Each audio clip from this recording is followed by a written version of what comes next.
Yellow.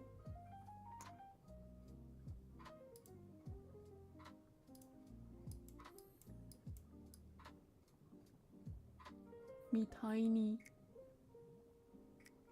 Me very tiny.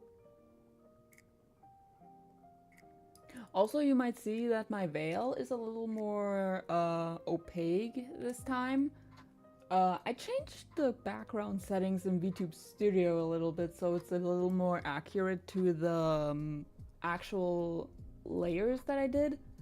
Because apparently just doing a black background basically makes it invisible, and I don't know why. But it doesn't matter. We're fine. We're fine. I also have not eaten dinner yet. I'm not hungry. I'm not hungry. I had a lot of food today. I had a lot of food.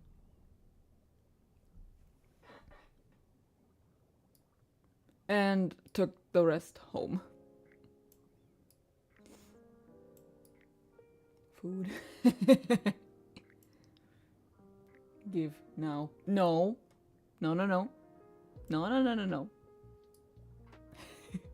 Also, yes, we are still on the Emma and Lana Skye case. We've been at this for 7 hours already. Now, no! I need to eat too! I wanted to make some potato pockets today, but I guess I'll do those when we're at an intermission. So, I'm gonna fill you in on what you missed last time before you fell, after you fell asleep. So, we went into the evidence room thanks to Mr. Gant, the posh bitch. And we, had like a little mini game where we put together a vase that is not yet complete, apparently. And, thanks to Mr. Edgeworth, our little edgy guy, we can now take fingerprints. He gave us the fingerprint dust. He says that it was a gift from Lana to her little sister, and Edgeworth kept it until the time came where she needed it. It was so cute. It was so cute. It was so adorable. Also, I apologize for any potential model scuff. I had to like recalibrate my entire like tripod stand because I was testing out the droid cam stuff yesterday evening. So I had to change out the phone and like adjust the stand a little bit to see all the like how it works. And now I don't have the setup that I had. So I apologize for any scuff, especially on the eyes. It's always the eyes.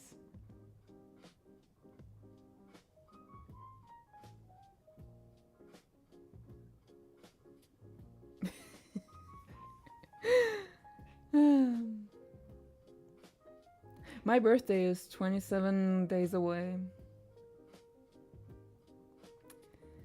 I am not looking forward to it. Actually, let me check how many hits we have now. How many hits do we have? New 2012. Wait. Isn't that a movie? Isn't 2012 a movie?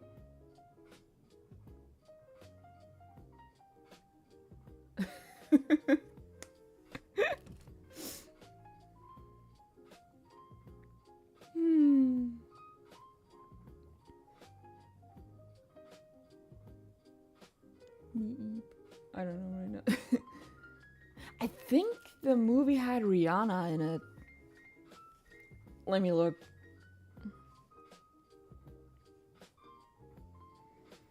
(2012). 2012. Yes, that is a movie from 2009.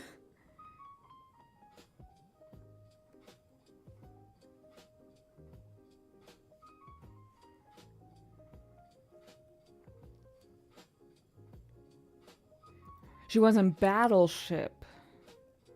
Not in 2012. But the movie is from 2012. What a coincidence. Anyway. Oh god, where was where were we last?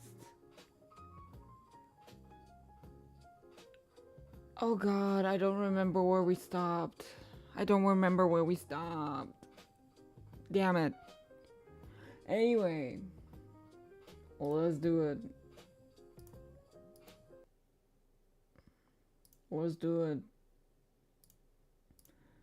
Turn this up a little bit. Just a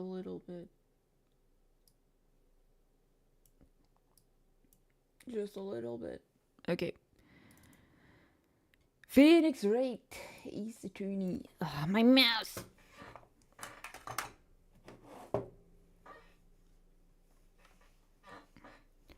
Bitches.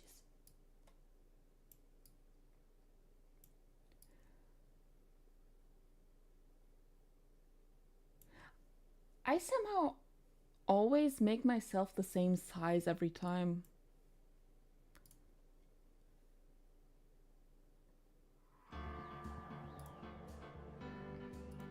Here we go. Trial former. We're already on day 3? Okay. Let's see. Where did we stop?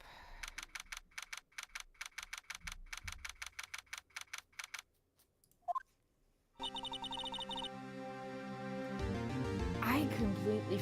Wait, let's look at the court record. Let's see what we have. Yeah, we have to... Then we got this. We now have the ID card record, who entered when. And apparently Edgeworth is in there too. He was asked to go there. By Gant, I think. We don't know who this person is yet. My guess is Gant. Yeah, we got the fingerprinting set from Edgeworth. And this is apparently, yeah, evidence from a past case of Edgeworth brought back to his office by Gant's request. I feel like this is gonna be important later. Lost item report, yeah. I think we had that before. Evidence floor room plans. Yep. We also found the glove, which also apparently has to do with SL9. Then we have the evidence locker. This is actually a pretty neat system. This is the unstable jar that we put together again, and as you can see, there is a lot of stuff missing. And apparently, Officer Marshall has something to do with this case after all. I fucking told you, man!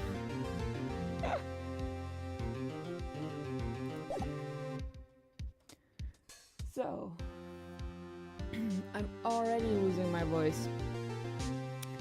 It's not looking good for me. I might be cooked. So, what do you think, Mr. Wright? I think the prosecution is as confused as we are. After all, the victim was murdered in 2 different places at the same time. And a different suspect was arrested at each of the crime scenes. What did she do?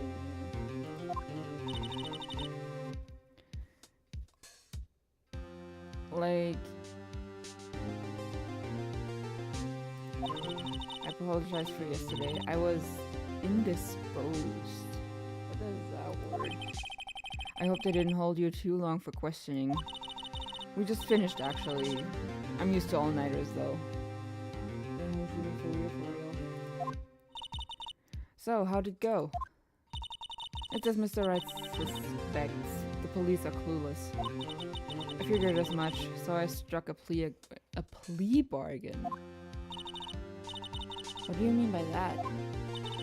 We agreed that if I told them the truth behind this simultaneous murder, they wouldn't seek capital punishment. That's what I mean.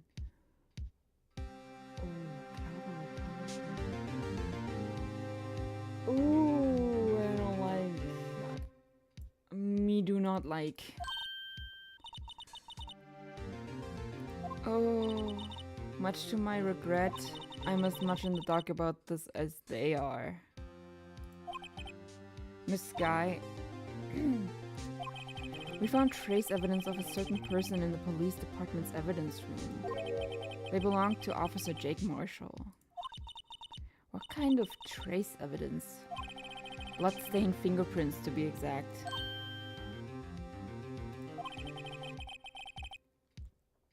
That's the trump card I have up my sleeve today. You do understand what this means, don't you? In order to defend my sister, you're going to accuse Mr. Marshall? We have to play the cards we're dealt. Isn't that right, Miss Skye? Do what you have to do, Mr. Wright. Oh, no.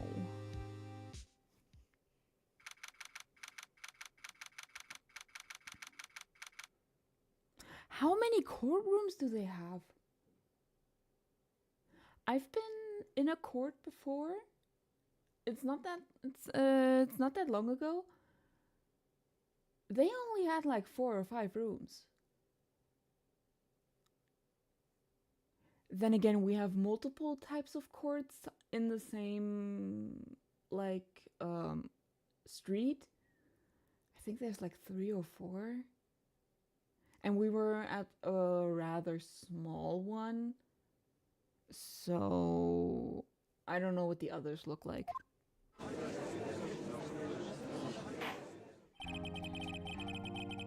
Oh boy.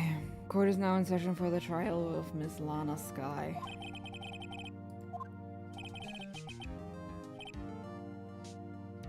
What is he doing? Takes 30 minutes by car to reach the police department from the prosecutor's office. Yet the victim, Bruce Goodman, was slain at both places at the same time. But that's not physically possible, is it? What's more, I hear the victim from the evidence room just disappeared. Yes, and the body eventually reappeared in the trunk of Mr. Edgeworth's car. This is one messed up trial. I gotta agree with you there, Phoenix. I gotta agree. One of my duties as prosecutor is to present impartial evidence.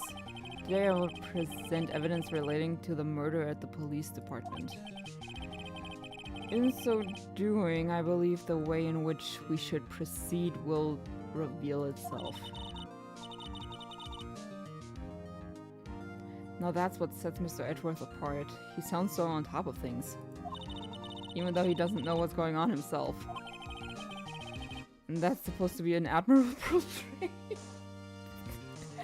Phoenix! Very well, let the trial resume. On the day of the crime, what exactly transpired at the police department? You may call your first witness of the day to the stand.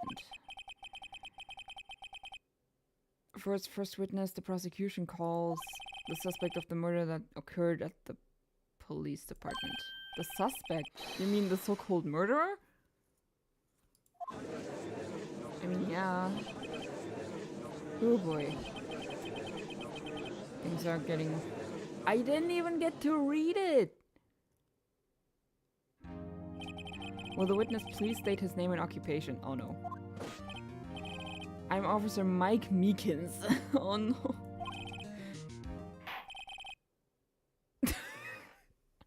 My occupation is, that would be murderer, sir.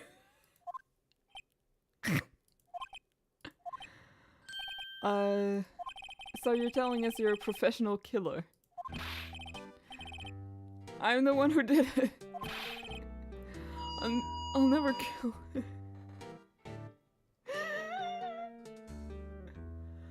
Homeboy is not doing well. He's not coping well. He's not coping at all. I'll never kill anyone again, sir. You've got to believe me, sir. Actually, what we'd like to hear from you is, sir, I'm what you would call part of the younger generation, sir.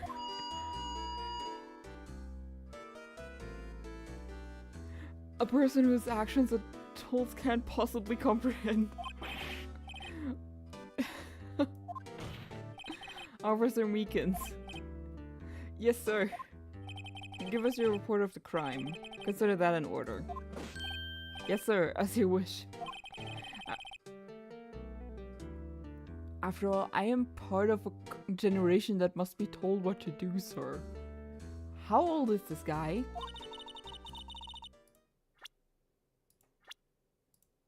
He's 22!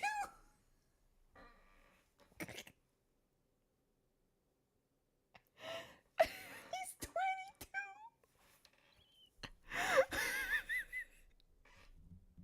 He's as old as I am!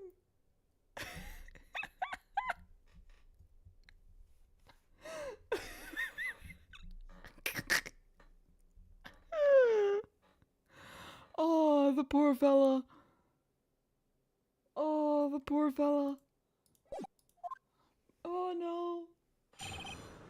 Crime report, sir. Oh no. Although it's not my normal duty, I was assigned to guard the evidence room that day.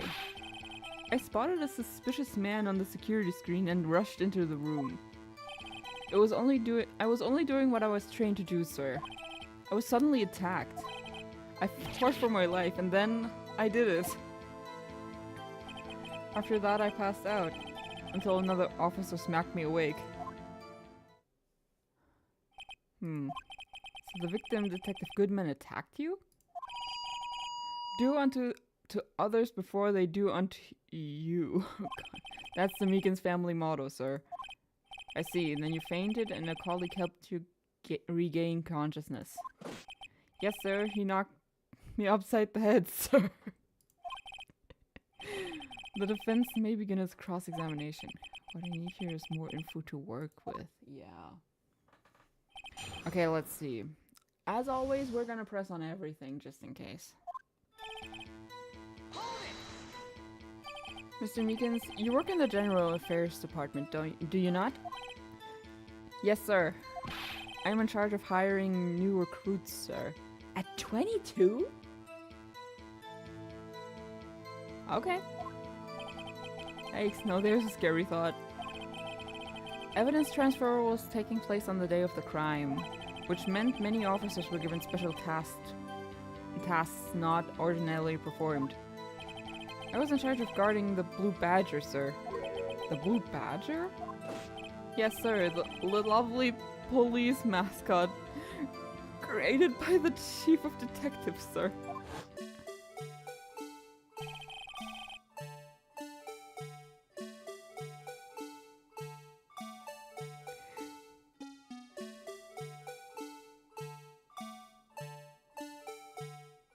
I love this guy so much! I was to ensure it wasn't broken during the transferal process.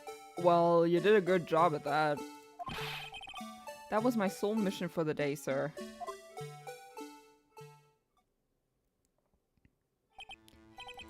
Sounds like a very important mission. It is.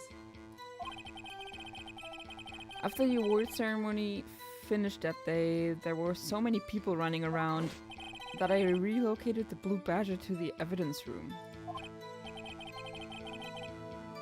So that's why you went to the evidence room. Tell us, what did you see when you got there? Okay.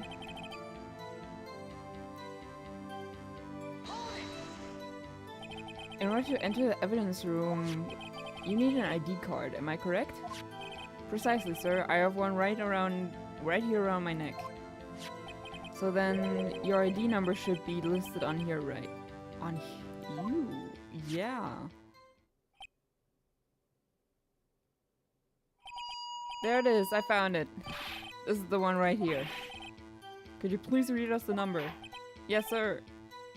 That is Meekins?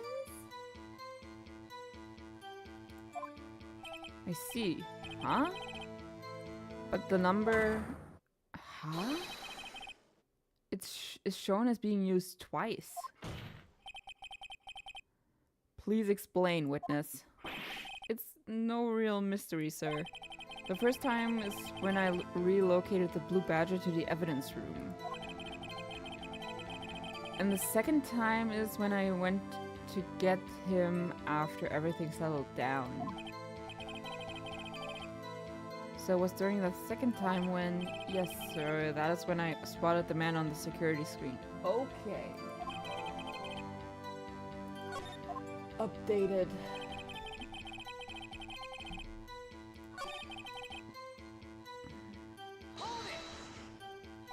What exactly do you mean when you say you did it? I know I don't look the type, but I'm really into kung fu films, sir. You do look a little bit like it. The man let his guard down for just an instant, so I snatched his knife from him. You took his knife? Spun him around and performed a disarming maneuver. That is actually not that easy to do. That is actually not that easy to do. I should know. I've seen someone do it. Then again, it was the teacher, so... Yeah. I made sure to close my eyes like a man. He must have been desperate. Oh no. The next thing I knew, his white coat was drenched in a sea of my blood, and then the next thing I knew... Yes? He punched me right in my face, sir. After that... About what time did you regain consciousness? No offense, sir, but how am I supposed to know that? I was unconscious. According to the report from the officer that woke up the witness, it was about 5:30. Okay. He hit me right in the head, too. I woke up crying, tears of pain. That's nice. I mean, it's nice that you recovered, that is. When I came around, though, I made sure to finish my mission, sir. Your mission? Yes, sir, the Blue Badger, sir. I returned him to the entrance before things got out of hand. Well, we can all rest easy now. This is what he was telling us yesterday. Well, we need to try and skim some more details from him. For starters, what was an officer from the General Affairs Department doing there in the first place?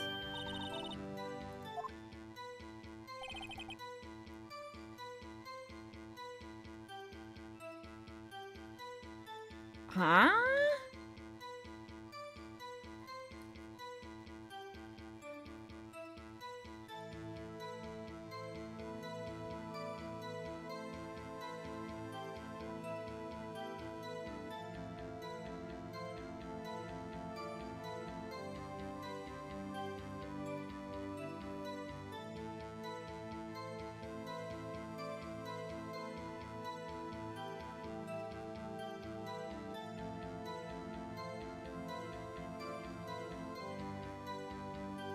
He just told us why he was there.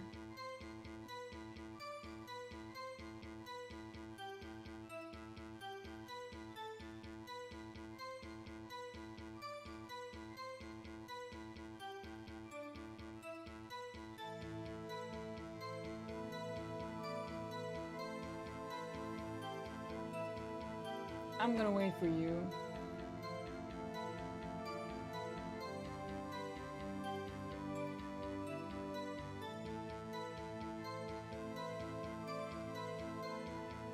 Wait. I didn't press him on that.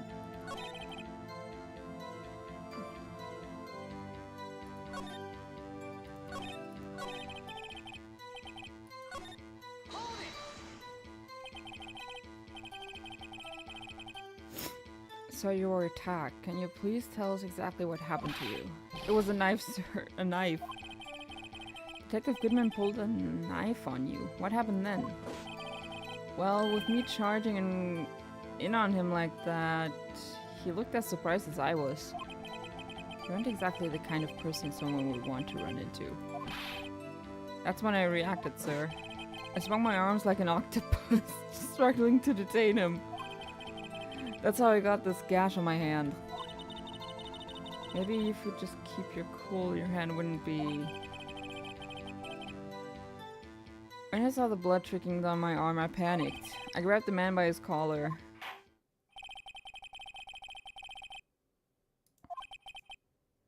Only one thing remains unclear. Was the man this officer murdered really the victim? He's got a point. Yes, Officer Meekins? With regard to that, sir, take a look at this. It was sent to my jail cell. Chief Gant delivered it to me just this morning, sir. The chief? Oh no, he has his hands in this again. Oh no. Delivered it. What is that? A videotape? Yes, sir. That's absolutely right, sir. A videotape. It contains footage from the security camera in the evidence room. What? But I specifically asked if there was such a tape, and was told it had been mistakenly erased. That's quite a mistake. I just do what I'm told, sir. It's the only thing I'm really good at. Oh, poor guy. I think someone is trying to pin this on Edgeworth, specifically. I think someone is trying to pin this on him specifically. Like, there's no way... Let me turn that up a bit. Like, there's no way that this is not a conspiracy against Edgeworth at this point. Looks like communication with the police department is as good as ever. Well then, let's have a look. Show us the video of you murdering the victim. Oh, please stop using that word murder, sir. It scares me. A video of a real murder. Just what are we getting ourselves into? Hi. Aki Fenrir? Nice name. Let's see.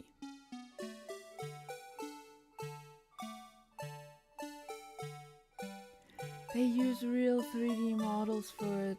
That's crazy.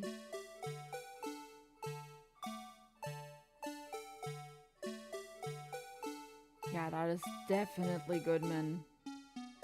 No one else can open that.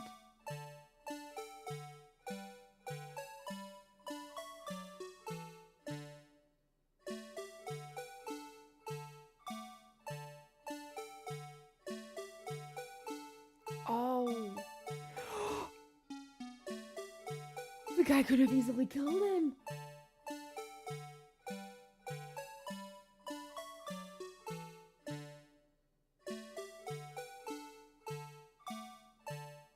What?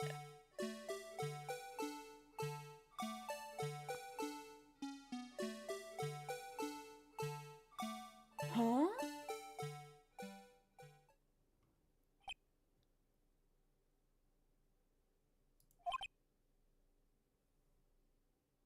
That is so strange. Hold on. Okay. Yeah, hi Aki Fenrir, if I'm pronouncing that, right? What the hell is that case? What is that? Well, I believe we're all thinking the same thing. How can we deal with these unsettling feelings stirred within us? What the hell was that wriggling piece of plywood? That's the Blue Badger, Edgeworth. Respect it. Sir, that is the pride and joy of the entire criminal affairs department, sir. It's the Blue Badger, sir. Why am I not surprised this isn't going smoothly? Yeah. Yes, well, anyway. This tape seems to prove that the witness did indeed encounter someone. in the evidence room, and some sort of activity did take place. Your Honor, instead of relying on clearly incomplete footage, the witness's testimony will suffice. Is that alright with you, Officer Meekins? Yes, sir. As you wish, sir. Alright then. Mystery Man. His face can't be clearly seen in the video, but there's no question that the other person was Detective Goodman, sir. I mean, he opened the locker, which required Detective Goodman's fingerprint to do. That is true. So it can only be Detective Goodman. The locker you opened is unquestionably Detective Goodman's locker, sir. So it must be him. No one else could have unlocked it. That is correct. That is very much correct. What's this about a fingerprint? Each detective has been given a locker equipped with a fingerprint-activated lock. These locks ensure that each locker can only be opened by the detective it belongs to. Intriguing. That would mean the victim at the crime scene would have to have been Detective Goodman. But I apologize for any mispronunciations. English is not my first language. Very well, the defense may begin its cross-examination. All right then.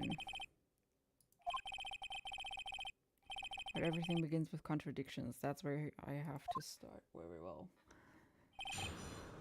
Mystery Man.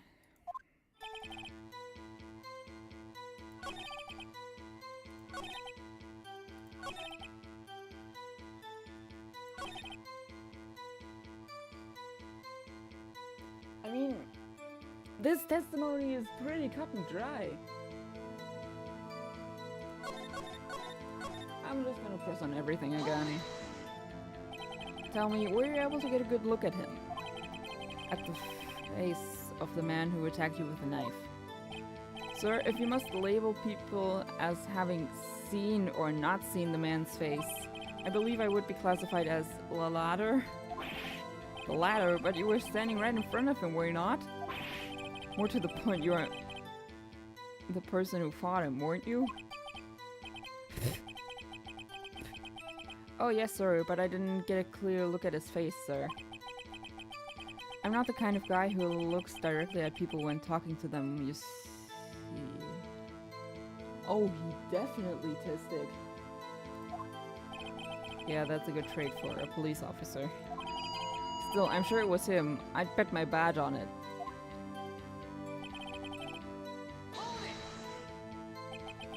But you don't know that for sure, do you?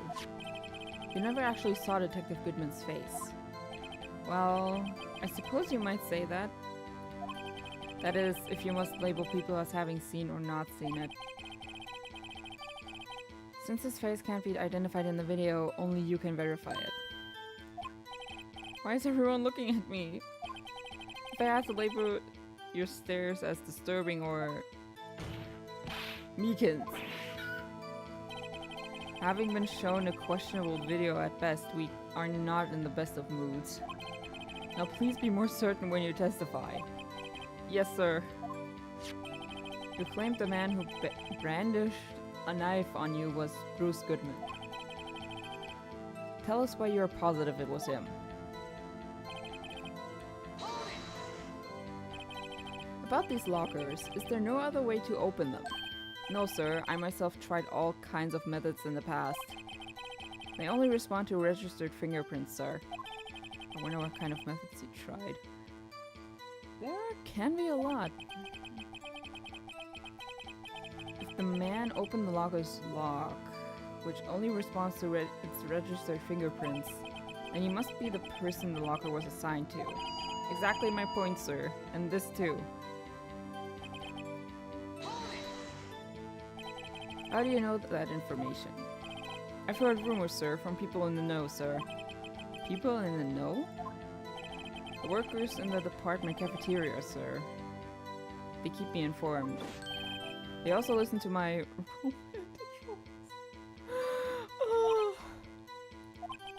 For the record, the open locker did indeed belong to Detective Goodman.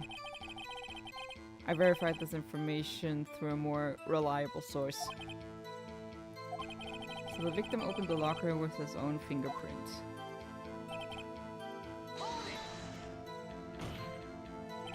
However, the most important detail is not shown in this video, the man's face.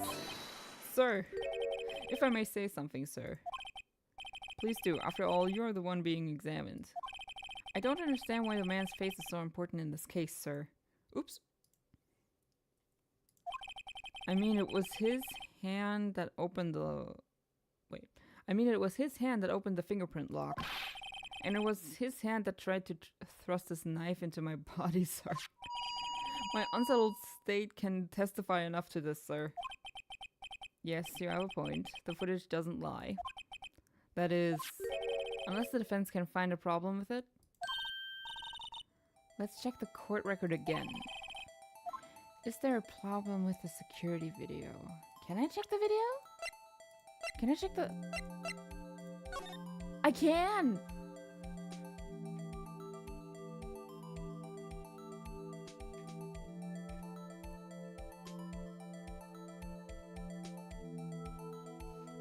That's when Goodman comes in here.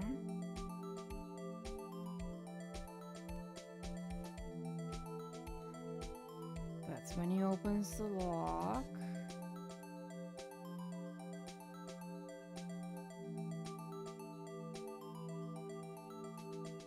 That's Meekins.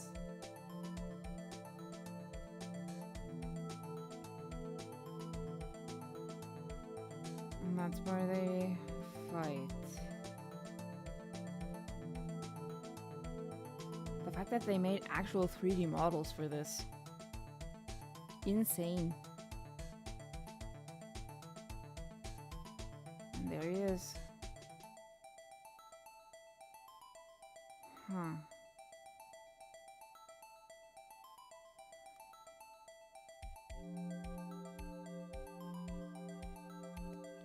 Wait.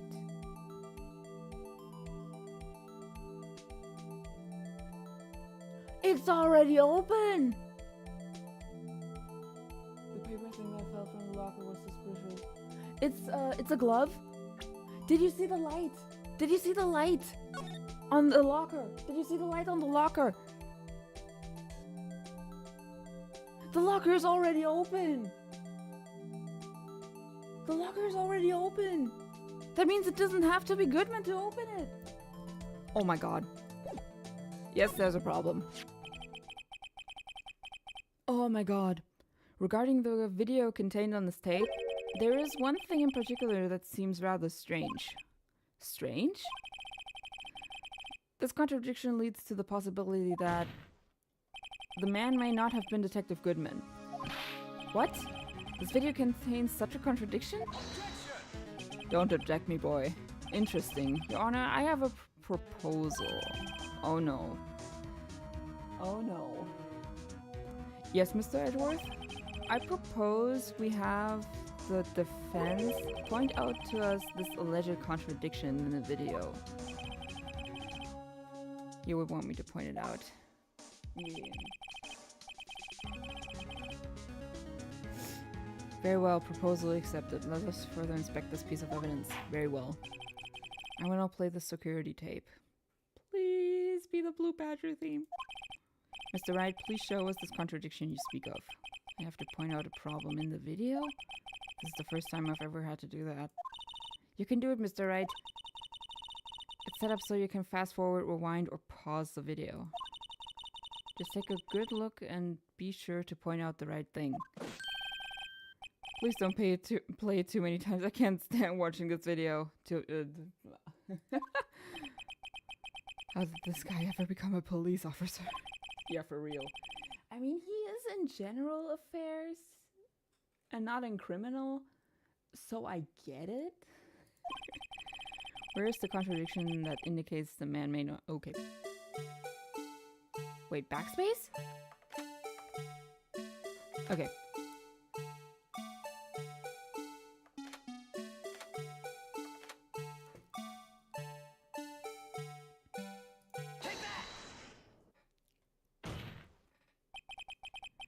The thing that's strange about this video has got to be this. Officer Meekins. Yes, sir. Do you mean me, sir? As I understand it, the locker apparatus works like this. When you grab the handle, a sensor reads your fingerprint. If it's a match, the light turns on and the lock is released. According to my very limited experience, that's the way I understand it, sir. If so, then something is seriously wrong with this picture. I love the theme so much. I love this theme so much.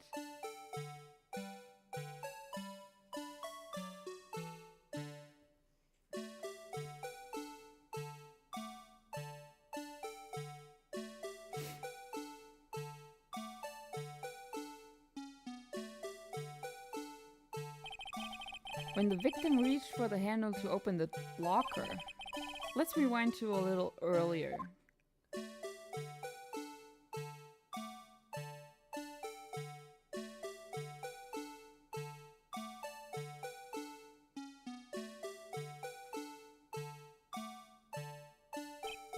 Here, notice the light?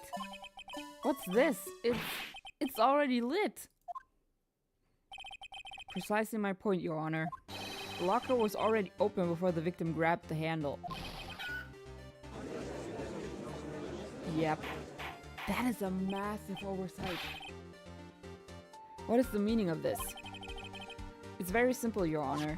The locker wasn't locked on the day of the crime. But the locker locks are controlled by an electronic system. When a door is shut, a sensor is triggered, and the locker is automatically locked.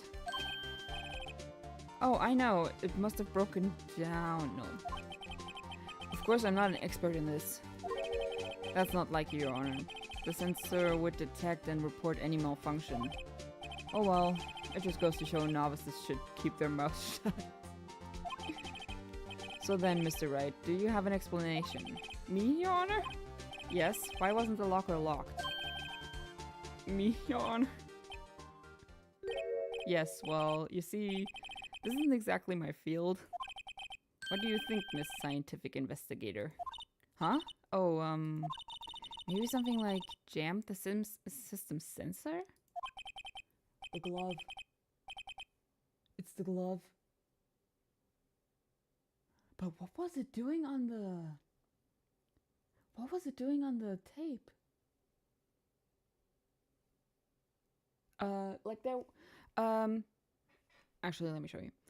Court record, where's the evidence room full of prints? There. So this is where the big pool of blood was. And there was like a police tape right here. And this is, I think this is where the locker is, where the glove fell out of. And the glove, in the end, when we found it, was hanging on the police tape. Right here.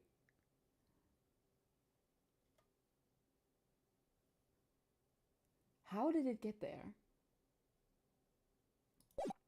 That is my question. There's something else that seems out of place in this video. Yeah, I thought so too.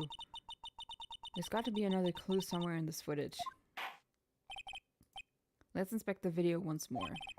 The locker wasn't locked. Mr. Wright, please point out the cause for this. Alright, let's see. I'm not gonna fast forward because it takes a while for the thing to register.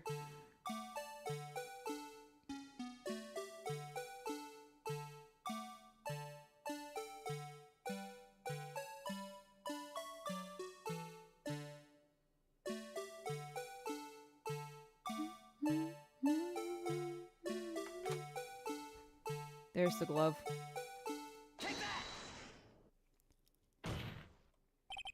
Please watch closely. This is the continuation of the part I showed you earlier. It's silent.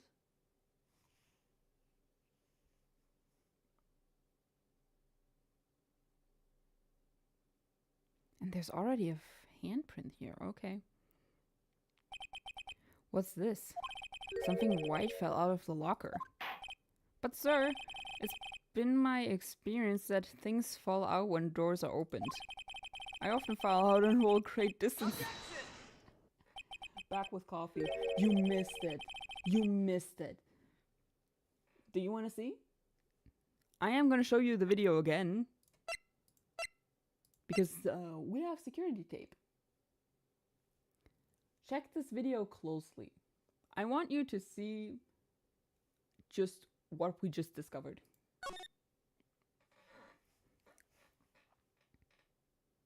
It's without music right now, but just imagine the Blue Badger theme playing in the background.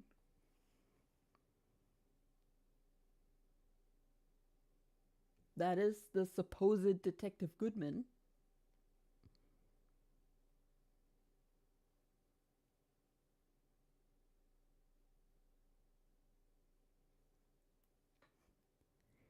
Here comes Mr. Meekins.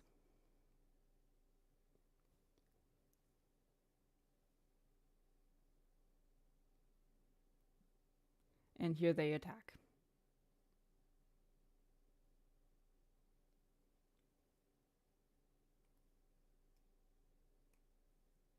It's right at the start of the videotape.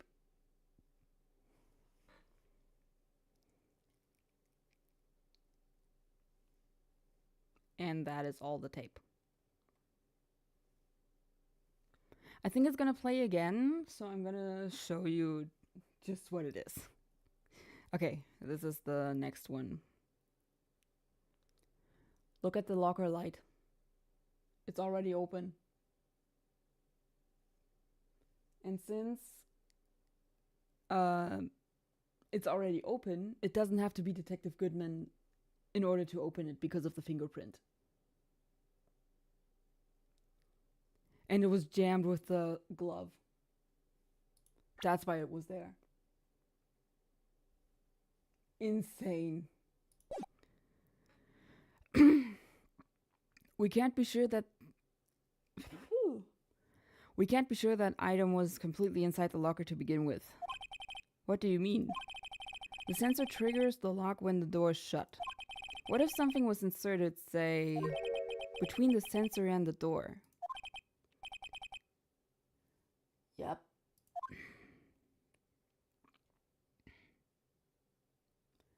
And when the door is opened fully, it falls out.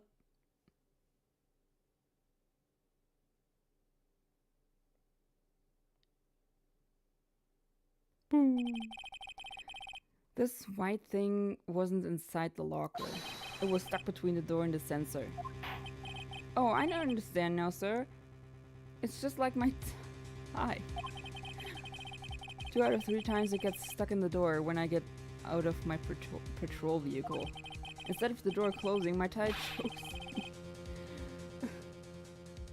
But the object would have to be extremely thin to fit in the door. Not only that, it would also have to block electrical currents. It would need to be an insulator. Rubber glove. Okay, I don't know spelling the major now. Ooh, just did an update. Ooh, we will be very much having fun tomorrow with that. Yes, an insulator, but at the crime scene, there just might have been something that fits the description. But sir, by insulator, you don't mean... I think I finally got this figured out. Very well. Will the defense please present the relevant evidence? What was this insulator that was stuck in the locker door? The glove. Although, based on the drawing, it is not very thin. I will be checking out some boys when I see it to know if they want a game. Ooh, nice. More people, more fun. I think you can play up to 8 people.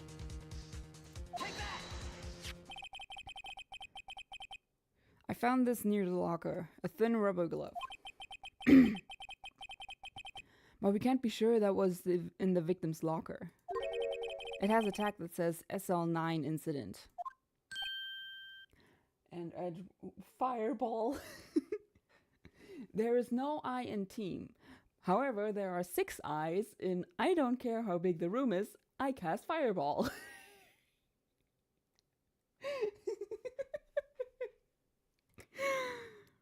Yeah, Edgeworth would know a lot about SL9, wouldn't he? The video seems to depict the victim opening the locker. But that isn't the case. The lit lamp attests to this. On the day of the crime, even I could have opened that locker. Is this not so, Officer Meekins? Sir, it would appear so, sir. Poor guy. Oh. Just need to check all my chats.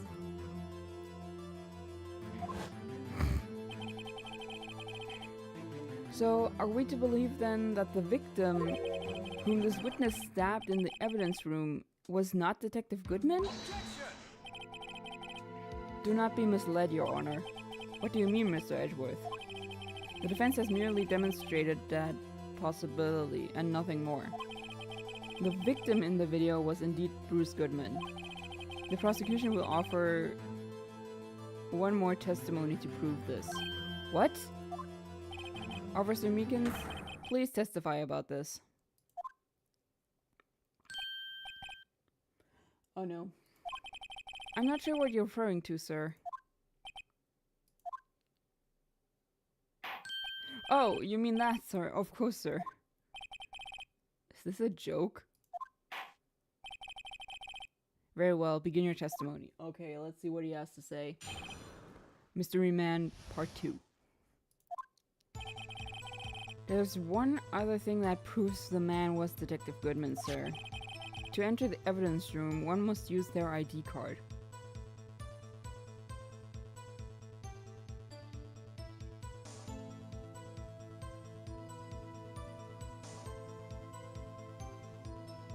The missing item report. The missing item report. When an ID card is used, there's a record of it. At the time of the crime, the detective had used his card. An ID card record, I see. I have the ID card record right here, Your Honor. Alright. The ID used at 5:14 is that of the victim. Just before the crime, huh? Yes, without a doubt, this is the victim's ID. However, one thing does strike me as unusual. Several hundred cases should have been due for transferal. Why were there so few people using this room? This particular evidence room is only used for storing certain special cases. Special cases? Extremely violent cases involving police staff. Also, we did find out what SL9 was about. It was a serial murder case. The suspect was caught, but in order to prove, in order to get the guilty verdict, they had to forge evidence. Which is where the forging evidence thing comes from. Jesus fucking Christ. Just hearing that makes my hair stand on end. Same. Me too, although it doesn't make much of a difference. There were only a few cases up for transfer there, and most were cleared up by noon. Right, I see. Now let us move on to the cross-examination. Oof. Let's see.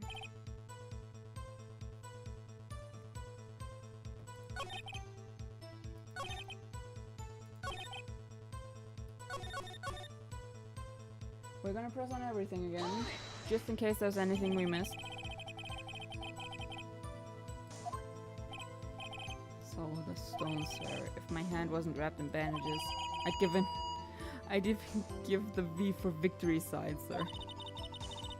Could you just use his right hand for that? Let's hear him out fully.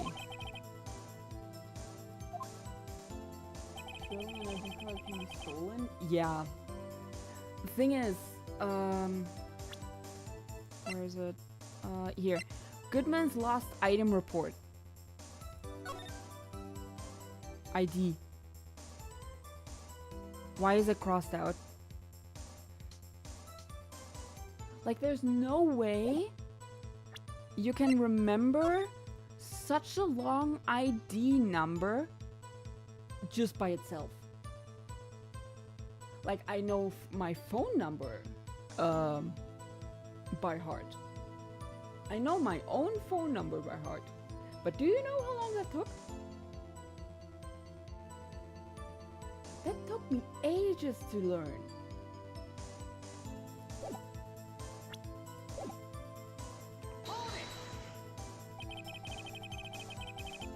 Is that card hanging from your neck one of these ID cards? Yes, sir. This card right next to my cuffs, sir. I kept it here so I won't ever forget it.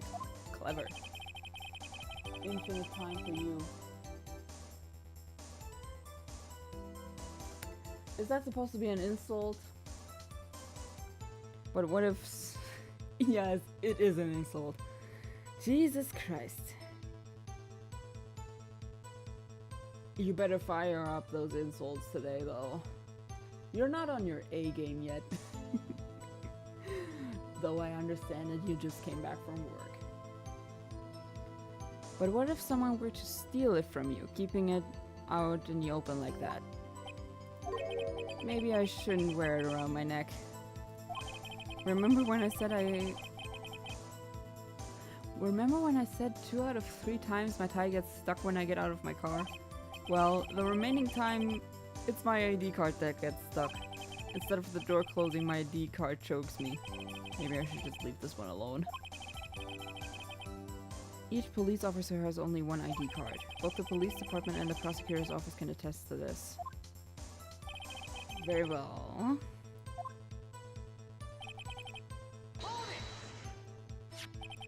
Let it be noted that this is the record the witness referred to. Let me see. Yes, that would be it, Detective Goodman. What's the matter? According to this, Mr. Edgeworth, your name is on here. Oh, completely forgot about that. So it is, Your Honor. Not that prosecutor.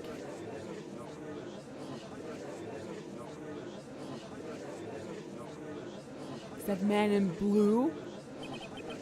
Got the wrong color, kid. It would seem the inquiry committee will want to speak with you again today. I have nothing to be ashamed of regarding my actions or their consequences. For now, let us continue with the cross-examination. Poor Mr. Edgeworth, it must be so difficult for him. Time of the crime. Earlier, I believe you testified that when you asked the man to show his ID card, he pulled a knife on you. Yes, sir. He didn't show me any ID card, sir.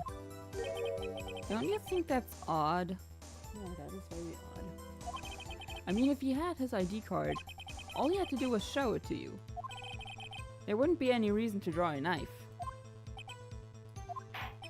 Maybe you just panicked? Probably. Everything stems from contradictions. Let's point them out. What do you think? I'm confused. What? The problem with this ID card testimony is far too obvious. It's not like Edgeworth to miss something like this. You're thinking too hard about it. Come on, let's show them what we've got. Oh man. Yeah, I'm willing to bet that the lost item report that Goodman was about to file, but threw out, was his ID card.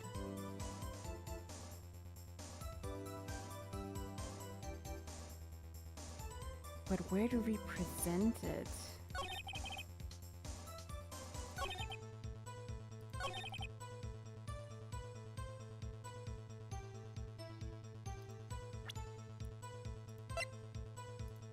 I'm willing to bet that this is about the ID card.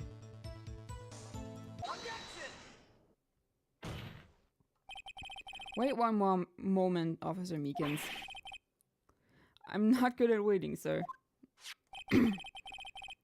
I have the victim's ID card right here. I found it at the crime scene. That makes sense. When I say crime scene, I'm not referring to the evidence room at the police department.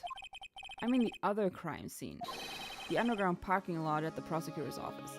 Yeah, that is the first piece of evidence we picked up. Your Honor, I have one more piece of evidence to present. It's a very important clue regarding the victim's ID card.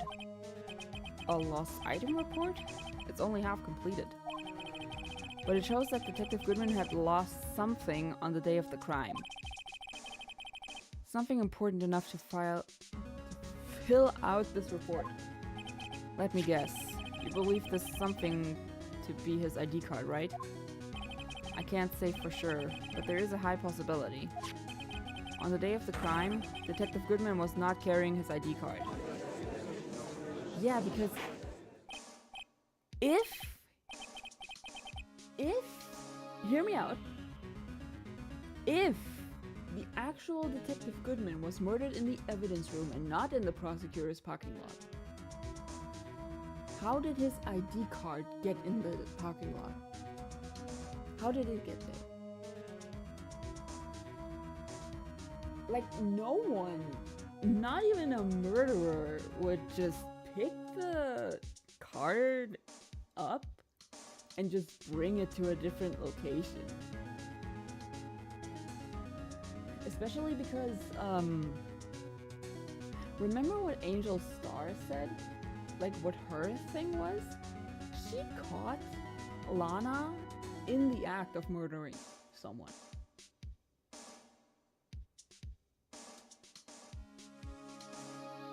So there's nothing adds up here.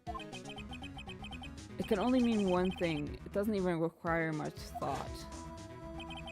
The man Officer Meekins encountered in the evidence room was not Detective Goodman, but rather the man who stole his ID card. Yeah, because there's also a picture.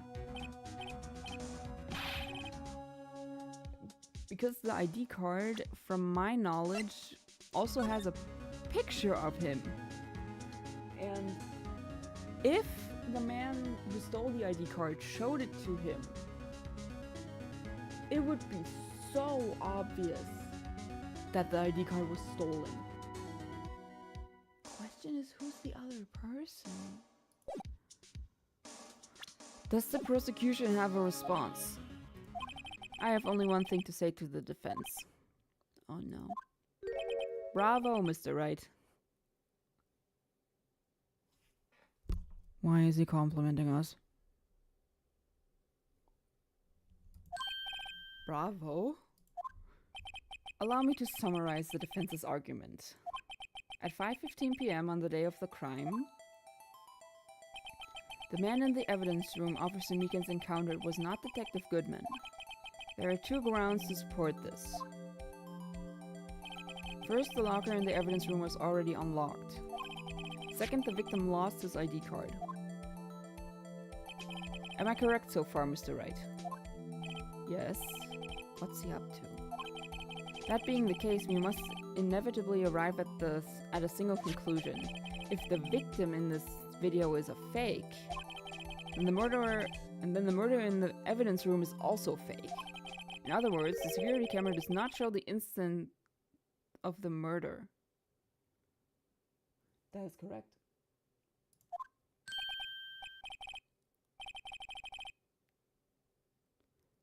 I guess that's right. Is something wrong, Mr. Wright? Only moments ago you seemed content to be pointing your finger around.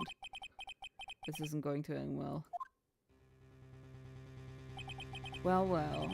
It seems you finally realized exactly what you've gone to such lengths to prove. Explain yourself, Mr. Edgeworth. The defense has already done the explaining for me. Oh no. The victim in this video is a fake, which means the murder did not take place at the police department at 5:15 on the day of the crime. So the real crime could only take place at one location, the underground parking lot at the prosecutor's office. The murderer being Miss Lana Skye, the defendant. Fuck! Fuck! Phoenix, we messed up. The evidence is compelling. A trustworthy witness observed the moment the defendant used the murder weapon. That is true. Oh, god damn it. Oh no. I knew that testimony was way too shabby. It was all a trap from the beginning. In the beginning. In the beginning. The activity in the evidence room still leaves many questions unanswered. Who exactly was the victim Officer Meekins encountered? That is a very good question. And where did this person disappear to? And most importantly, how?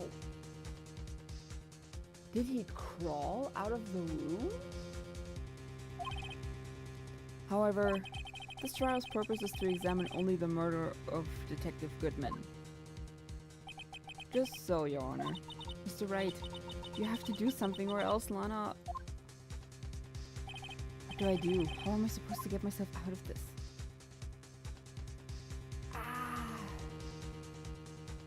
There has to be something. There has to be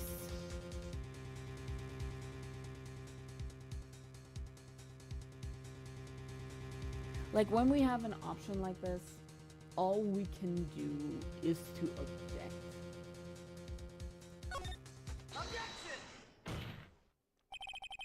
One moment, Your Honor. What now, Mr. Wright? Don't tell me you're objecting to what you've just proven. Of course not. But I almost walked right into the prosecution's trap. What are you talking about? This cross-examination has proven one thing and one thing only. The security video did not show the actual murder.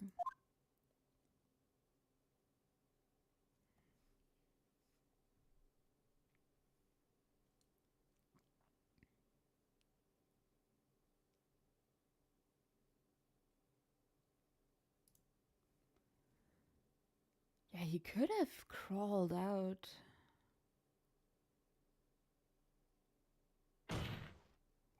However, it cannot be said that it is unrelated to the murder in the parking lot. Yeah, see? The glove was on the thing. Specifically, large amounts of blood traces were found in the evidence room. The defense demands further examination into the truth of the matter. Mr. Edgeworth? Yes, Your Honor. If this court were to examine this further, other witnesses will be necessary. Is the prosecution prepared? I'm sorry, Your Honor. The prosecution considered the incident at the police department to be unrelated. We have not prepared any other witnesses for this incident. This just might be my chance. Time to call a certain Texas Ranger to the stand. Jude, if you do it, I will turn myself into the chibi. Mr. Wright, do you mean, Your Honor? The defense would like to request a specific witness. Oh? Whom do you have in mind? Someone we have reason to believe knows the truth. The truth behind the activities that took place in the evidence room. The prosecution requests to hear this person's name before deciding whether or not to comply. Very well. What is... Yeah. Take that! Officer Jake Marshall. Why him? We can't let Edgeworth know everything just yet. He's in charge of the evidence room. I feel we should hear what he has to say. The prosecution agrees to the defense's request. Since he was responsible for guarding the room, we should hear his testimony. Fortunately, he works in the police department. We shouldn't need longer than 20 minutes to prepare.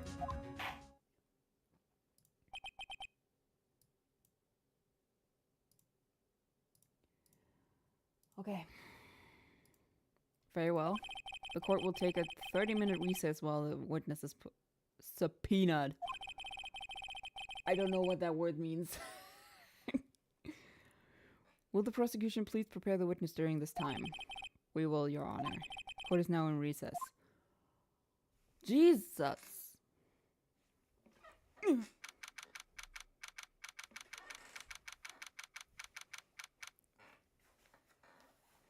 Ugh.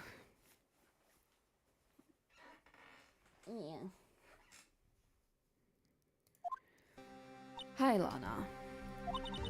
There's no stopping you, is there, Mr. Wright? Huh? What do you mean? You called for Jake Marshall. Seems you figured everything out. I haven't figured out anything yet. Lana, you're the one who knows everything. Emma, you always know everything. Why don't you just tell us? Mr. Wright is trying his hardest to protect you. I don't recall ever asking for his protection. What a bitch. Oops. How can you be so cold? Don't you trust us? Don't you trust me? Hope I'm not interrupting anything, pals. Gumshoe.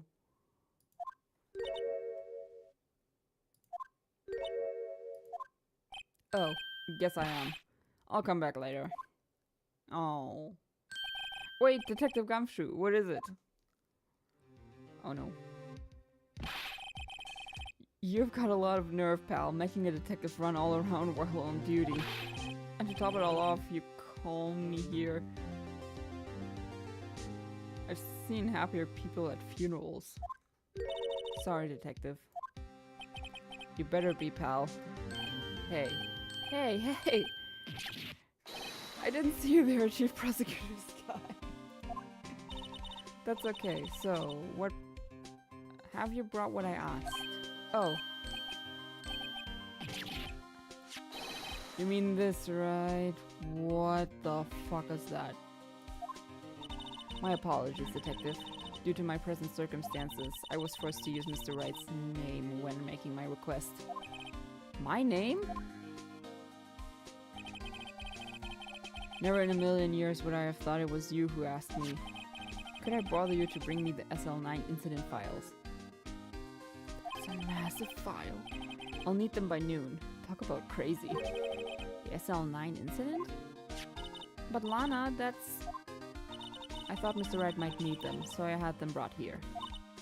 Here, you might do well to read them. I can't believe you, the chief prosecutor, were a witness in that case.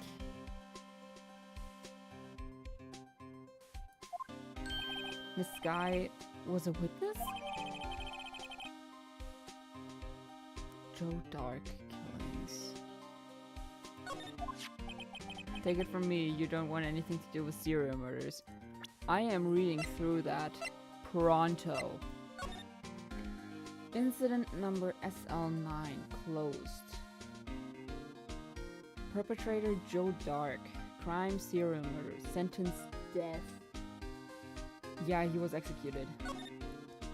Victims: Edward Jones, Jason Knight, Edith Kirby, Rachel Moss, Jeb Bates, Neil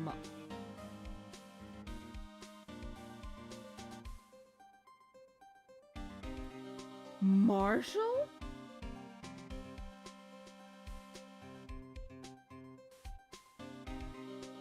That's why they took it so personal. Oh my god. That's why they wanted the guilty verdict so bad. Head prosecutor, Miles Edgeworth, witnesses. Emma saw it too.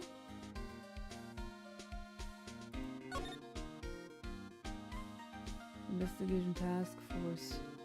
Executive Investigators Damon Gant, Lana Sky, Head Investigator Bruce Goodman, Investigator Jake Marshall, and Angel Stark. Oh no. Oh no.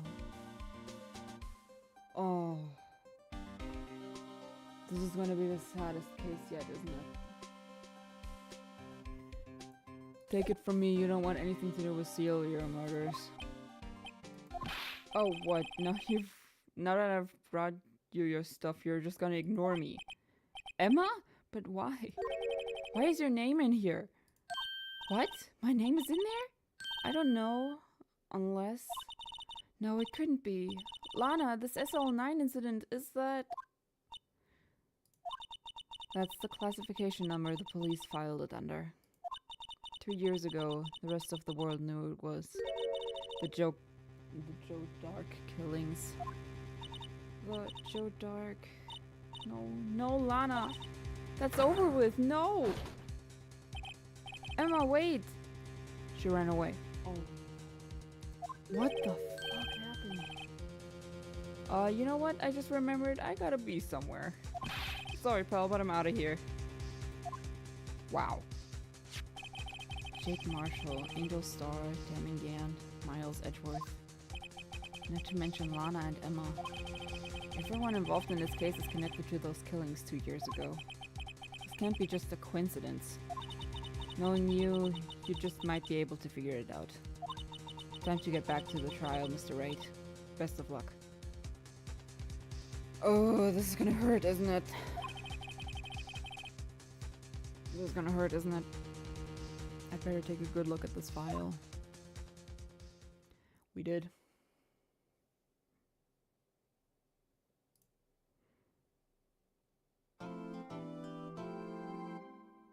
Yes. I would like to save. Do you mind if I make myself some food? I'm just gonna put it in the air fryer for a couple minutes. I'll be right back, like, in 2 minutes. If I should continue, I will, and then eat after stream.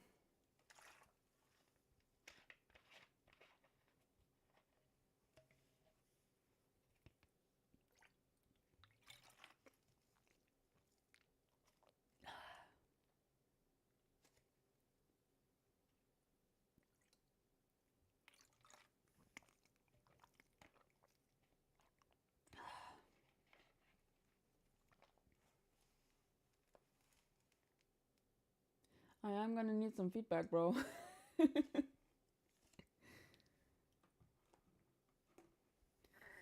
Oh.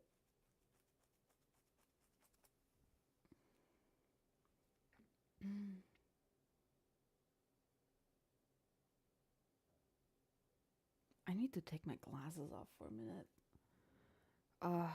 They hurt my ears.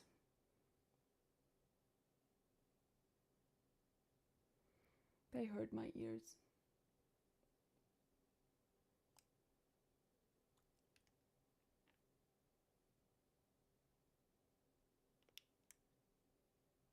Mm. Mm.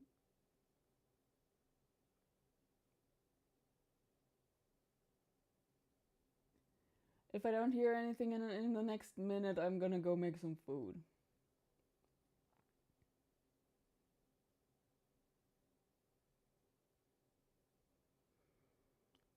What the fuck was that? Oh, my head. Hey, hombre. You. I'm gonna.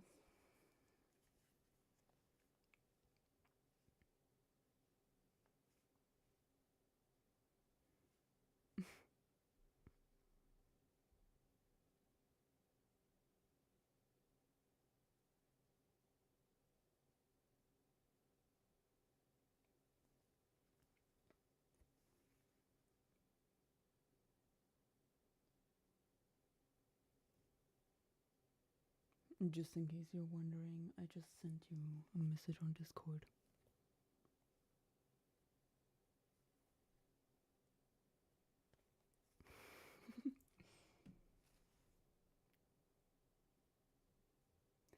Yeah, your side of the stream might be lagging a bit behind. You might want to check that it's actually live.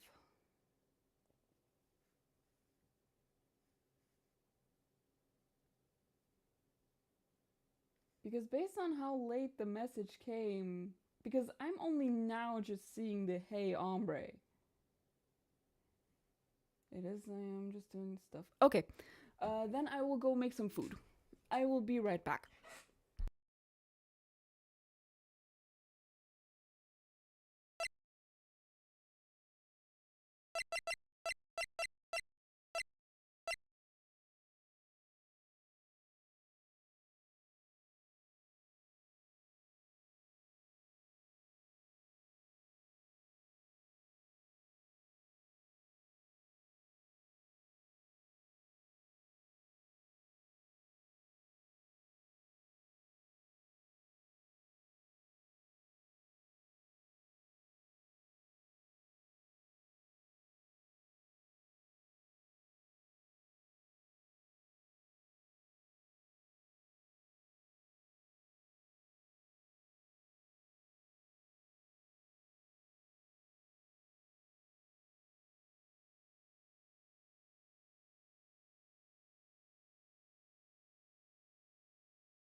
have returned. I have returned. Ugh. The potato pockets are gonna be done in like 10 minutes or so. Why am I so low?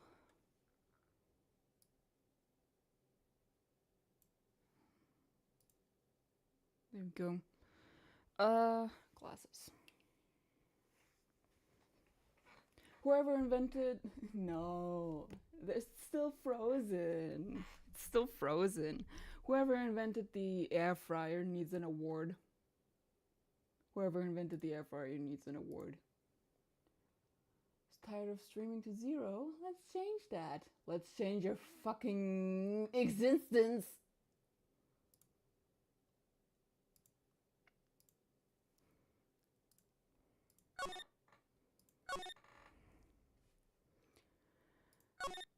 Okay, let's do this.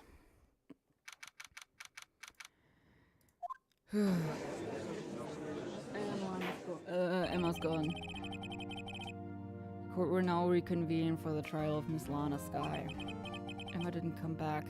Ooh, that hurts. Allow me to call the next witness to the stand. The officer in charge of guarding the evidence room on the day of the crime. Witness, please state your name and occupation.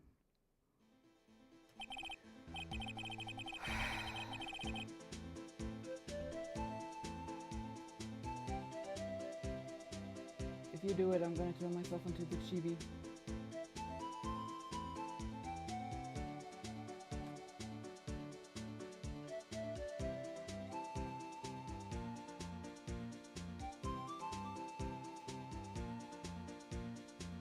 I'm gonna do it.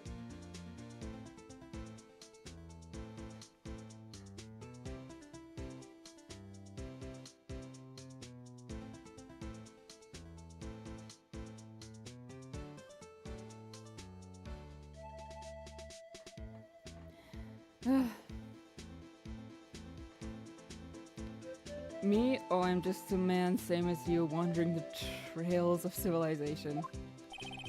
Occasionally helping the elderly cross intersections when needed. Yes, we get it. You're a patrolman. The wind is... the wind is flowing, hombre. Ancestors are calling. Fine. Fine. I'll turn myself into the TV. But only for the rest of the case. As for my name, if you listen hard enough, you can hear the howling wind calling it out. To be exact, it's Jake Marshall, Your Honor. Howling wind? I've never heard Edgeworth described that way both. Man. Now, Mr. Marshall, let me ask you something.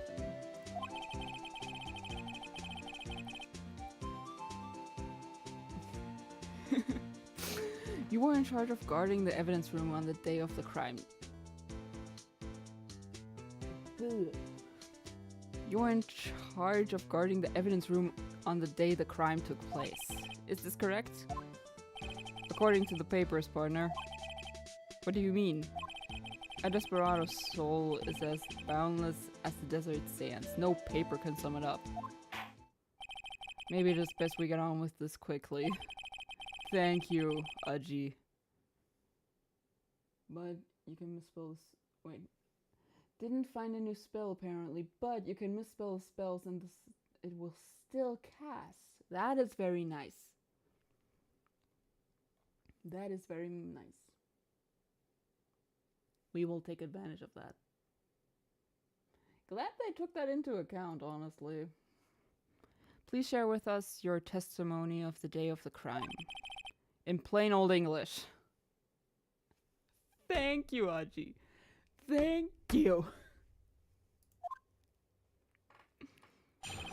Day of the crime. My job was to keep a wary eye on that bone orchard. They say I was supposed to make rounds 3 times a day, but that ain't my style. Besides, the room's protected by 2 security systems anyway. If I remember right, I was at a street-side saloon at the time it went down. I'm just an innocent traveling man, so if you're out of ammo, it's time I hit the trail. I heard someone yell Biden blast and it worked.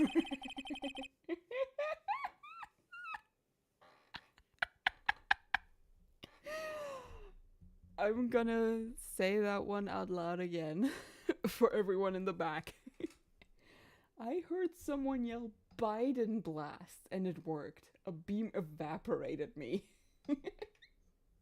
Do you want to play a test round after stream? Because I think this is gonna be over very quickly. Because we're already on the 3rd day. I can't say I particularly care for your attitude. I can't say I care for your beard, but you don't see me complaining. He insulted the judge. Wait a minute. What do you mean by 2 security systems? I mean the security cameras and the ID card reader. I reckon even a cowpoke like you knows about those. Oh, I hate this guy. Yes, well, what about the fingerprint-activated locks in the evidence lockers? Fingerprint-activated locks? What kind of newfangled doohickeys are those? He's not being very helpful. He's not that good with machines, or with following orders. Everyone's got their weaknesses, now don't they, Mr. Prosecutor? This one seems like trouble. Thank you, Aji. Thank you so much. At least I'm not alone here. Thank God this is gonna be over after this trial. Okay, Mr. Wright, he's all yours. Pew, I'm gonna shoot you. On a bone orchard. How exactly did you keep an eye on the evidence room? Just made sure nothing moved in the security camera monitor. That room's so still, even time dies in there. I was just the caretaker who interred the recordings. You interred? Videos of nothing aren't that useful. When the tape would come, I'd erase the tape. If nothing unusual is recorded, tapes are to be erased every 6 hours. Each time I'd erase a tape, it felt like I was erasing a part of my life. Oh my god, Kane! Hi! Hi! Yeah, Jude said the thing again with the ombre stuff, and I'm now chibi because of it. So you get to see my tiny figure for the rest of the stream. Each time I'd erase the tape, it felt like I was erasing a part of my life. This guy has a flair for the dramatic, but it isn't going to do him any good.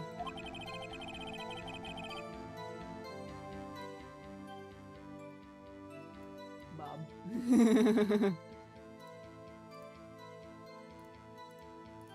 Just neat.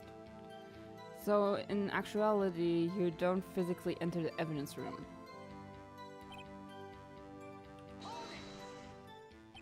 But you made your rounds on the day of the crime, right? Ain't you heard a word I said, partner? I told you that ain't my style. I'm afraid I don't understand. No desperado I know lets the rules get in his way. No desperados I know join the police force. True.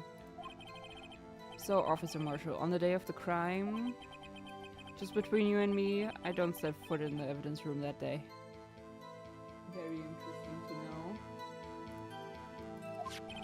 There was a rubber glove stuck in the victim's locker. Do you know anything about that? Sorry, partner, I can't say I do. I haven't been in that crypt in weeks. Okay. How does this guy avoid being fired? That is a very good question. I would fire him on the spot. Besides, the room's protected by 2 security systems anyway. You used to be a detective, so you've used the evidence room in the past, correct? Of course. Back in the day, my locker was a gold mine of evidence. And yet, you didn't know about the fingerprint locking mechanism? Sorry, partner. I ain't good with machines. I couldn't even tell you how a bike works. Are you serious? That's quite incredible. The sensors on the locker handles cannot be seen. It's well known that some detectives are unaware of their presence. Now that he mentions it, Detective Gumshoe said something like that too. At any rate, it doesn't seem that this is relevant to the crime. Can you tell us what you were doing when the crime took place? What were you doing in a place like that? I was eating spaghetti? Not even Angel Steak lunches can beat that parlous. I'm not pronouncing that. Do you mean to tell us you abandoned your police duties to eat some noodles? You did. Not all desperados eat tacos, partner. That's not what I meant. I hope this has at least taught you a lesson. That's strange. This is usually where Edgeworth says, "Did you not want to raise this deer?" That is true. I'm just an out of ammo, Officer Marshall? That's right, partner. Or as you'd call it, evidence. If you plan to pin me to this crime, then you'd better draw. Otherwise, you're just wasting my time.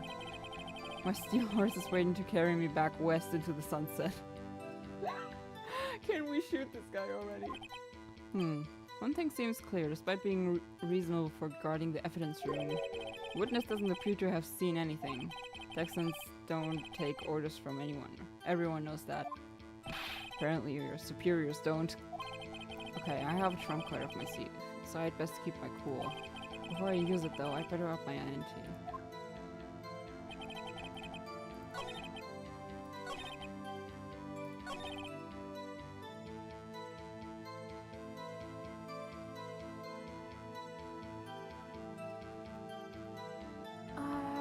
Something does not add up here.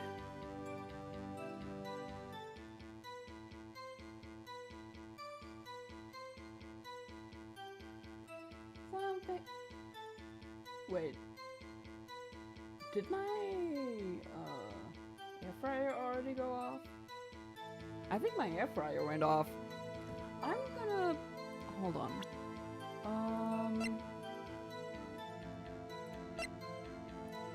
Marshall's fingerprints. This is the thing I'm gonna present.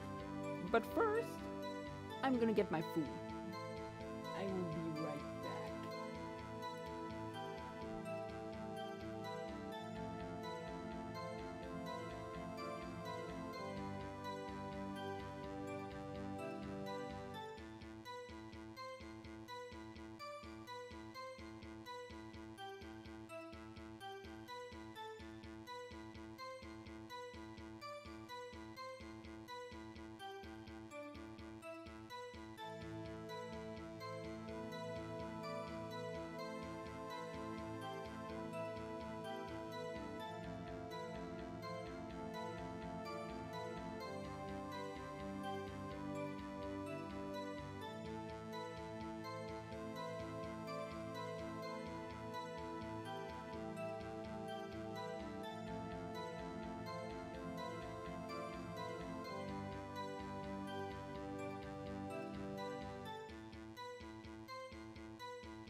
I have returned. Nope. I made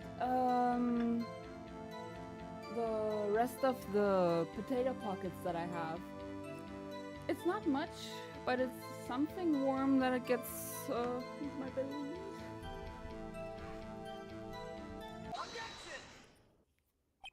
Officer Marshall, doesn't it strike you as odd? That is, you being called in to testify like this? Oh no. Also, Kane, are you good for Major Arena tomorrow? we might have even more people joining tomorrow. After all, you weren't in the security room at the time of the crime. And yet you dragged me down here. Explain yourself. It's quite simple. You left a very large trail behind at the scene. Or, to be exact, a handprint. Listen real good. Like I said, I'm the caretaker of that crypt. I pay my respects, that is, make my rounds about once a month. It's only natural my fingerprints would be in there. Maybe I am. No. Okay, yeah, Jude just said it's a maybe. Yeah. I only wish it were, officer. But you see, your fingerprints were covered in blood. Witness, what is the meaning of this? Your bloodstained fingerprints were at the crime scene? The blood was wiped away, however. A luminol test clearly revealed this. Well, Officer Marshall? Seems to me there ain't a person in this room with a head on his shoulders.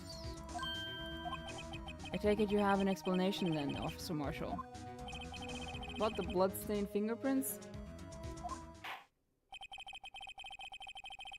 Very well, you may begin your testimony about your fingerprints found at the scene of the crime. Oof.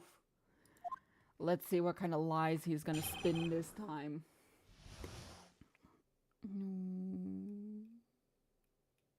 Sauce. Oh,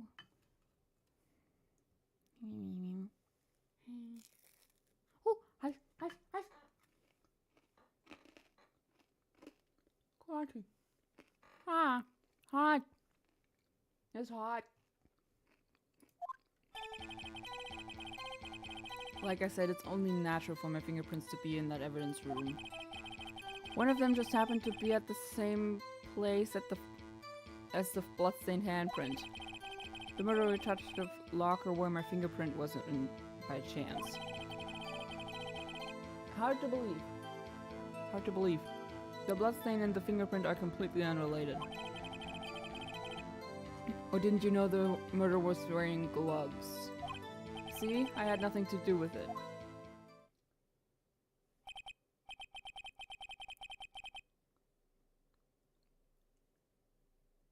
How does he know he's wearing gloves?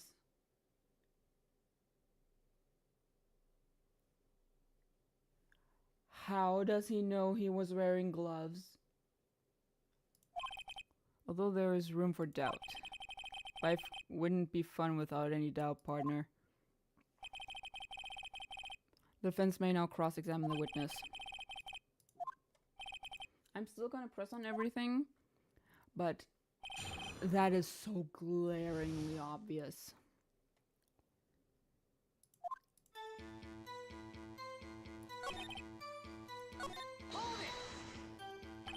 That's because you, how did you put it, pay your respects once a month? Yeah, that's right. That and one more thing. That locker happens to be mine. What? What do you mean? I mean what I said. That's the locker I used when I was a detective. The locker I still use. All that's in there now, though, is a heap of broken dreams. I see. It'd be strange if my prints weren't all over that locker. Apparently his fingerprint data was never removed from the locker. True. He must have been using the fingerprint lock all this time without ever knowing it. Marshall's fingerprints updated. Found Marshall's own locker. The print had been wiped. Okay. Very hard to believe. Very hard.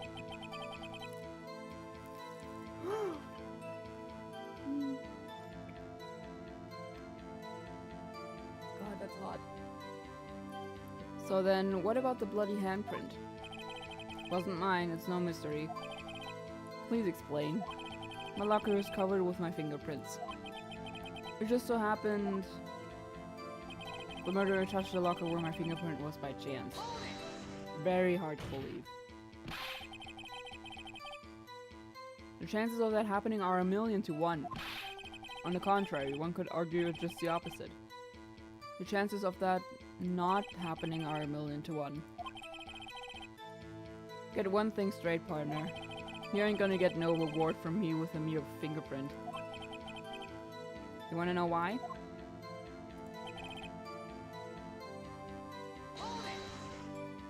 Stop burning yourself. I'm hungry! I'm hungry! Let me! It's not the first time I burned my tongue. Unrelated.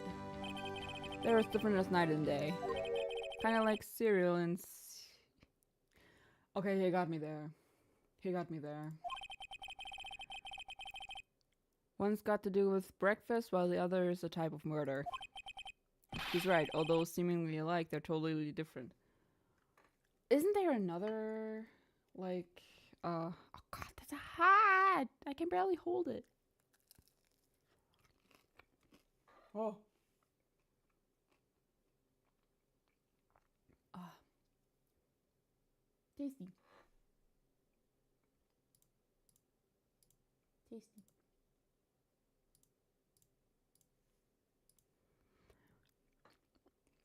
Isn't there, yeah, well, cereal isn't necessarily murder.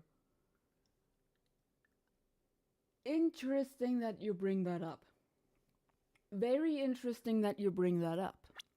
Because...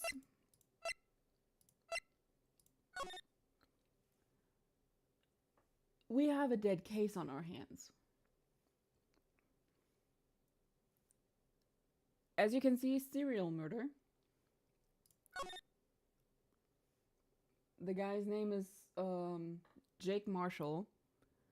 Neil Marshall is one of the victims in this murder. Hold on.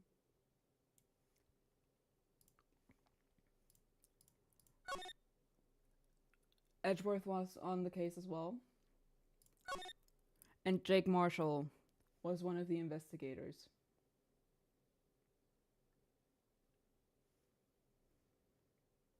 So...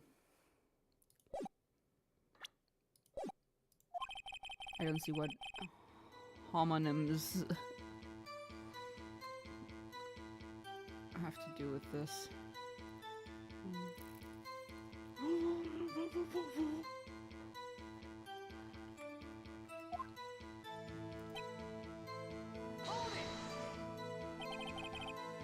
How do you know that? I may be a loner, but I still do my job. I keep up on the reports. There was a blood stain at the scene, though it thought to be left by the murderer. That's right. It was found on Detective Gumshoe's locker. However, no fingerprints were detected on that handprint. That is true. Oh yeah, I think we tried that too. So that would mean the murderer wearing gloves happened to place their hand on top of Officer Marshall's fingerprint. That's the only logical conclusion. Are you starting to get the picture, partner? The picture? This seal of blood in the desert is just food for the buzzard. Are the two Marshall siblings? If so, I wonder if that'll be brought up as evidence, because I'm 90% certain family can't investigate their own family's murder. Are you gonna get on my ass about the immersion again?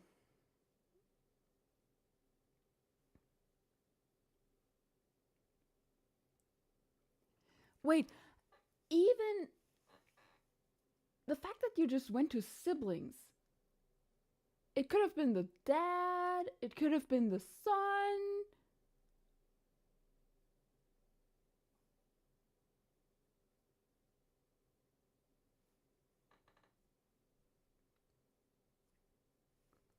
From what I know, we'll just see. There's only one reality, and that's this. The security tape. So long as my trail isn't in there, you can't say otherwise.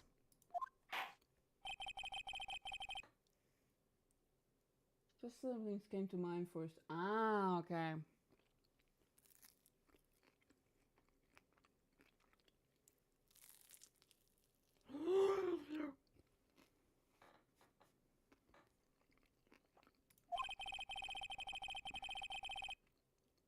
Hmm.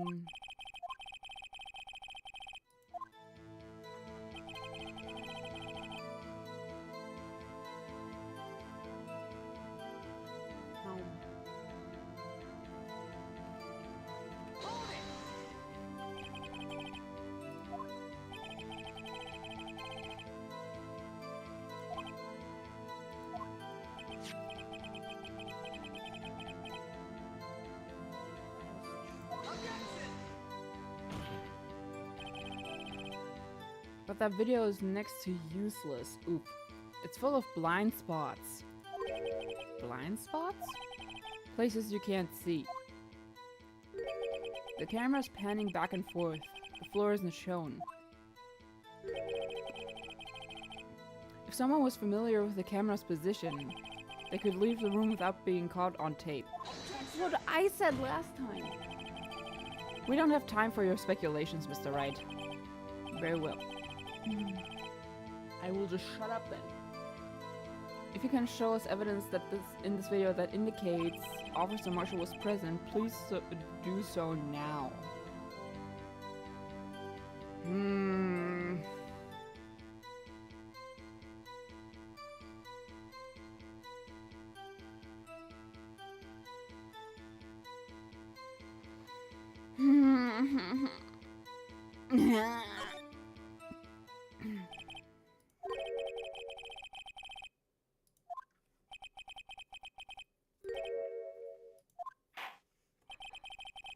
Do I get to hear the blue badger again?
I love this theme.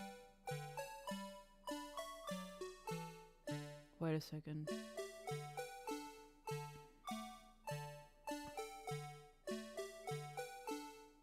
Hold on a minute.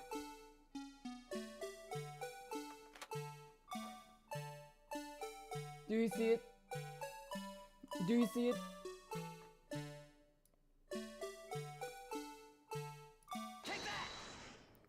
Oh my god.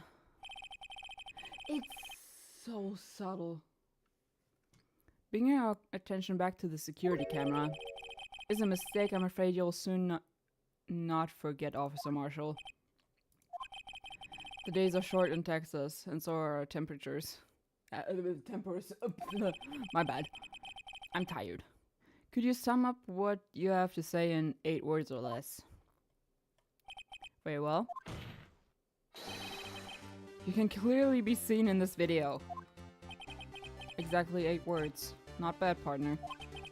The key lies in a certain locker shown in the video.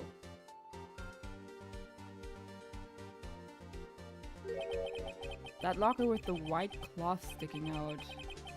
That was the witnesses, I believe. Now then, let's rewind the video a bit. We got him.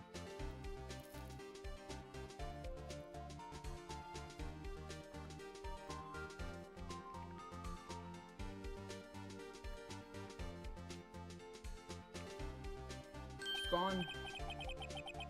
It's gone. Oh, the white cloth, it's gone. What's the meaning of this, Officer Marshall? When the crime took place, the white cloth wasn't there. Then it suddenly appeared. There's only one explanation. Officer Marshall, you were in the evidence room at the time of the crime. What's more, you opened your locker when the camera was turned away.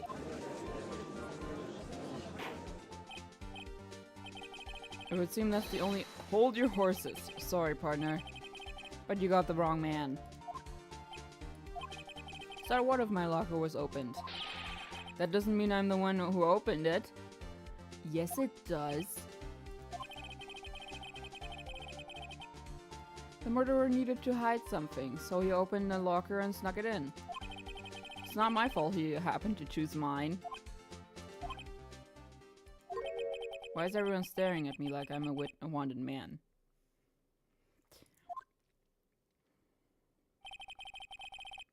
This guy isn't just playing dumb. He really doesn't know. I hate to rain on your parade, but you're the only person who can open that particular locker. Oh yeah? I call your bluff. You say you opened that locker. Now prove it.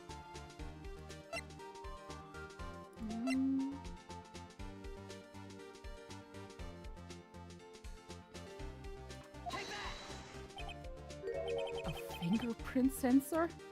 Oh, we got him now. We got him now. We talked about this earlier today. The lockers can only be opened by the detectives they belong to. What kind of crazy talk is this? Well, Detective Gumshoe did mention something about this. In any case, the locks aren't that obvious. There are even some people in the force that don't know about the fingerprint locks. Yep.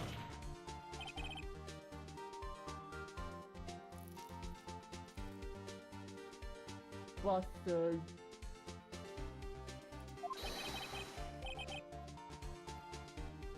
What do you have to say, in 8 words or less?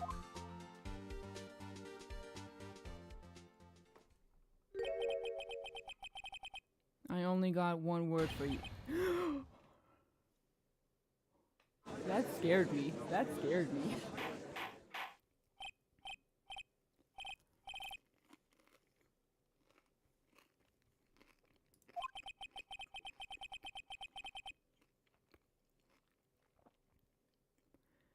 If this is a joke, it's the worst I've ever heard. I assure you, this is no joke, Officer Marshall. Now then, please tell us what you were doing in the evidence room at the time of the crime. That's what I want to know.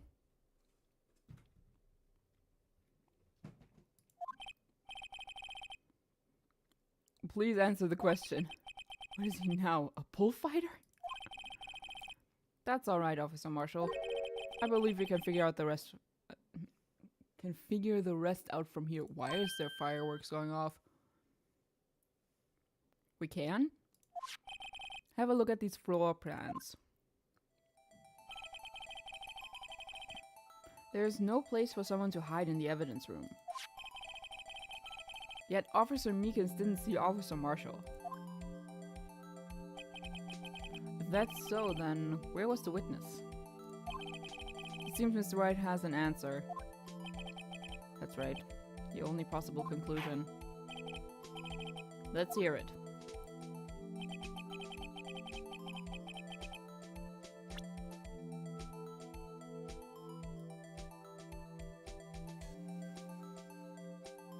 Do we want to say that is him? I mean, it's the only explanation we have.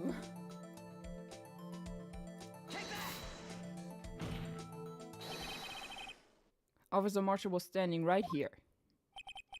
There? But that's where the victim, Detective Goodman, was. Correct, unless the man wasn't Detective Goodman. I believe the victim in the video is Officer Marshall. It was you, dressed up like Detective Goodman. But that's preposterous. I've always wanted to say that word. Officer Meekins witnessed the detective at the crime scene. Once he saw the man's face, he'd know for sure. No. May I point out, though, that Officer Meekins did not know Detective Goodman. He also testified about the man's reaction when confronted. When I entered the evidence room, I asked him to show his ID card. Yes, and how did Detective Goodman respond? He suddenly pulled a knife on me. Outrageous. Yeah, something about the officer's story puzzled me. If the man had had his ID card, why didn't he just show it? Yes, he would have needed it to enter the evidence room, so he must have been carrying it. The answer is simple. He couldn't show it. As you can see, Detective Goodman's picture is on his ID card. That's what I said earlier. Oh, I get it. If he showed that, his cover would have been blown. Officer Meekins would have realized that the man wasn't Detective Goodman. Do you have anything to say to this, Officer Marshall? You've got quite an imagination, partner. We got a term for that. It's called circumstantial evidence. He's still denying it. How can he still deny this? You're gonna have to do better than that to break a detective. Unless you have hard evidence proving I dressed up as the victim. I can't say I particularly care for your uncooperative disposition. Can't say I care for your beard, but you don't see me complaining. He said it again! Well, Mr. Wright, do you have any evidence proving beyond a shadow of a doubt that Officer Marshall dressed up as the victim? Well, who am I kidding? I don't have anything like that. I can see the fear in your eyes, partner. Seems you're the one who couldn't take the desert. This can't be happening. It's so obvious he's the one. What can I do? Edgeworth, what are you planning? It looks like your lack of experience has finally been exposed. I'll pass on to you what someone told me when I was just starting out. When you've run into a wall with no place to go, return to the basics. The basics? For me, that would be what Mia used to tell me. Try thinking outside of the box.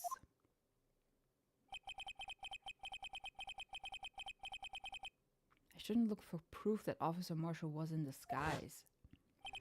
But rather I should look for evidence that came about because he was in disguise. Why do you think this locker was open in the first place? What do you mean? There's no reason for Officer Marshall to open his locker at the time of the crime. Edgeworth is secretly the most helpful defense attorney. Yes. Like I said, they're boyfriends. They are just denying it. Yet he did, despite the chance it might be discovered later as it has been. Which means he didn't originally plan to open his locker. According to the defense's argument, Officer Jake Marshall dressed up as Detective Goodman at the time of the crime. Then, after the crime was committed, he opened his own locker for some unknown reason. The fact that a white cloth is sticking out of the locker seems to indicate that he opened it in order to put the cloth inside. So, just what exactly is this piece of cloth? Perhaps the video is the key to all our unanswered questions. I don't have any evidence, so this video is my only shot. And he is silent. But what could it be? What could it be?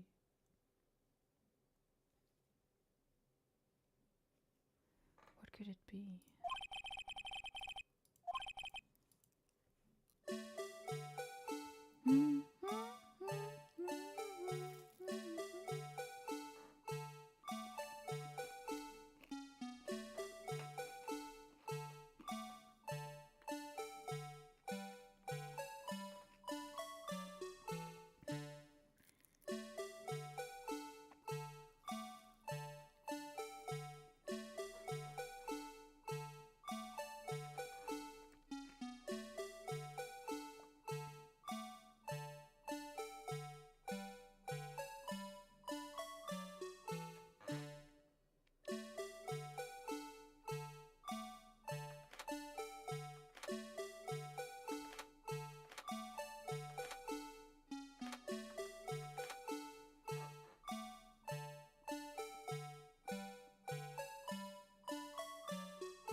That's what he's trying to hide.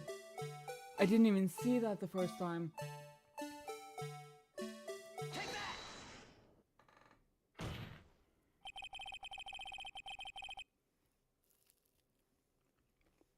Man. For some reason, you disguise yourself as Detective Goodman and entered the evidence room, though I don't know to what end yet. Yet? However, something unexpected happened. Officer Meekins barged in on you. When asked to show your ID card, you pulled a knife on him. However, Officer Meekins panicked, and the white coat you were wearing was soiled with blood. A bloody white coat. Nala! Simba! Hutala! You couldn't just walk out like that. So you hid the coat in your locker. Not bad, partner. He is speechless. Not bad indeed. Took a while to get there. Now then, Officer Marshall. Are you ready to tell us the truth? Looks like I underestimated y'all. I hope you're happy now, Mr. Edgeworth. Huh? 2 years ago, if you were only half as persistent then as you are today, we all wouldn't have to be here now would we? Officer Marshall, tell the court what you did. All of it. Alright. Seems the time has come. Oh no. Now's the time of the truth. No. Another testimony! I had to do it that day. I couldn't just stand by and let it die. I stole the detective's ID card and dressed like him. I planned to take out the evidence. I wasn't expecting Officer Meekins. I knocked him out. I managed to escape. I knew which areas wouldn't be caught on the camera. There wasn't any murder in the evidence room at 5:15. Good to know. So the supposed victim was really you. But there's one thing I still don't understand. Traces of a large quantity of blood were found on the floor of the evidence room. If no one was murdered, then how could that be? Officer Meekins managed to cut his own hand. My guess is he's the donor. Yeah, he did say that, he bled quite a bit. He did say he bled quite a bit.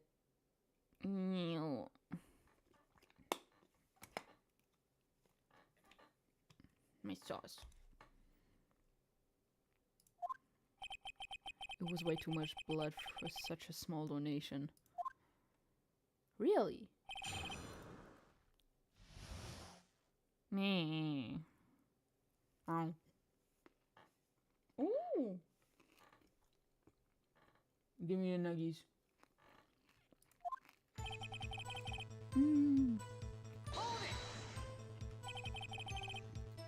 When you say it, you mean... Do you even have to ask, partner? Yeah.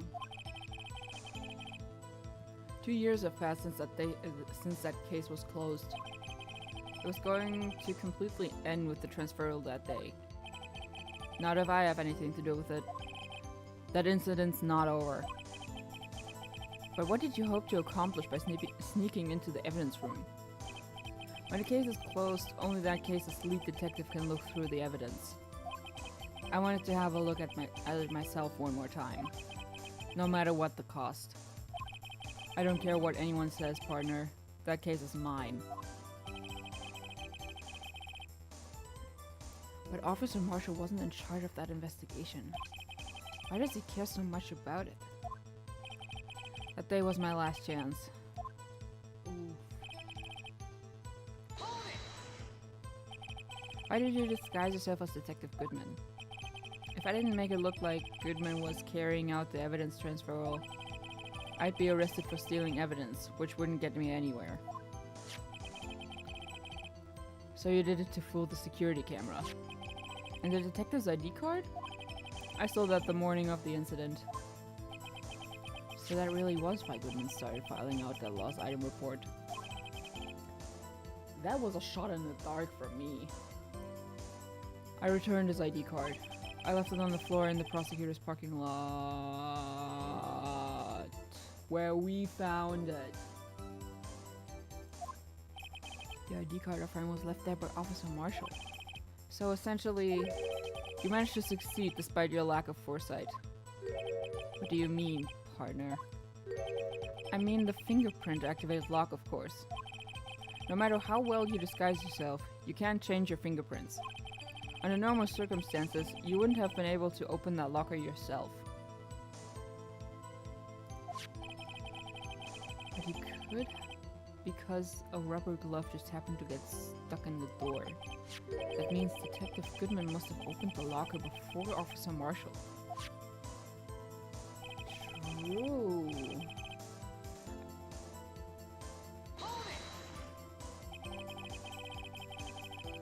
You pulled a knife on Officer Meekins and tried to drive him off? Let's just say I was a little surprised. Little is good. I only planned on being in the evidence room for no more than 5 minutes.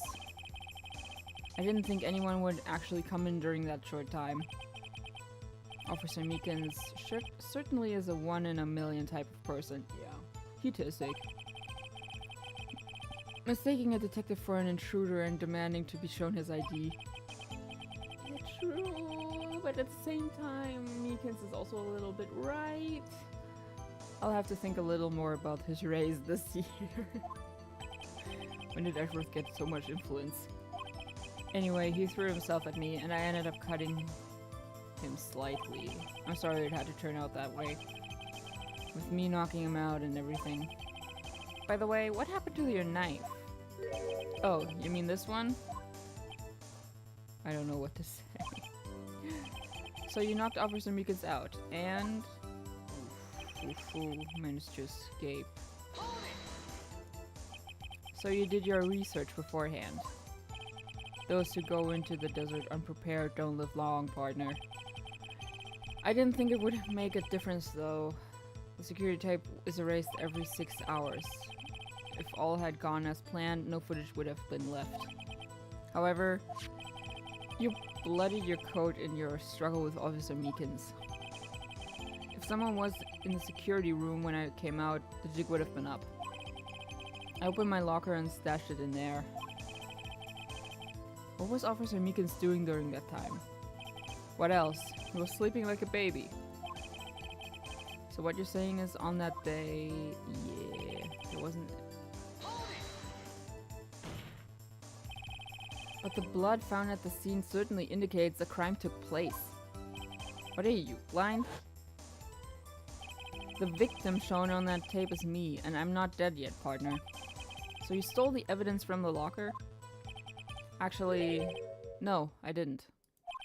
Why not? When I opened the locker, the evidence was already... Huh? When I opened the locker, the evidence was already gone. What? Where is that evidence? It's still missing, Your Honor. Ooh. Detective Goodman's locker was already empty. Someone else stole the evidence. Officer Marshall, may I ask you one thing? Fire away, partner. It's a free country. Just remember, I'm also free to decide whether or not to answer. Why did you do this? Stealing a detective's ID, injuring a police officer. This is no small offense. Moreover, you're an officer yourself. This will have serious consequences. You can't just be forgiven with a simple cut in salary. Not that salary cuts are ever a valid solution. Oh no. Like I said, this isn't your case. This one is mine. And I'll do anything it takes to get an answer I'm satisfied with. The witness has an unusual amount of zeal. Let's hear more. I can't just forget the SL9 incident. You know why? But that case was solved 2 years ago, wasn't it? That's the reason the evidence was stored in the evidence room. Joe Dark was convicted for his crimes. One thing I can say for sure is he deserved his sentence. I remember the Joe Dark case. It involved serial murders, didn't it? I don't intend to complain about how it turned out, but there's something that still bothers me. Something went down at that trial. Something no one will talk about. What happened? I don't know. That's what I'm trying to find out. Why is he so concerned with that incident? Maybe I should present... Everyone involved here is related to... Hi. What is your favorite album? As in music? Percy Williams. Why does that name sound familiar?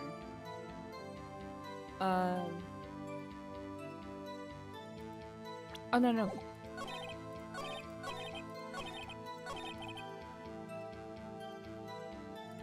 Present.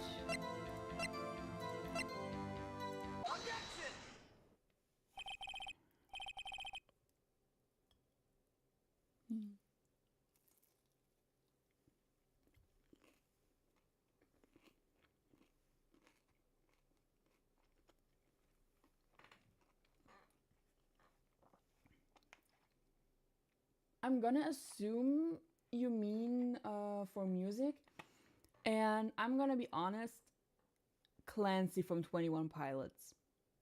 I was at their concert. I almost cried, man. Well, I did cry, but I was almost full on bawling. I love 21 Pilots so much.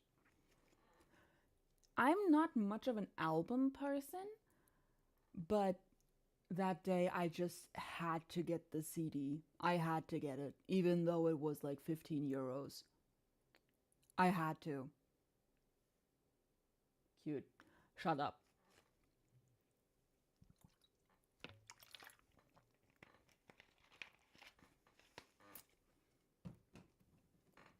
Officer Marshall, I think I understand. I think I know why you care so much about the SL9 incident. Sounds like we've been sipping too much cactus juice, partner.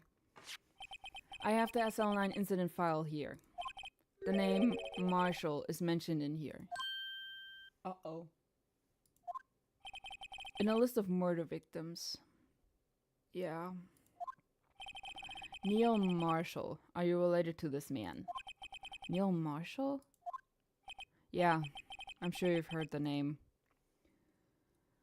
Here it comes. 2 years ago. He received the same lousy prosecutor award you got. What? A prosecutor? You must be talking about the King of Prosecutors award. Now I remember. Prosecutor Neil Marshall. He handled the SL9 case before I did. That's right. He was killed. And the case fell into your hands. But what's his relation to you? He was my brother. My favorite album is Plastic Beach by Gorillaz. Ooh, I haven't heard of Gorillaz in ages, man. I haven't heard of the... Ayo, don't diss the cactus juice. Gorillaz. I haven't heard in ages, man. They're good, though. They're good, though. I will give you that. Solid choice, man. Solid choice. Oop.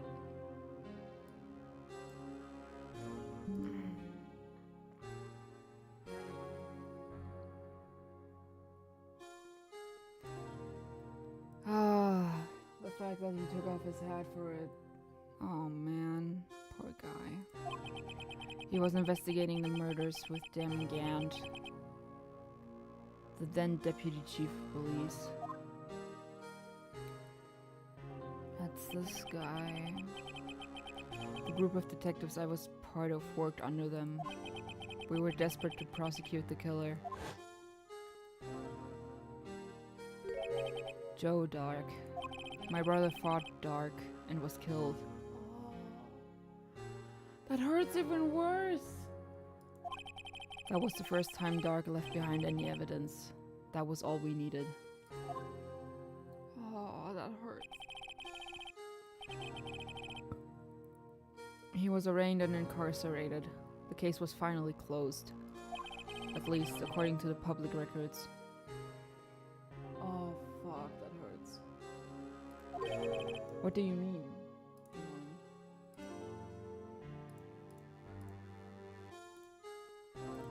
My brother couldn't have been killed by Joe Dark. Huh? I knew my brother better than anyone. No one could have beaten him in a fight. And that's it?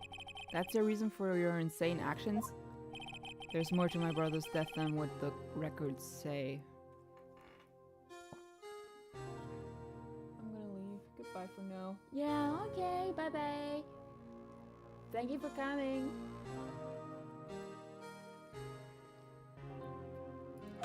No matter how much you try to hide it, you can't fool me. I need to send you the Nate Wants to Battle cover of Feel Good Inc. Ooh. Nice. I've heard a mashup between Feel Good Inc. and Alphabet Boy by Melanie Martinez. We will not get into what she's up to right now because, hell no. But the mashup is really damn good. I think the title of it was Alphabet Inc. It's so good. It's so good.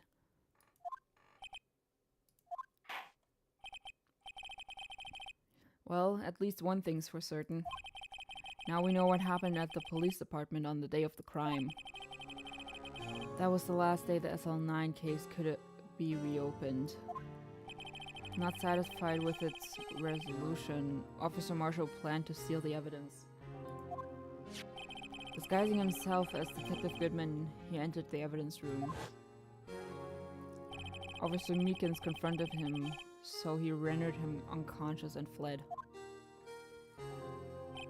Yes, this mystery has finally been cleared up.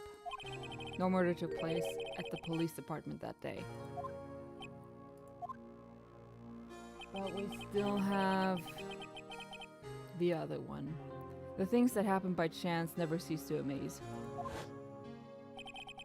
At exactly the same time as the murder at the prosecutor's office, this fake murder was going on at the police department. Oh man. Chance? It's got to be more than just that. So if no one was murdered at the police department on the day of the crime, that means the murder in the prosecutor's office's parking lot was the real one, which in turn means only one person could have committed the crime. Chief Prosecutor Lana Skye. But wait, a verdict hasn't been reached in yesterday's trial. Which is why we examined the incident at the police department today. But there's only one reason the defendant was not convicted yesterday. There yet remain the mystery of the simultaneous murder at the police department. Seems to me this boy's got the draw on you, partner.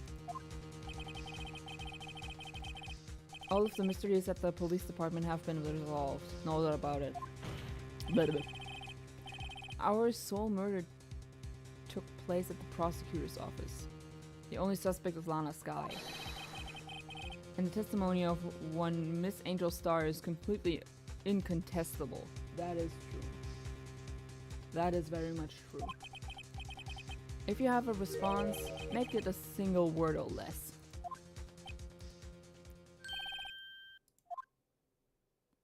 Yeah, I don't think we can win this. I rest my case. Fuck you, Edgeworth.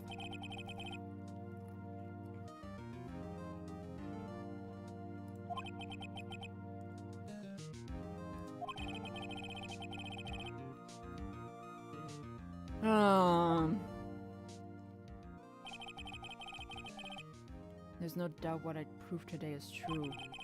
the apparent murder on the security camera's tape really was fake. But I didn't realize that would end up proving Lana guilty. Yeah.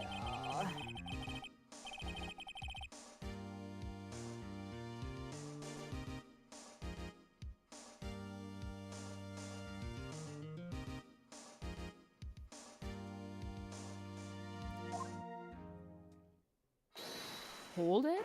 Who? Emma! Where did you come from? Your Honor, wait. Emma, the defense has an objection. A scientific objection. Right? What do you mean, right? Mr. Wright, are you this girl's guardian? Your Honor? Oh, in a sense. Please, Your Honor.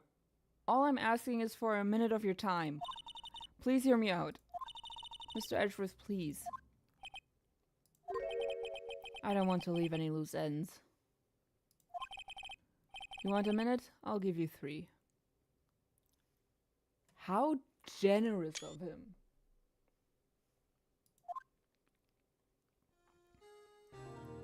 I was kind of in a shock. I mean, finding out the SL9 incident referred to the Joe Dark killings. Now that she mentions it. The names of both Sky sisters were in that file. But that's when I figured it out. I mean, what Officer Marshall was trying to do that day.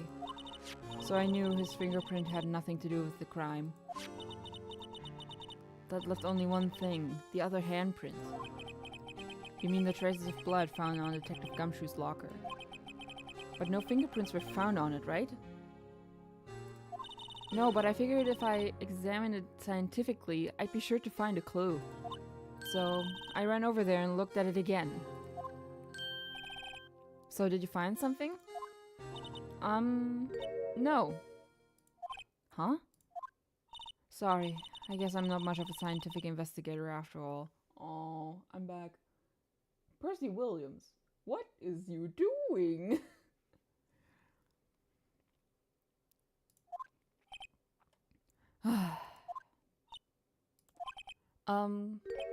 Is that all? Please don't be mad. I'm just a high school student. Yeah, she's baby. She's baby. And I'm just an attorney. But Mr. Wright, those traces of blood are the only clue we have. If we can't find something wrong with them, please, Mr. Wright. You're a professional. If anyone can save Lana, it's you. Me? Oh boy. Oh boy.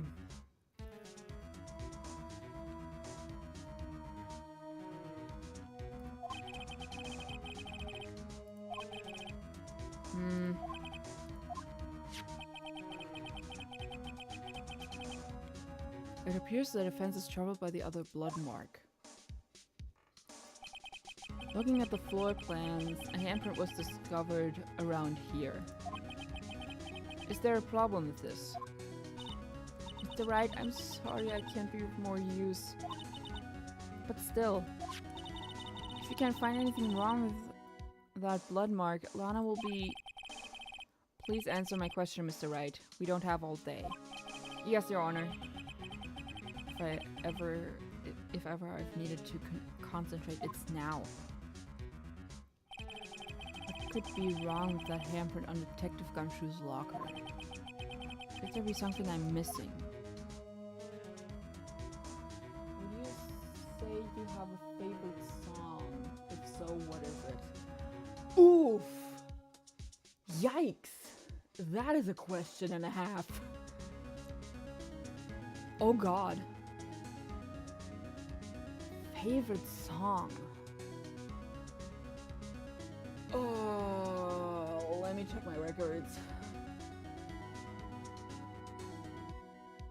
What is my most played song on my playlist?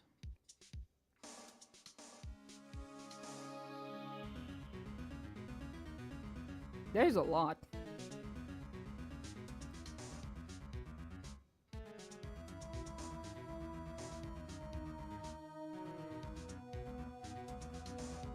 I'm honestly gonna have to go with Angel Trigger. It's a Vocaloid song. It's so good.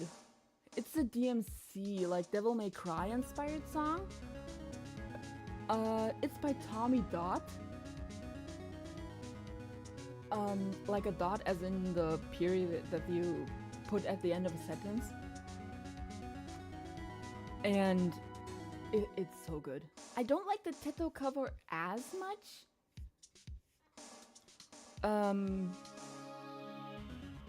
But it's still good. In second place it would be am I gonna get copyrighted for this? Probably. The other one that is a very close second, maybe even tied for first place, is Daikirai from God, what's his name?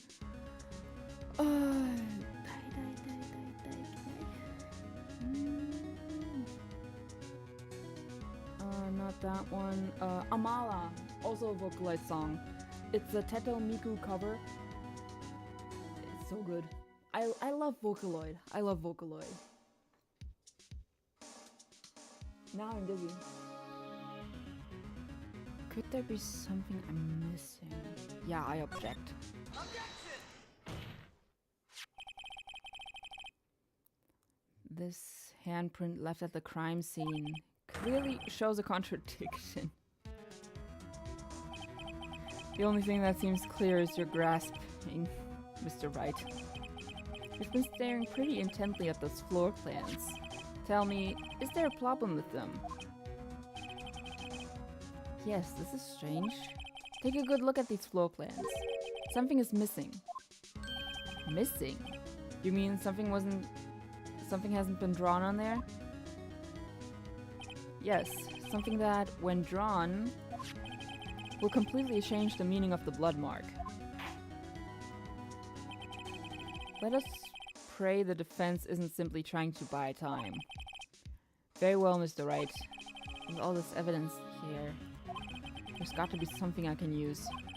The question is, which item can prove something is missing from the floor plans? The Blue Badger panel! What about that piece of plywood? The Blue Badger, mascot of the police force. Defender of truth, guardian of proof. Explain yourself, Mr. Wright. Please look at the floor plans of the crime scene. The Blue Badger is not here. So watch what happens when we put him in. This is where he was dancing at the time of the crime.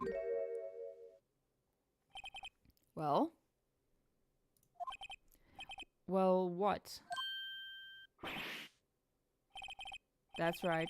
So long as the Blue Badger is dancing here, it would be impossible to place a handprint at this spot on the locker.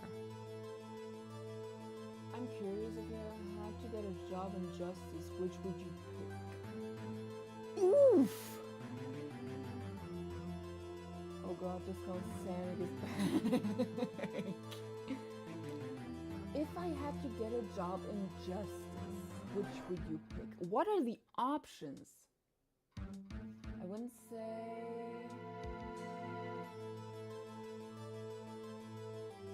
I wouldn't say I have a favorite song, but some contenders include Didn't You Know by Erykah Badu, I think is... Okay. Empire Ants by Gorillaz. And Groove is in the Heart by D-Light. I'm gonna have to give those a listen. Hold on. There we go. I'm gonna have to give all of those a listen. I haven't heard any of those. Like, for the job and justice thing, Kane, what are the options? Like, what are the options that I have?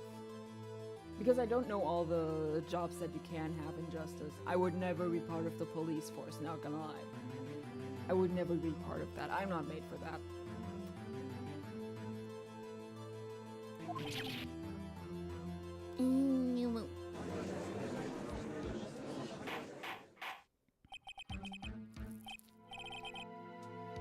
So that means Just exactly what does that mean? It means it can't be done. What are you saying? Blood traces are undeniably found on that locker.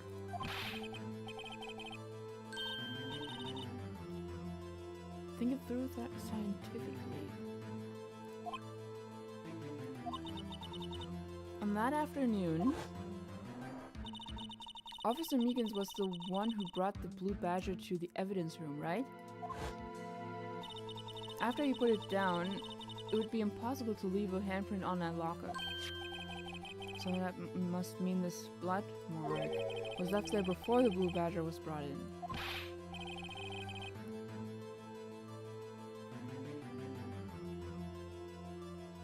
I would say anything in a court, so like attorney, prosecutor, judge, anything like that.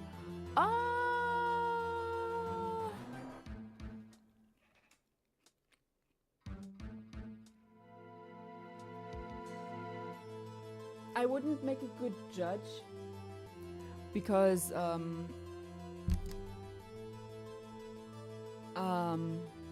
ultimately the judge decides the sentence, and I feel like I would be too soft on people.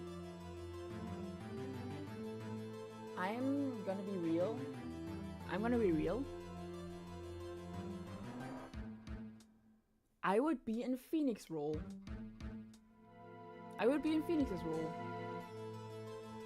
I'm gonna be real. Because it's always innocent until proven guilty, and a lot of people actually tend to forget that these days. It's always innocent until proven guilty. And someone really needs to uphold that. Just one moment. I will not allow such far-fetched balderdash in my courtroom. It may sound far-fetched, Your Honor, but it's the only possible explanation. On February 21st, in the police department's evidence room, blood was spilled not once, but twice. But how? One time was captured on this tape, taken by the security camera.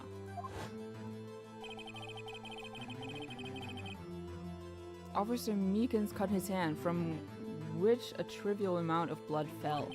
The problem is, the other time. Thank you for the judge thing. That's such a huge problem here. Yeah. Someone bled prior to the struggle shown on this tape. It had to have been Detective Goodman when he was really murdered. That's ridiculous. I refuse to accept your absurd claim. The murder portrayed in the security tape has been proven to be fake. However, that does not explain the blood mark found on the locker.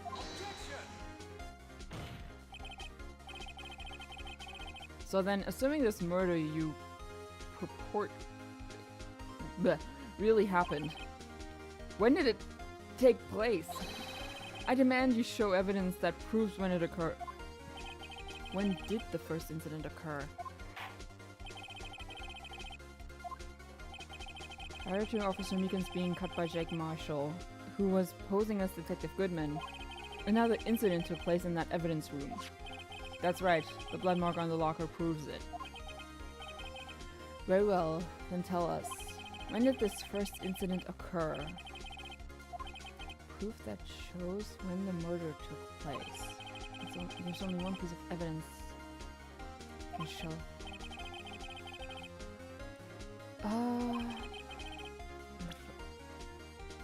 Wait a minute. This one. We don't know who this is yet.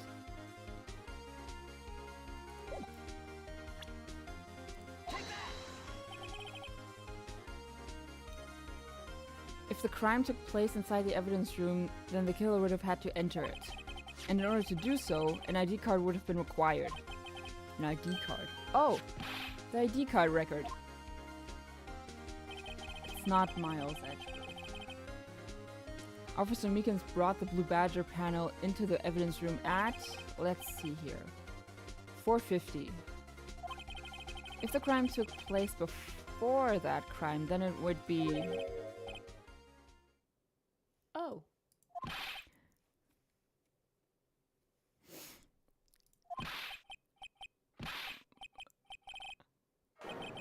Just what have you done?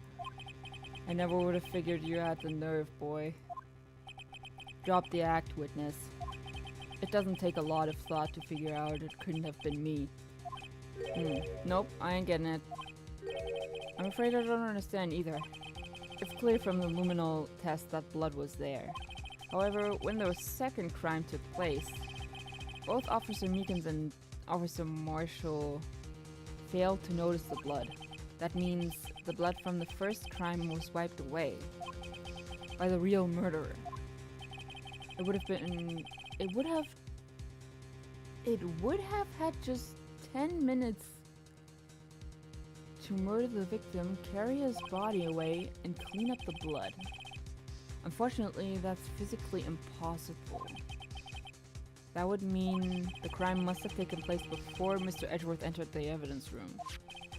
Let's look at the chart again. That's 20 minutes. There's only one other card number remaining. How many times has Edgeworth been accused of murder at this point? 3 times? Talk about a lucky number. But wait, that doesn't make sense. How could Detective Goodman have entered the evidence room? Since there's no record of his card being used beforehand, he must have entered along with the real murderer. That's the only plausible explanation. Yeah. Please look into this ASAP. Find out whose ID number is that. Bleh. That's 17 too many, Your Honor. Bleh. Unfortunately, I'm unable to look up the owner of that ID card.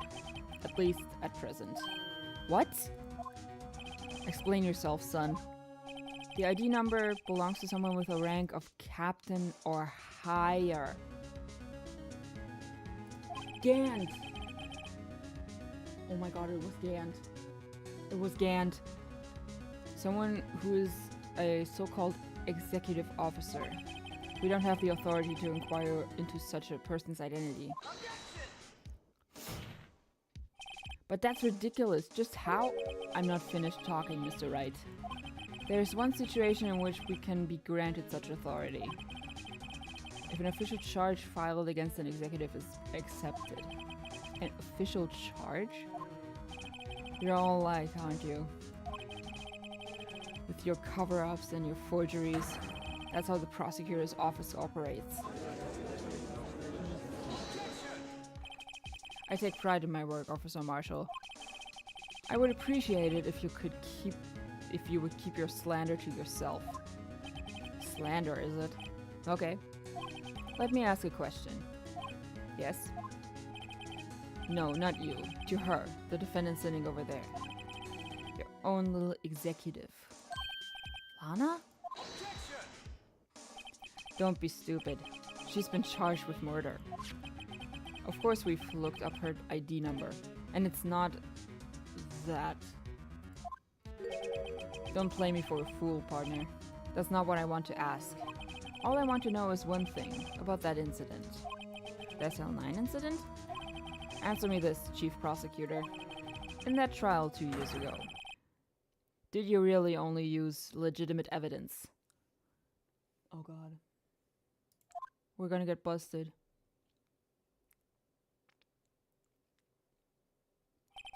Do you need the witness to repeat his question, Chief Prosecutor? I heard him fine, Mr. Edgeworth. 2 years ago, I was in charge of the prosecution for that trial. At the time, we felt the powerlessness of the law. At least, I did. Uh-oh. Lana. Honey, please.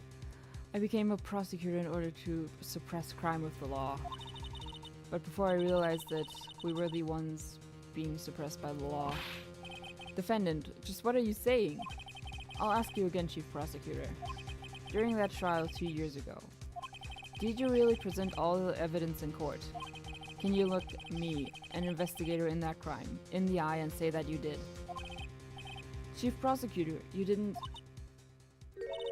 I don't have to, Officer Marshall. Why won't you answer him? Drastic crimes require drastic measures. That's just the way it is. And she admits it. We did what we had to, in order for him to get the verdict he deserved. But Lana, even if it involved forging evidence.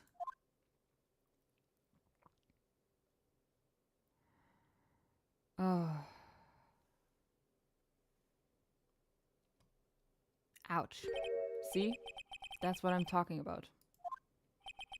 No. Oh no!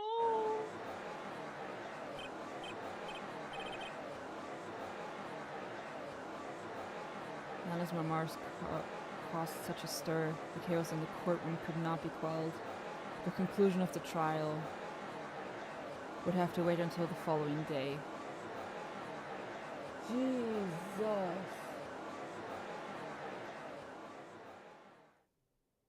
And we're still going. This is a 10-hour plus case.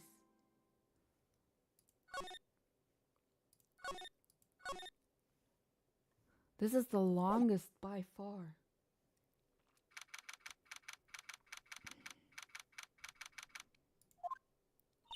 I'm so sorry, Mr. Wright. I'm sorry for what my sister said.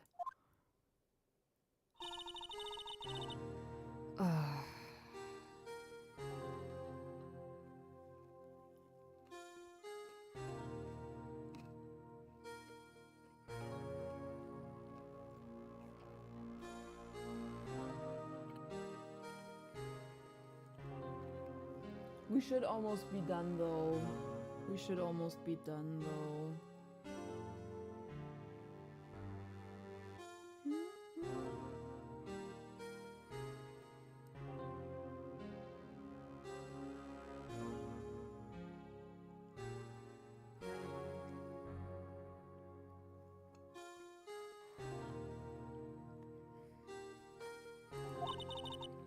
That's just the way it is. We did what we had to, in order for him to get the verdict he deserved.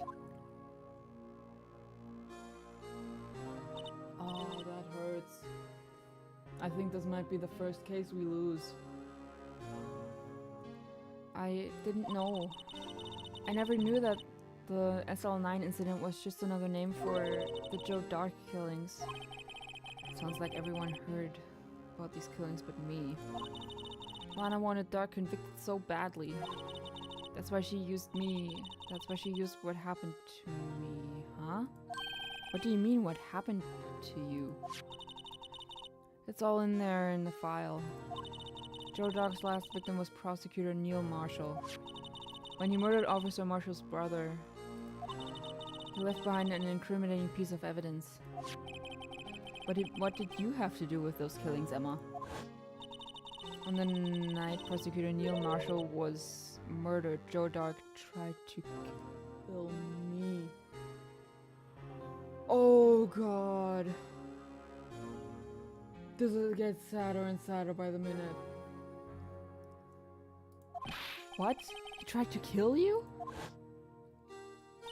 Officer Marshall's brother, Neil, was only trying to save me. So that means you...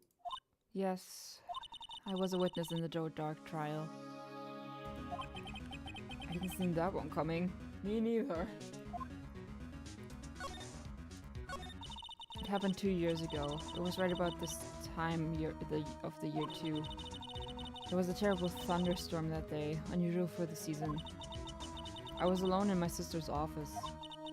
We were planning to eat dinner together once she finished her work. Then suddenly, this terrifying man came bursting into the office. Joe Dark. It seemed like he was running from someone. He pulled out a knife and screamed at me. I didn't know what was going on. Just then, Prosecutor Marshall showed up. Jake Marshall's brother. Joe Dark tried to take me hostage. But before he could, Mr. Marshall tackled him. Then, what happened? I'll never forget it. Lightning struck and the lights went out. Suddenly, a bolt of lightning flashed outside of the window. lighting up the office for an instant. What I saw then burned a permanent picture into my mind. I can still see it now. Permanent picture. I don't remember the moment when Dark stabbed Mr. Marshall. Oops. So you weren't able to testify about that? No, I was only asked about when I was attacked. That must be why she made up the crime. Made it up? You mean provided bogus evidence? The prosecutor's office wanted that guilty verdict so badly. Lana forged the evidence and Mr. Edgeworth used it. Edgeworth? Yes, but I'm sure he didn't know anything about it. He couldn't have known he was being given false evidence. Even so, that's when it all started. The rumors about Mr. Edgeworth, I mean. That's all my fault. If I could have just testified properly, none of this would have happened. So it's true, even though he may not have known it. Edgeworth really was involved in falsifying evidence. Yikers. Absolute yikes. That is the biggest Edgeworth L ever. After that case ended, Lana was never the same. She became cold, like she is today. She must not have been able to face up to what she did, especially not to Emma. What did you see in the instant that crime occurred? Dark knocked down Mr. Marshall and raised his knife. Neil Marshall was stabbed right in front of this poor girl. I don't remember what happened after that. Apparently I passed out. When I came to, Lana was cradling me in her arms. Poor Emma, you've been through so much. Oh, that hurts. I couldn't bring myself to testify about that instant. I tried, but the words just wouldn't come out. I drew a picture, but it wasn't any good. 2 years ago. You must have been 14. That's understandable.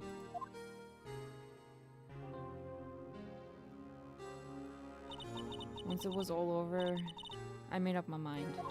I decided that when I grew up, I'd become a scientific investigator.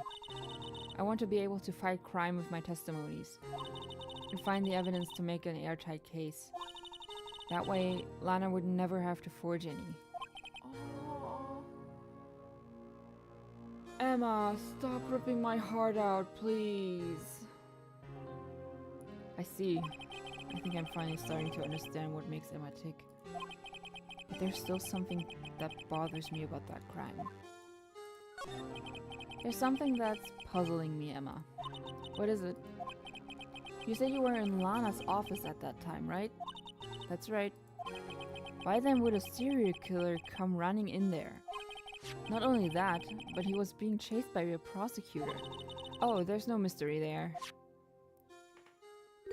Joe Dark had been taken in for questioning that day. Taken in for questioning? You mean by the police? Of course, this happened at the police department. He tried to run away halfway through the interview and fled into my sister's office. But why did he run all the way over to your sister's office? Because the detective offices and the questioning room are right across from the elevator. Across from the elevator? But Lana was the chief prosecutor, wasn't she? No, silly. Didn't I tell you? 2 years ago, Lana was a detective. Huh? She was the best in the entire force. That's news to me. That would have been great to know a couple hours ago. After the Joe Dark case, she was transferred to the prosecutor's office and made chief prosecutor. Lana used to be a detective? I'd better have another talk with her.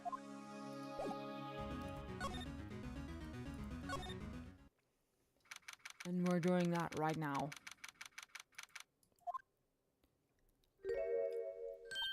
Lana, Mr. Wright, it seems I keep causing you trouble. Falsifying evidence. I didn't think you were the type. Criminals don't mind playing foul. Why should we? But Lana, if you're wrong, an innocent person might be found guilty. Believe me, I understand the risks. Lana, Emma told me about you. Oh? About how you were a detective 2 years ago, and how the SL9 incident was the reason for your transfer to the prosecutor's office. That's right. Could you fill me in on the details, especially about that unusual change of jobs? I suppose you have a right to know, Mr. Wright.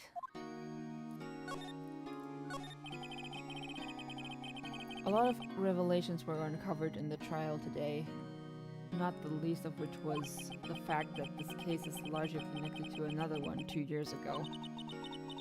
Evidence from that case was stolen as well, though I expected as much. I know how obsessive Officer Marshall can be. That trial, it really wasn't fair, was it? I believed in you, Lana. I believed that no matter what happened, you'd always stick to the truth. It couldn't be helped, Emma. At that trial 2 years ago, I sold my soul. Well, all drama aside, the fact of the matter is, at 5:15 there was no murder at the police department. Tell me it's not true, Lana, what the witness, Miss Starr, said. About you stabbing Goodman with a knife. Yeah, why would she do it? Lana, I don't understand. Why won't you tell us? Emma, this doesn't involve just me. I don't think I've ever seen Lana look so phased before. Why? Like, what is the motive? What is the motive Lana would have to kill Goodman? What would be the motive? It's true, I was a member of the police force 2 years ago. She was amazing.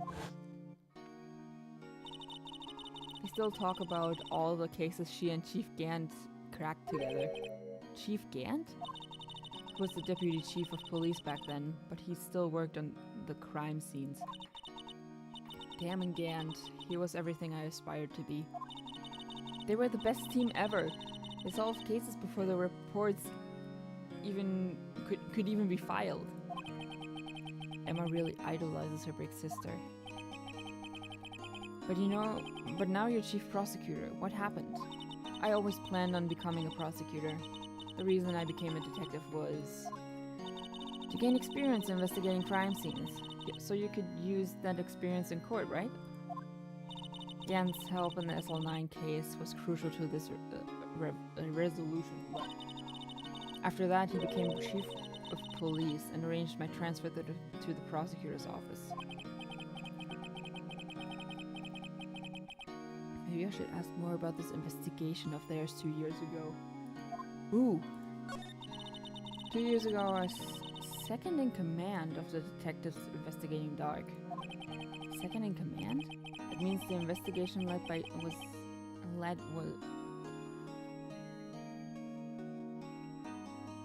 That means the investigation lead. My God. The investigation lead was Damon Gant, right? Yes. Deputy Chief Gant and I shared the same office and the same investigations. They even had the same office. We led a team of the best detectives on the force. Detective Goodman, whose case it was, Jake Marshall and Angel Starr. It was the first time Marshall worked with his brother. He was quite gung-ho. What does that mean? What does gung-ho mean? Without a doubt, Joe Dark was the serial killer. We asked him to come in for questioning. We were desperate for evidence. That was when his final murder took place. When he tried to murder Emma. Prosecutor Marshall was trying to save me from Dark. You see, the first person who happened upon the scene of the crime was me. Now you tell us. Damien and Neil Marshall were the ones questioning Dark that day. The investigation was in its final stages, and Dark must have suddenly panicked. So he waited until Gant and Marshall let their guards down, then fled the room. From there, he ran straight to the office shared by Deputy Chief Gant and myself. That's where you found me. So you were the first person to run to the scene, Lana. It appears so. I was filing some papers while Gant and Marshall were questioning Dark. Oh god. When I returned to my office, I saw 3 bodies on the floor and smelled blood. Basically, aggressively forward with initiative.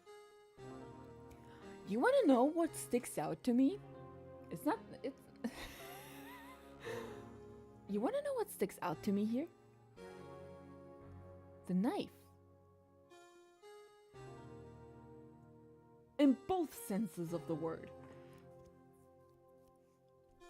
Why is the knife in the back? If we get back to that... If we get back to that, and I think we will, there's some foul play here. You can bet your asses on that.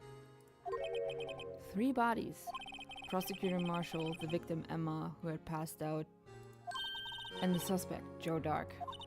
During the struggle, it seems Mr. Marshall struck a final blow before he died. Joe Dark had incurred a minor concussion and lay unconscious. What did you do? To be honest, I panicked. I picked up Emma, carried her out of the room, and just held her. I can't blame her, after all her sister must have gone through. After that, I placed Dark under immediate arrest. Let me get this straight. You were all involved in the SL9 incident. That's right. Quite a coincidence, huh? I don't buy it. What are you saying? There's no way everyone involved in this trial was also involved in that incident. Just by chance. But that case was solved 2 years ago. At least one person went to extremes because they didn't believe it was truly solved. Officer Marshall. Yes, his actions came as a surprise to me as well. Ever since his brother died, he's changed completely. I guess he wasn't convinced with the ruling against Joe Dark. Life doesn't end with the closing of a case. Everyone has to live the rest of their lives with their memories. That case just might not be over yet. Emma was assaulted by Dark at the police department, right? Yes, in the office that Damon and Gant and I shared. The office that Mr. Gant now occupies by himself, the chief's office. Maybe we should have a look at the chief's office. The site of the final SL9 murder. Let's see if we can even go there. Ow, my back. But we're almost done. I don't see Detective Gumshoe anywhere. Things have been kind of quiet around here today. You're right, the chief of detectives seems the same though. Why don't we go look for some other people to talk to? Right, we can come back here later.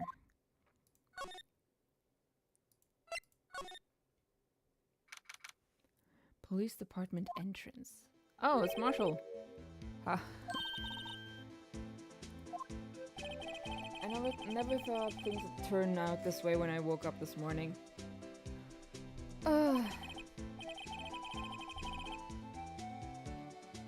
You never know where life will lead you, eh? I should have known my luck had run out when old Billy dried up this morning. Billy? Must be his pet cactus. Say, where are you headed? Just over to the prosecutor's office for a little interrogation. Okay. It's a voluntary appearance, but we all know I won't be coming back. Sorry, but you can't go in the evidence room today, partner. But Mr. Marshall, Why did you do it? Why do prospectors head west? If ever there was a case I needed to know the truth about, it was this one. Before you turn yourself in, Mr. Marshall, would you mind telling us exactly what happened? Looks like I won't be getting a steak lunch today. Dark trial. Something was fishy about the trial from the beginning. It wasn't just me either. All the detectives thought so. What do you mean fishy? Some of the facts reported were inconsistent with the evidence we found. For example, the murder weapon. The murder weapon? You mean that switchblade knife with the broken tip? That was Joe Dark's, alright. But in the initial autopsy report, a question was raised. A question? The blade of the knife was not a perfect match with the wound the victim sustained. What does that mean? It means there is a good chance that knife was not the murder weapon. However, in the report that was finally submitted, that possibility had been erased. Ugh.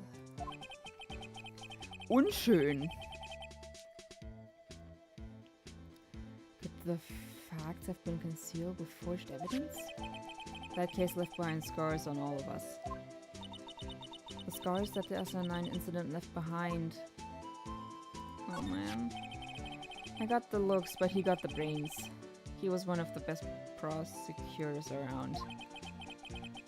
I had just made detective when it went down. It was our first case together. How old was he, your brother? Was 27? Too young. That's too young to go. He was awarded the highest honor that very day. The highest honor? You mean the King of Prosecutors? I knew it. What are you looking at me like that for? That's an honor for a prosecutor. Mr. Marshall must have really been close with his brother. Oh. The day the SL9 incident took place, that wasn't the same day as... That's right, it was the day of the evidence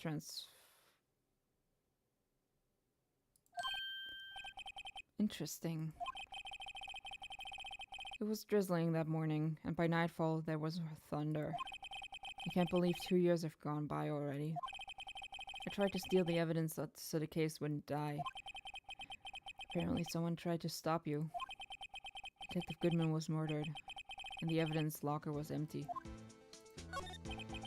There was something going on behind the scenes in that case. We all knew that later. Every detective involved in that investigation save one was taken care of. The star was fired and I was demoted and boxed away in a tiny room. What about Detective Goodman? If they did something to him too, the commissioners would get suspicious. No, they were careful enough not to be too obvious. That answers the question that Jude had the other day about why Goodman was still a detective. That answers that question. They? Who are you talking about? Don't get upset. I mean Damon Gant and Lana Skye. The investigation lead, Damon Gant, and the second-in-command, Lana Skye. There wasn't a person on the force who hadn't heard of that duo. That case was the biggest step in both their careers. After the case ended, Lana transferred to the prosecutor's office, right? Yeah, Damon Gant, the new chief of police, arranged for that to happen. We will see him again. She's never been the same since she left. Everyone who knew her said so.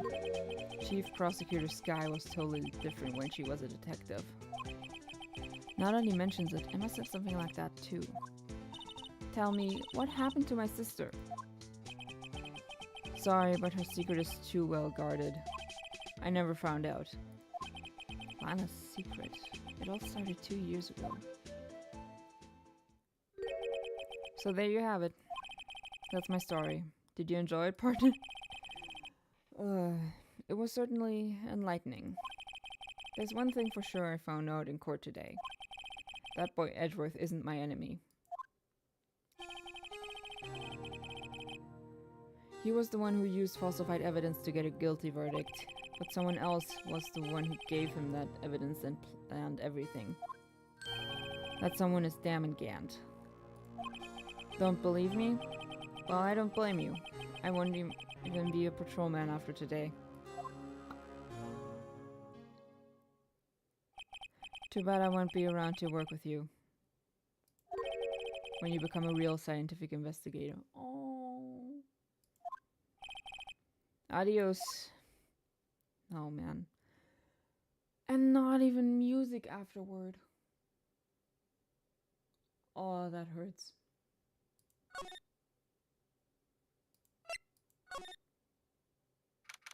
Oh, that hurts. This place is always pretty empty, but today it's deserted. That must mean everyone's busy solving crimes. Oh, if you're looking for the others, they're all in the conference room. Thanks. Wow, he actually talked to us. With the chief prosecutor saying that she did what she did and the decision about what to do about Mr. Edgeworth. Not to mention our statement to the media on tomorrow's trial. There's more chaos going on than Thanksgiving and Christmas put together. It's time to go join the Ancestors Ombre. No! Don't say that! I think festive is the word usually used for those. Sir, we'd like to have a look around Chief Gant's office. Just use the connecting hallway on the other building and take the elevator to the top floor. You mean it's okay for us to go in there? I mean, we aren't police officers or anything. Hey, you're right. You can't go in there. It's off limits. Now I see where Detective Gumshoe gets his unique charm. Well, what are we waiting for? Let's head to the chief's office. Chief's office. I wonder what awaits us here. Huh? Huh? What the fuck is this? What the fuck is this?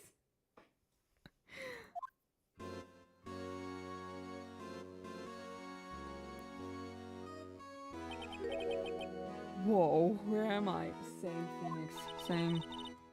In the chief's office, silly. At least that's what it said on the door. Check out that pipe organ. That's real, isn't it? Hey, I used to take organ lessons in kindergarten. They used to call me Little Miss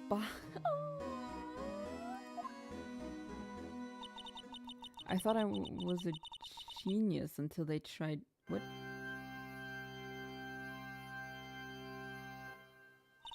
I never could remember where C was. Huh? Oh no, it's him. Oh, it's you two. Chief Gant. He put that paper he was reading on his desk. So, Righto, how have you been swimming lately? That's a fucking Warhammer 4K chief office. No, I haven't. I've been kind of busy lately. I can appreciate that. I've had my hands full too with Mr. Marshall's misconduct and Lana's provocative statement. Provocative statement? Oh, you mean about the forged evidence? 2 years have passed since that incident. Oh my, how time flies. See that big picture on the wall over there? It's the jar! It's the jar! That's a picture of Lana, Neil, and me. So this is Mr. Marshall's brother, Prosecutor Neil Marshall. We both have a Western theme. Interesting. We took it to commemorate our work together. Wait a minute. The award is broken. The award is broken. And the one that is in Edgeworth's office is also broken in that same spot.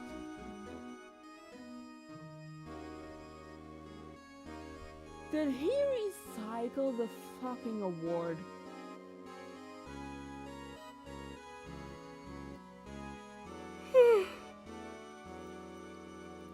We took it to commemorate our work together. Something's not right with this picture. I can't quite seem to put my finger on it though. I think I need my glasses back. Better.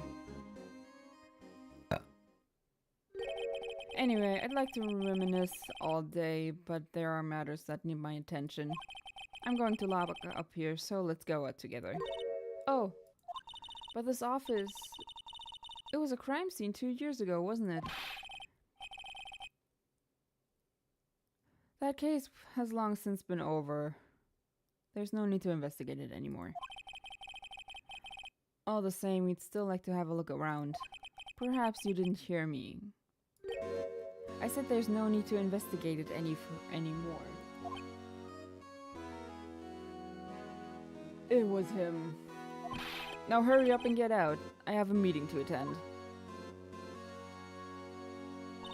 Looks like we aren't welcome. It seems the case isn't over with yet after all. What do you mean? Chief Gant denied our request to search the crime scene. That means there must be a reason he doesn't want us looking around in there. You mean like a clue? There's got to be a way we can get inside the chief's office. Oof! Where do we go?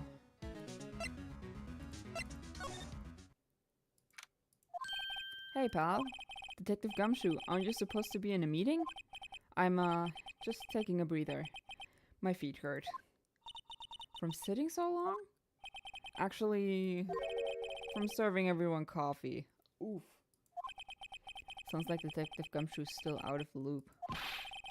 Say, have either of you seen Mr. Edgeworth? Edgeworth? No. Why do you ask? He's under fire from both the police department and the prosecutor's office. What did he do this time? It's almost like the battles between you two in court. That sounds serious. Is it because of what my sister said? That's basically what it all boils down to. I'm a bit British. That falsified evidence 2 years ago. Now Mr. Edgeworth has the whole world after his blood. Yikes. But why would Edgeworth be blamed? It's not like he knew the evidence was forged. Lana Skye is the guilty party here, isn't she? Regardless, a prosecutor is responsible for the evidence they present in court. Not only that, but as you know, there have been a lot of rumors going around Mr. Edgeworth. His amazing talent as a prosecutor has kept him safe from those who don't like him. But now with this, are there really so many people who hate him? Yes. In our world, only those with talent rise to the top. Mr. Edgeworth not only has that, but he's young. There's no better recipe I know of for making enemies. Hey Dig, keep up the good work. Yes, sir. Let's go out for lunch again sometime. My treat. Ooh. You gotta take me back to that joint sometime, okay? It seems you don't have any problems with enemies. Yeah, well, I'm careful not to stick out. I mean, with his stature, that's kind of hard. Anyway, I'm a bit worried about him. Under all this pressure, I'm afraid Mr. Edgeworth just might crack. Actually, I took a look at the file earlier while the coffee was brewing. Seems genuinely concerned for Edgeworth. Well, did you find out anything? The only evidence Dark left behind was during his final attack. When he killed Prosecutor Marshall, who was trying to protect some girl. Yeah. Me. It seems Detective Gumshoe never realized Emma was the girl. That's when he left the most incriminating evidence of all. Well, what was it? Oh, let's see. I think it had something to do with the murder weapon. Oh, I forget. Look, it's all written somewhere in here, okay? powers of recollection never fail to impress. Kane. Maybe we should show him the murder weapon. It might jog his memory. Joe Doc was 42 at the time of the crime. He was just your run-of-the-mill businessman. A businessman? What made him take to serial killing? One day on his way home from work, he hit someone with his car. With his car? So it was an accident? An accident, yes, but it transformed him into an animal. An animal? This guy does not look like he's 42.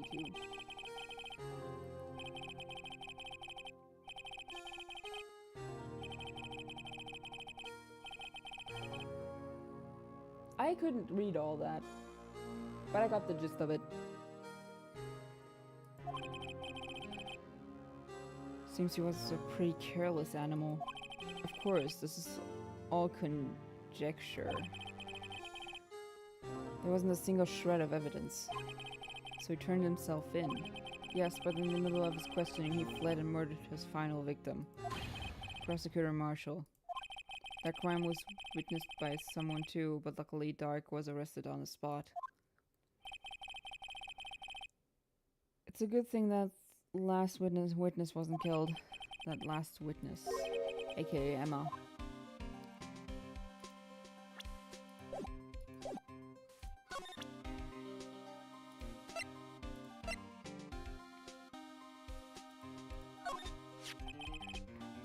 About this. Hey, is that? It has a tag attached to it with the label SL9 on it. I believe this would be the broken murder weapon you were speaking of. What are you doing with that? Ever since that case was closed, that knife's been locked away in a locker. On the day Detective Goodman was murdered, this suddenly disappeared from the locker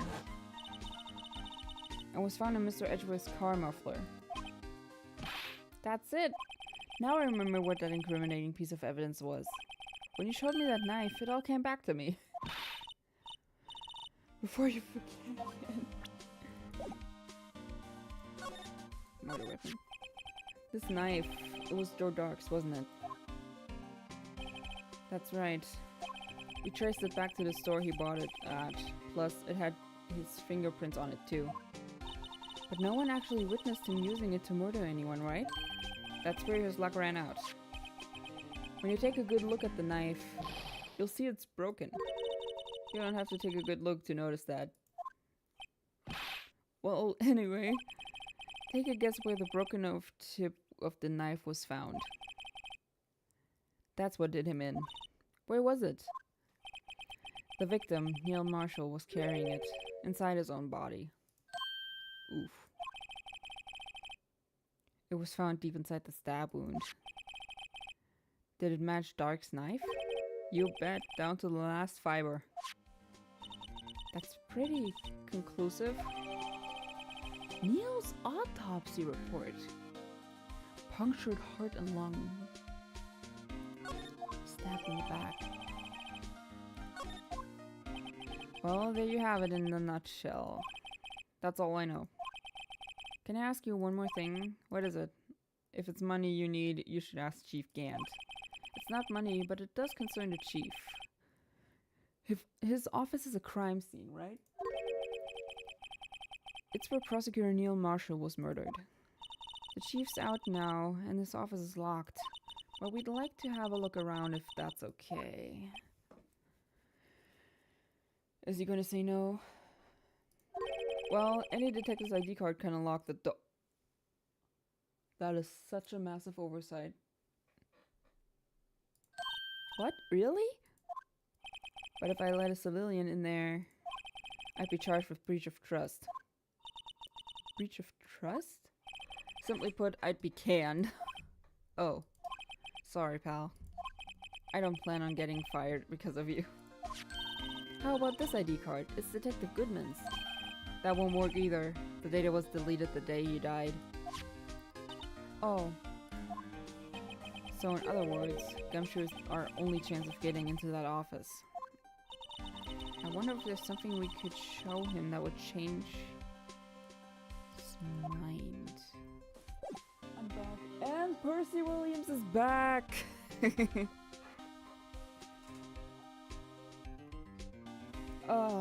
The trial was a doozy. And we're not done yet.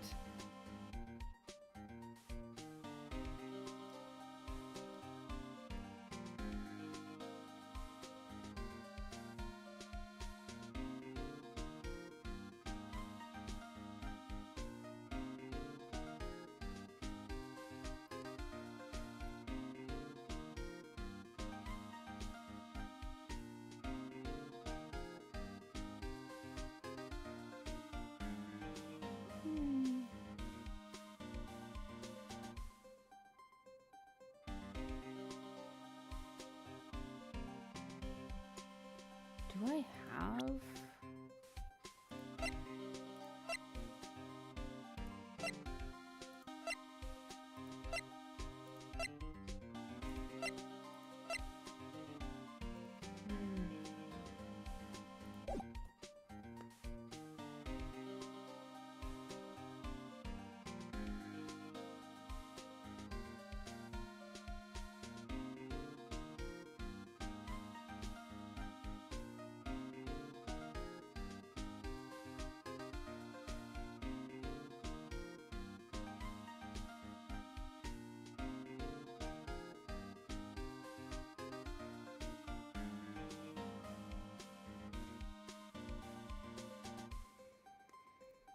I don't really have anything to change his mind.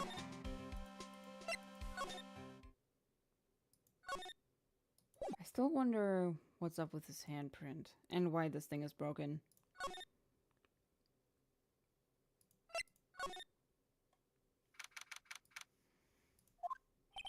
No one's here today, not even Miss Starr. Everyone's probably busy looking into what exactly went down in the evidence room. That must be where the detectives are. But we proved in court today that on the day of the crime, no one was murdered in the evidence room at 5:15. Yeah, I thought we were finally making some headway in our case. But instead it looks like we just ended up making Lana look even more guilty. Hang in there, Lana.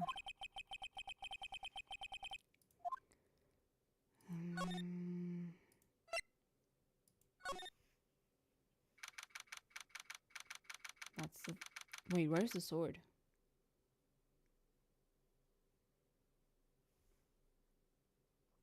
I'll come back when I have something to say. E.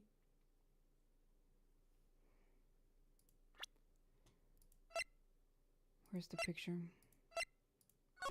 Yeah, there's a sword!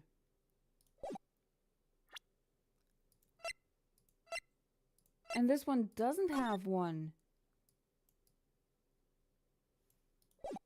What the hell?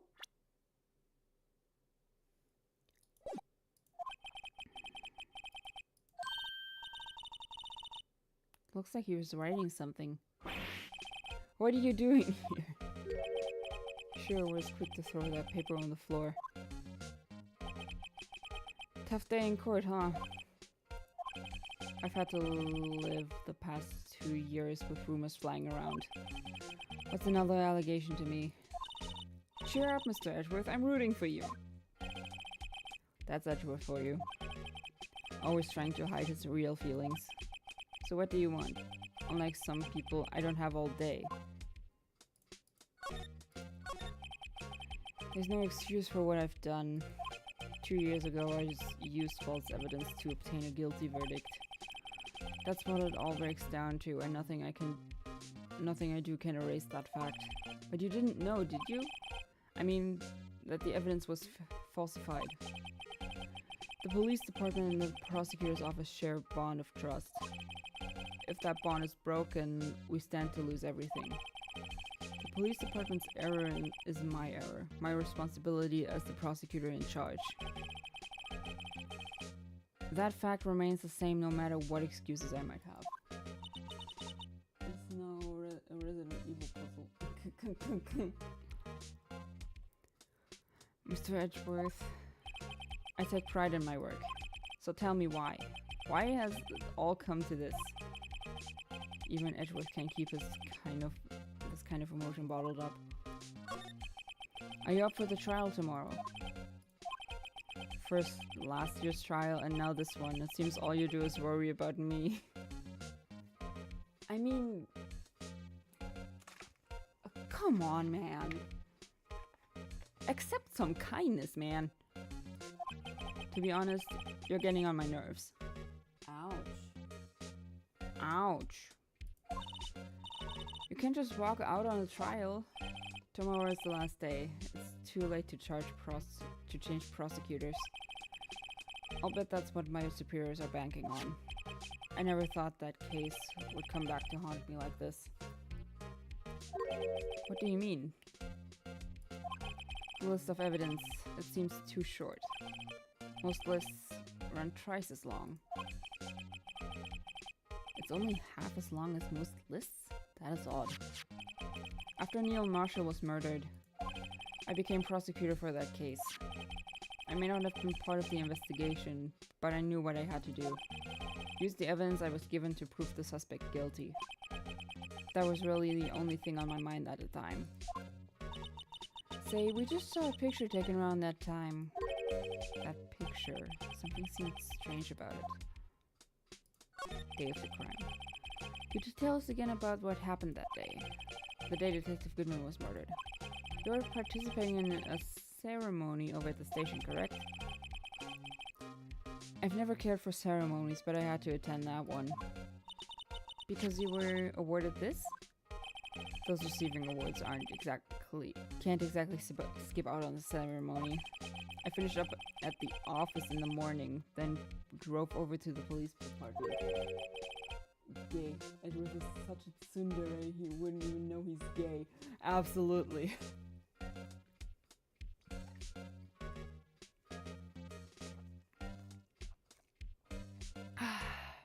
Water. You finished up at the office? Yes, just odds and ends. Clerical stuff. I didn't plan on returning to the office that day. That is, until I was asked to take something back.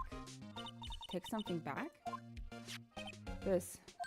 Oh yeah, Chief Gant asked you to hold on to that, didn't he? Yes, it was a piece of evidence in a case that was closed half a year ago. Interesting. He asked me to bring it back to the prosecutor's office. That's the story we heard yesterday. Why would he do that?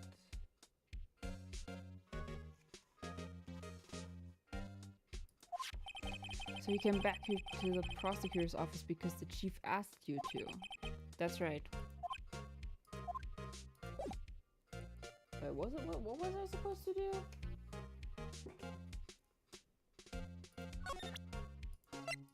Can I present him with a picture? This picture was hanging on the wall of Chief Gant's office. Yeah, the sword is missing. And there's also the jar that we fixed. Prosecutor Neil Marshall had just started making a name for himself. Looks like he was taken when he received the King of Prosecutors trophy. Speaking of that, there's something that bothers me. Yes? The trophy Mr. Marshall is holding, it's a little different than yours. Yes, you're right. Ah, I remember now. Remember what? That was what the official prosecutor's trophy looked like until 2 years ago. There's a story behind this design. A story? Sounds interesting. Would you mind telling it to us? It's simple, really. Contradiction. That's what the award is based on. Oh, oops.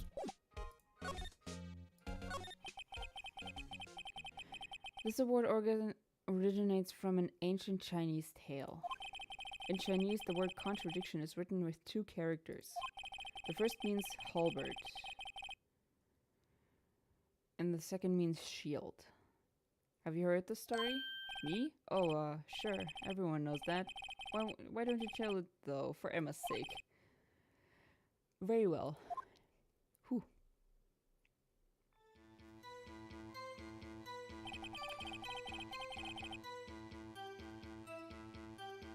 Long ago in the Kingdom of Chu, there was an arms merchant. One day he presented the king with two items. The first was a halberd and he claimed could slice through any shield or armor. The second was a shield he claimed could withstand any weapon. Wait a minute.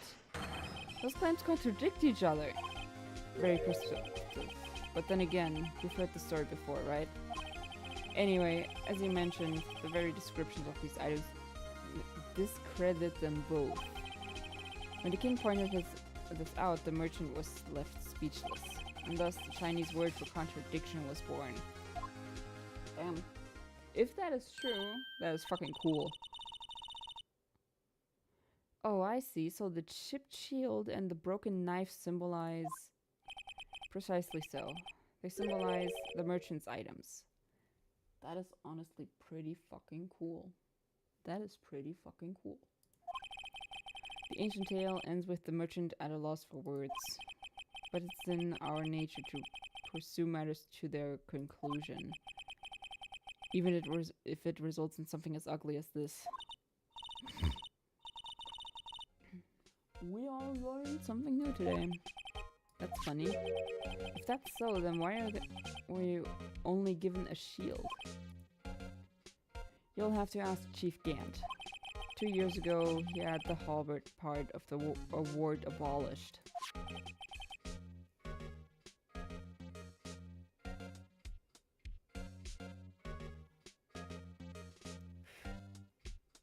Chief Gant.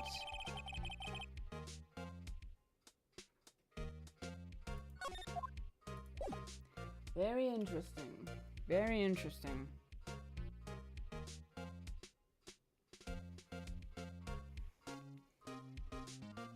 Very interesting.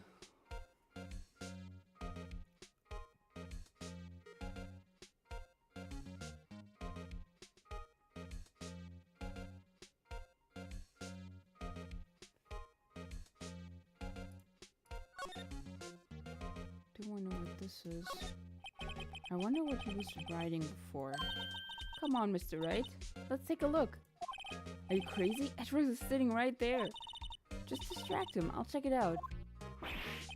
Hey, Edgeworth. It's like the detective... Oh, no. He did... It was worth a try. What? Letter of...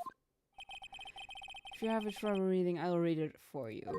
It says letter of resignation.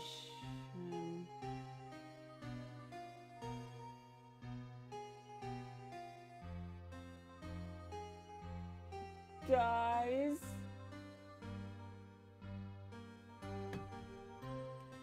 Letter of resignation. Edgeworth is resigning.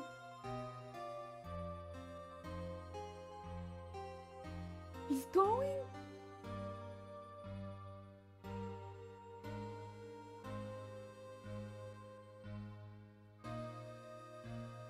No way.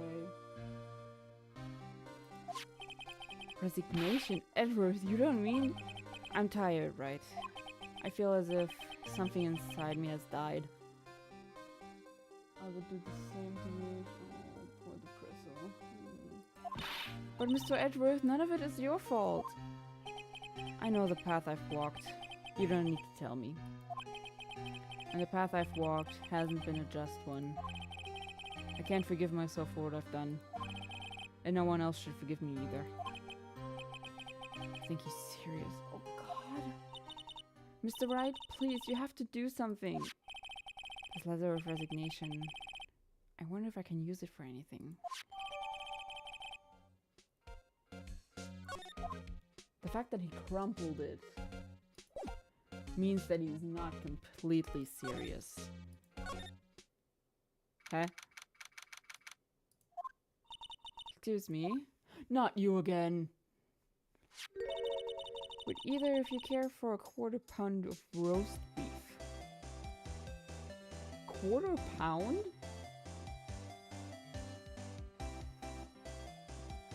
Dude, this is your cue. Miss Star. I guess she's out of lunches. You certainly are the curious sort, aren't you? Kind of like the first person who's... I am not reading that. Gift store now. Still, I never thought you'd go digging up that case from 2 years ago. So everyone in this trial was involved in the SL9 incident. Not only that, but the murder occurred on the very day the evidence from that case was due for transferal. This can't all be attributed to mere coincidence. Aren't you forgetting something? Do you know that little scene I happened to witness? I take a quarter-pound burger, ayo.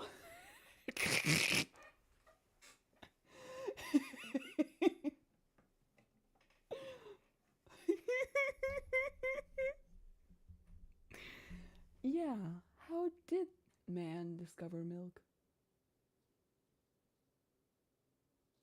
That is a valid question, and I want answers. No, I don't. No, I don't. The instant Lana stabbed Detective Goodman with a knife. No matter how much of the past you dig up, it won't change what I saw. Roast beef is meant to be savored when eaten. Miss Star's hatred towards Lana. It all dates back to 2 years ago. Joe Dark. That's a name I'll not soon forget. We trailed him for half a year. Oh, the pressure. Still, I don't think I was ever more alive than I was then. Those days were steamier than a bowl of hot gravy. Poor old Jake Marshall, though, must have been going through hell. You mean because of his brother's death? They were close, those two. After Neil died, something took over Jake. He became obsessed. Seeing Jake like that made her all the more desperate. Her? Lana Skye. My sister? The best of the best were put on that SL9 case. Of course, they were led by that legendary duo. Lana and Chief Gant. The legendary pair was the reason we were all able to keep up our investigation. That's why we're so shocked over how it turned out. You mean with the forging of the evidence? Don't get me wrong, Joe Dark got what he deserved. Still, it was obvious the evidence produced in court was being manipulated. Items our team never found would suddenly appear, while other items were kept secret. But you don't have proof anything illegal was done. I'm proof enough of what happened. After that case, all of us, save Goodman, were relieved of our duties, most without even so much as an explanation. Then Lana Skye transferred to the prosecutor's office and became chief prosecutor. Lana always wanted to be a prosecutor. Nothing's quite as simple as it appears. Huh? Lana Skye was merely being used as a pawn. That's my take on the matter. She was being used? Damn Gant and Lana Skye. Gant led the investigation with Lana's second in command. They were the best. They solved all kinds of cases together, didn't they? Damn Gant's magnetism in particular was almost unreal. His magnetism? By that I mean his ability to attract evidence. He'd produced the most incredible evidence in the cases he handled. There were rumors about him even back then. No one dared confront him though. I take it she's talking about forged evidence. Back then, everyone looked up to Lana. All the detectives wanted to be like her. Really? Oh yes, myself included. I was a fool, really. She hated anything crooked. We always watched out for the other detectives. That's why she was so concerned for Jake. Oh, This is a sad case. When Jake's brother was murdered, she felt as if she had lost her own brother. If it wasn't for her, I don't think Jake would ever have recovered from his shock. That's what makes it all the more infuriating. That's why I'll never be able to forgive her. Why did she have to turn so cold after that? Being used. Lana transferred to the prosecutor's office 2 years ago, didn't she? Yes, thanks to Chief Gant's powerful influence. Chief... That's right, having solved the SL9 case, his position as chief was secured. There was only one thing left for him to control. And then no one could stand in his way. The prosecutor's office. What? You mean that's why Lana was transferred? If he could control the chief prosecutor, he could control the prosecutor's office.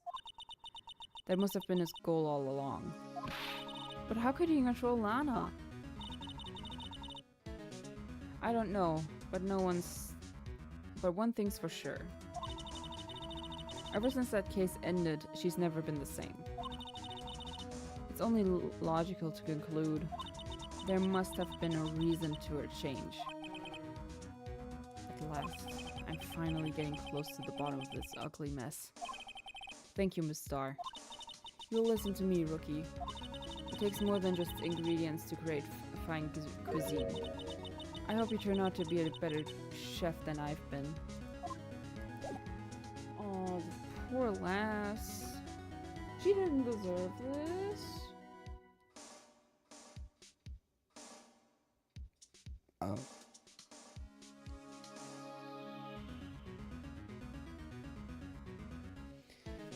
Okay.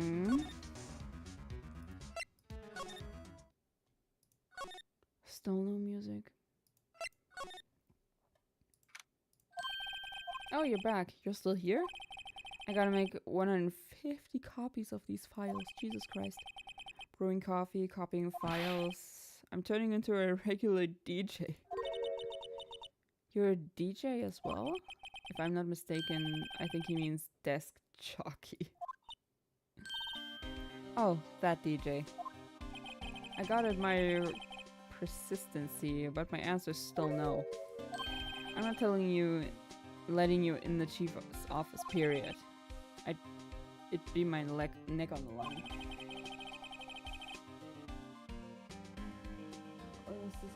This is already the third part. This is already the third part. I am gonna finish this today.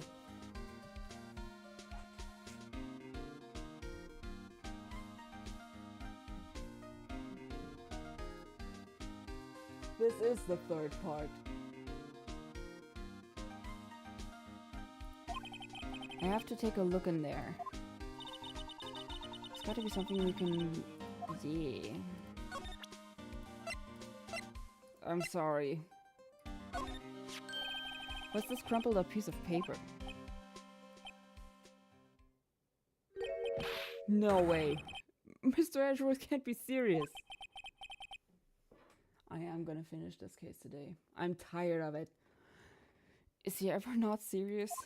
I can't believe they've pushed him this far. Oh. When I first met him, I thought he was as cold as ice too. But I know different now. He trusts us as detectives to provide him with sound evidence. But we betrayed him. Detective. No. That's it. I've made up my mind. But here, take my ID card. We can't do that. If someone found out, they wouldn't let you off the hook with another lost item report.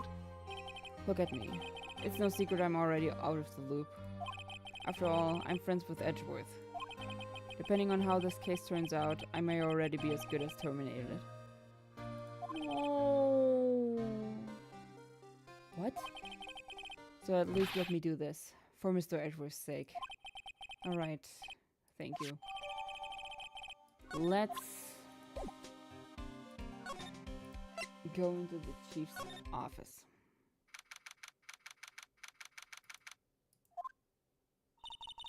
Here goes, Mr. Right.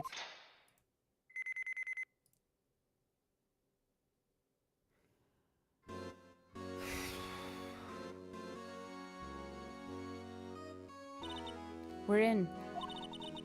If anyone finds us now, Detective Gumshoe's a goner. If that happens, I'm counting on you to bail me out. And then she slaps him again. Sorry, I thought you were a ghost. I didn't even know you could slap a ghost. Detective Gumshoe! What are you doing sneaking up on us like that? I wasn't sneaking. I was just worried something might go wrong. So I came too. If you're here, then what's the point in giving us your ID card?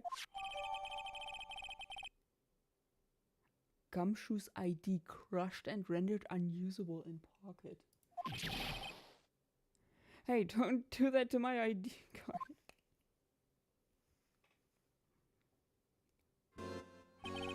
I hardly ever get a chance to come in here.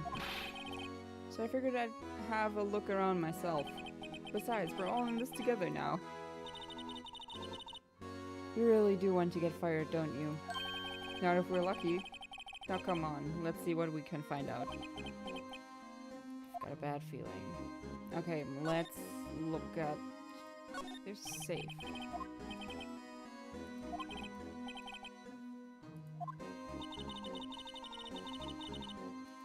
A code.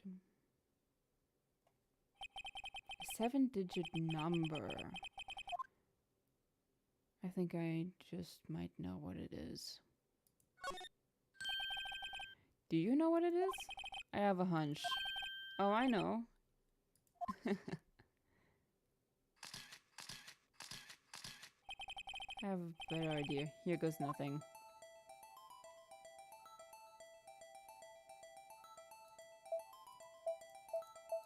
Is it this one?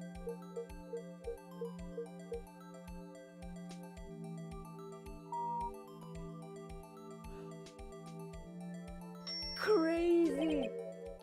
Bingo. What number did you enter? Whose birthday was that, pal? The final ID card number on that record. What? The number of the mysterious executive officer who entered the room that day. You mean... I think you're 1-7 shy this time. This can only mean one thing. That's Chief Gant's ID number. Say, anyone care to look inside? Oh god, what are we gonna find? Is there any money in there? How much does he have stashed away? Look, it's a shard from a broken cup. Someone looks familiar. Where have I seen this before? There's something else in here too. What is that? Piece of leather cloth. This is a handprint, isn't it? Hey, I saw someone wearing a shirt like that once. You think the chief made up the design? I don't think so. Oh, well, it was just a thought. Is that it? Is that all that was in the safe? Apparently so. It's empty now. A piece of cloth with a handprint on it. And a broken shard from cup. They look like pieces of evidence. Yeah, but unless you can prove they have something to do with this case, I'm afraid I can't just let you take them. Great.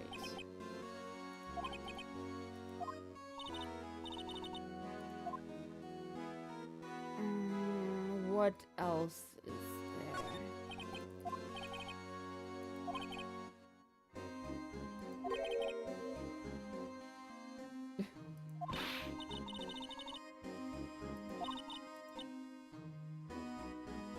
That's it, I'm not paying 1 cent of my taxes. For legal reasons, this is a joke. You don't have any taxes to pay yet. Be careful with what you say. Who knows? The chief may be hiding in this armor as we speak. I don't think he'd fit in there. Even if he did, he'd never be able to get back out.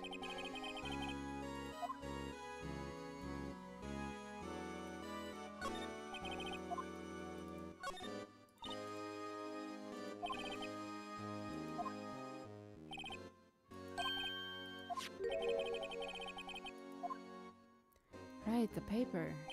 I wonder what he was reading. This looks like a list of evidence. I am not paying taxes. A list of evidence. In most cases, the list runs twice as long as this, though. Look at the case name. Huh? SL9 incident. I wonder what this is doing here. Hold on, detective. What did you just say? I said I wonder what... No, about evidence lists. Normally they're twice as long? That's right. I guess there wasn't a lot of evidence. A half-sized list of evidence. List of evidence. It seems too short. Most lists run twice as long. Oh, we're getting to the bottom of this. Chief must be hiding something about that case. It would appear so. Thank you. Let's see. What else is there?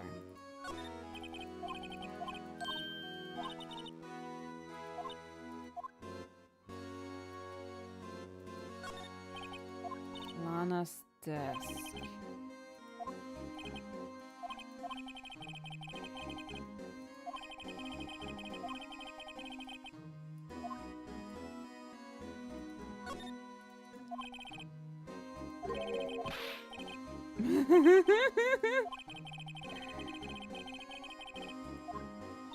Note to self, Detective Gumshoe has a lot of dreams.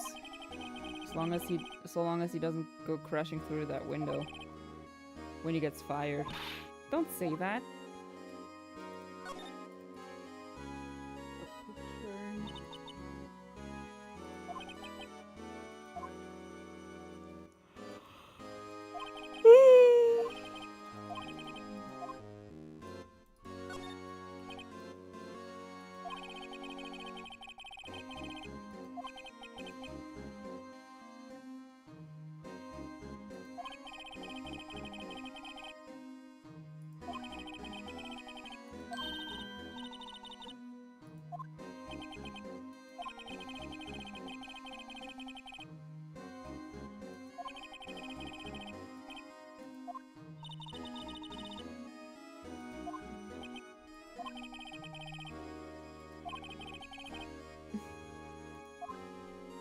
Is that everything?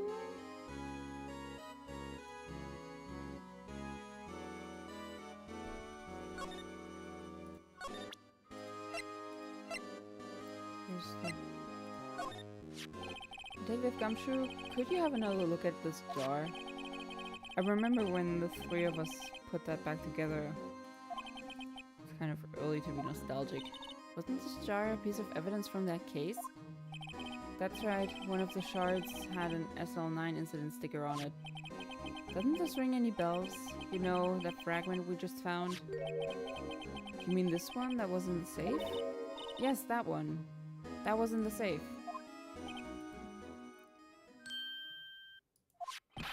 Now that you mention it, it's ringing a lot of bells. Let's see if it fits. Let's see. Go ahead, pal. Show us what the rookie can do. Here's some glue. Here goes.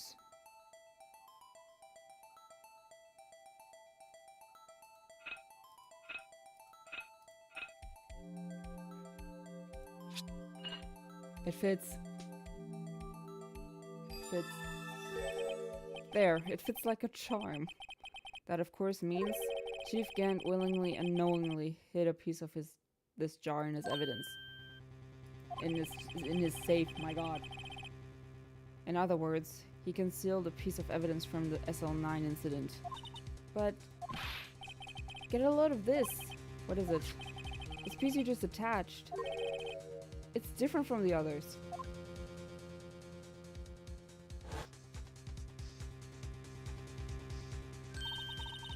There's a reddish line on it. A reddish line. That's blood. I don't get it. Why would Chief Gant hide this in his safe?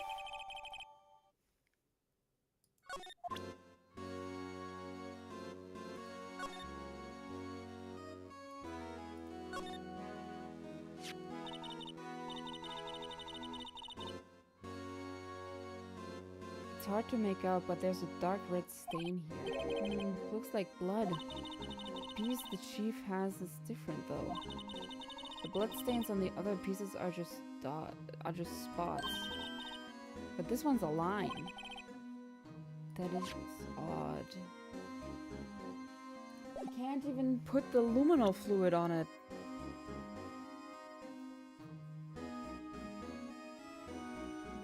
Oh, jeez.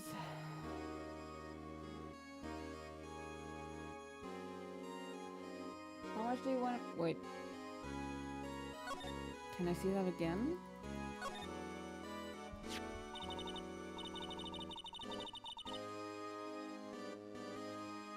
How much do you want to bet that spell's Gant? How much do you want to bet?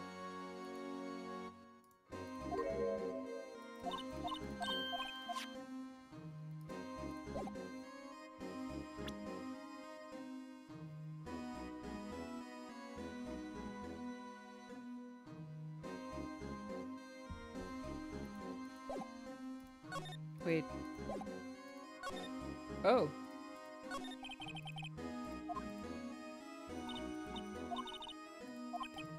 Everything we do.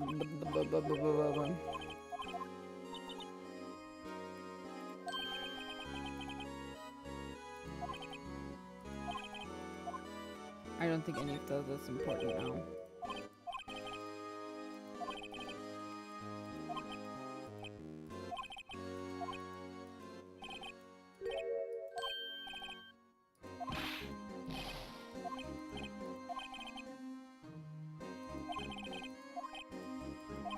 Okay, I can't. It's obvious, it's no doubt. Yeah. I cannot wear my glasses anymore. My eyes, my ears hurt.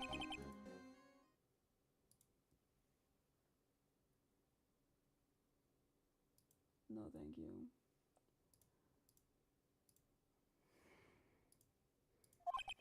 Chief Gant might be a suspect, do you? What? He's right, Mr. Wright. What do we think of him? Chief Gant. So it's finally come to this.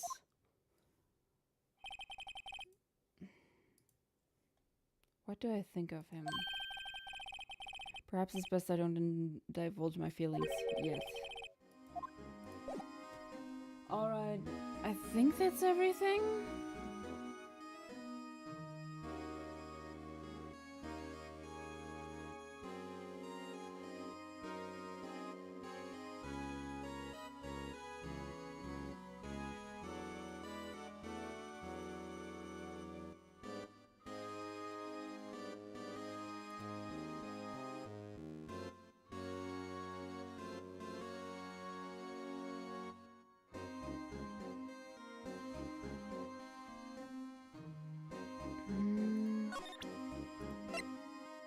Where's the jar? There. Evidence. Blood traces. I need to put...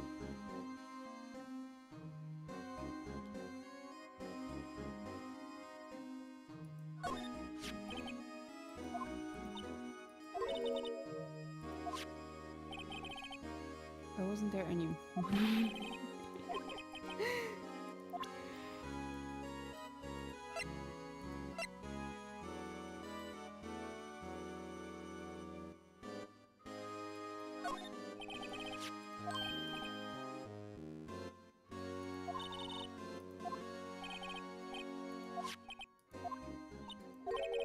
What are you doing?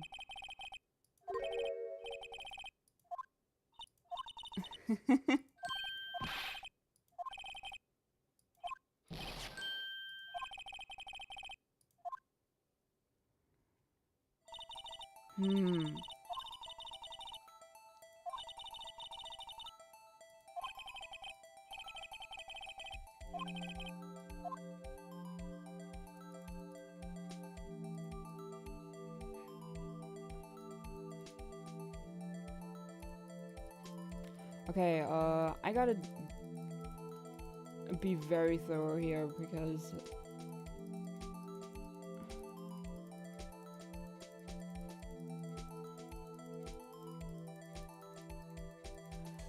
Ooh.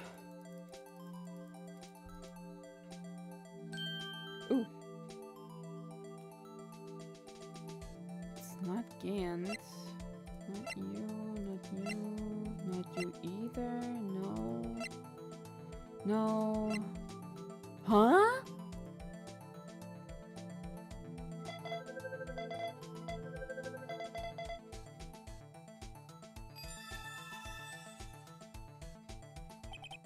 No. What? What are Emma's fingerprints doing here?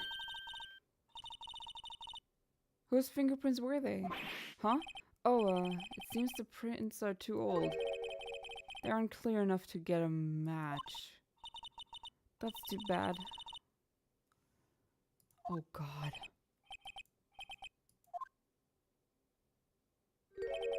What's going on here? What are that kid's prints doing inside the chief's safe? Don't ask me. Let's just keep this information from Emma for now. Yeah, she would break. Here, maybe you should hold on to this.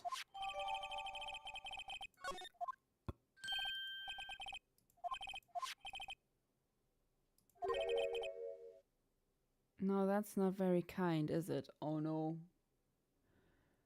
Busted. In other words, if it wasn't for his ID card, he would have been useless. Isn't that right, you in the coat?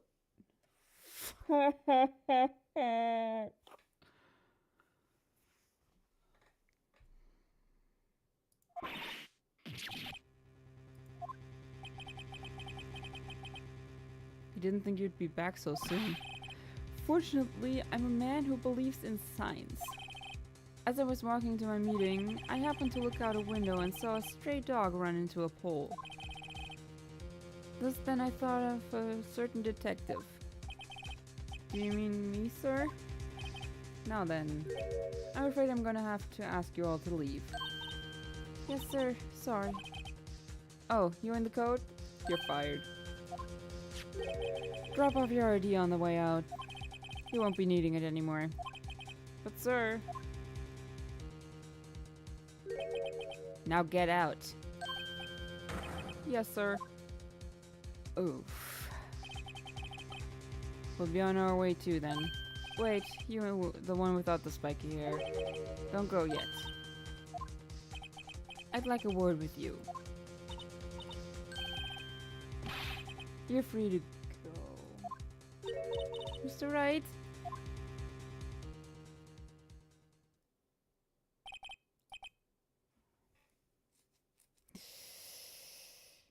Uh-oh.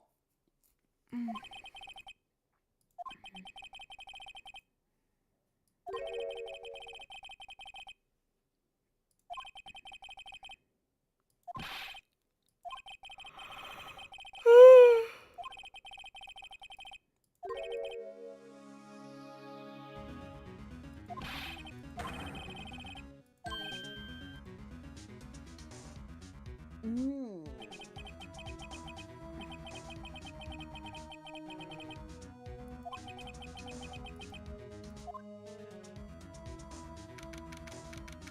Ooh, yikers.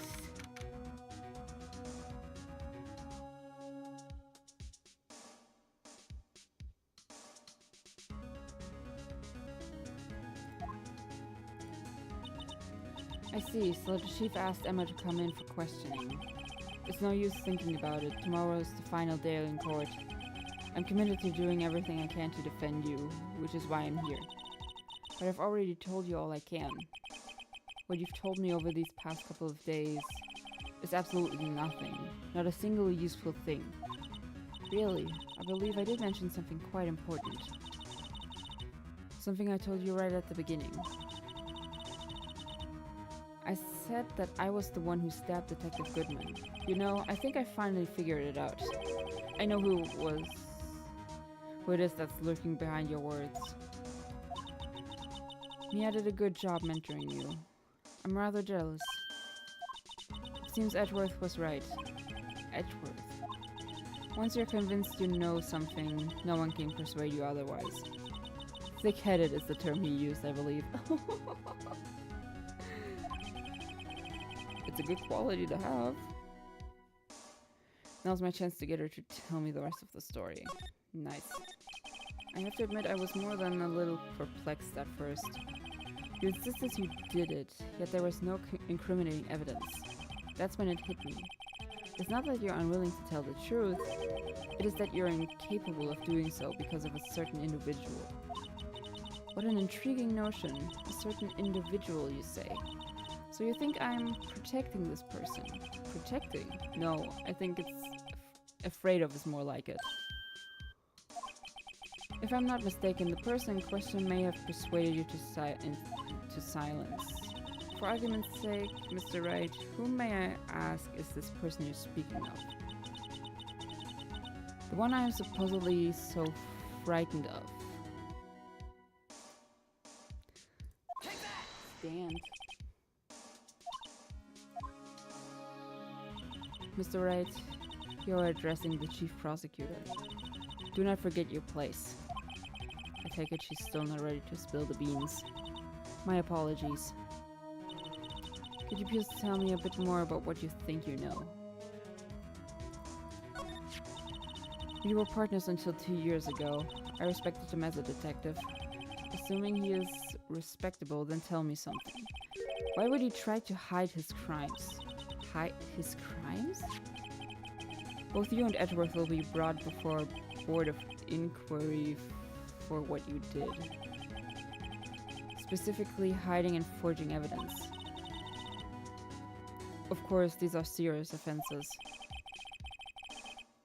Why is it, though, that Chief Gant's name was never mentioned? Chief Gant? Edgeworth didn't know the truth behind the forgery. The only party who could have possibly tampered with the evidence was me. I had access because I was second in command of that investigation. Yes, you, but also one other. Damon Gant. If you intend to accuse Chief Gant, you'll need more than just words. Show me proof that Chief Gant falsified evidence in that case.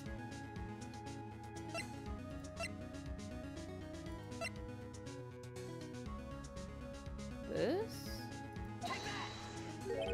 I just found this in a safe in the chief's office.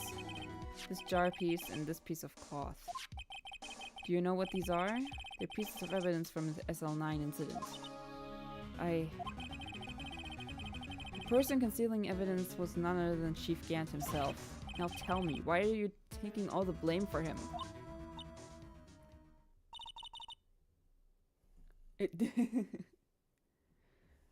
We're finally getting to the bottom of that. Touché, Mr. Wright. It is as you surmised. I cannot disobey the chief's orders. Even if it means being found guilty for murder. Why not? Come now, Mr. Wright. You can't possibly expect me to be able to tell you that. 3 days ago, I had no choice but to cooperate. In the murder of Detective Goodman. Or perhaps I should say, follow orders. Yes, that's more accurate than cooperate. Although I can't tell you the details, I can say that I was given an order that day. I need you to dispose of Bruce Goodman's body. You'll find it inside the trunk of Miles Edgeworth's car. That's what she saw. Just as I suspected. Despite what everyone believes, you were not the one who murdered Detective Goodman. Correct. I was trying to take the body out of Edgeworth's car. The trunk's lock was broken, and I discovered that murder weapon while inspecting the body. The murder weapon? You mean Edgeworth's knife? No. When I found the body, this was the knife stuck in it. Knife from the SL9 incident. Serial killer Joe Dark's knife. I couldn't just leave that knife in him, so I took it out and stabbed him with another knife. That would be Edgeworth's knife? That's right. Even though he was allegedly dead, my hands were shaking at the thought of stabbing him. That's why I ended up cutting my hand. And that is the reason for the bandage on your right hand? Yes, it seems that I got blood on the victim's shoes as well. And then she saw me just as I plunged the knife in. Yikes. Oh, man. If it wasn't for Miss Starr, this would have been a perfect crime. If it hadn't been for the lunch lady, this would have been the perfect crime.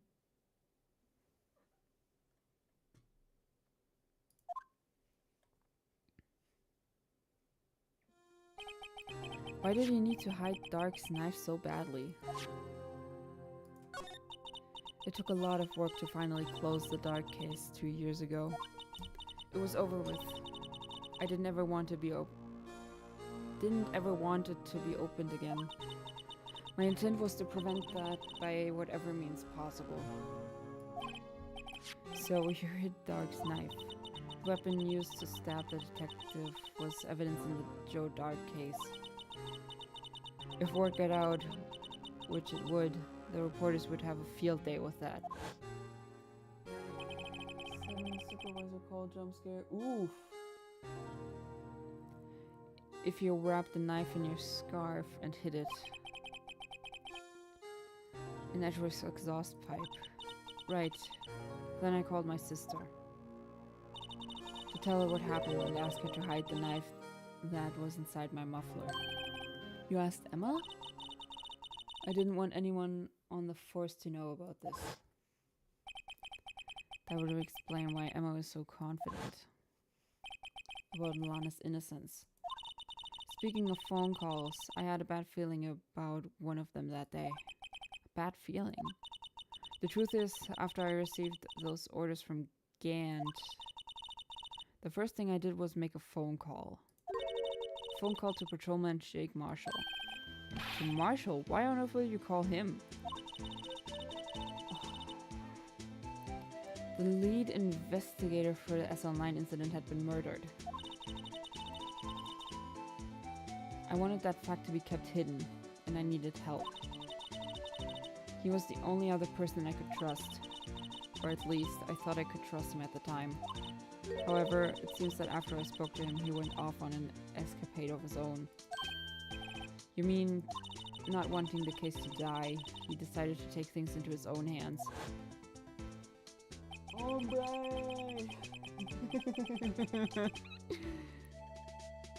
He disguised himself as Detective Goodman and tried to steal the evidence.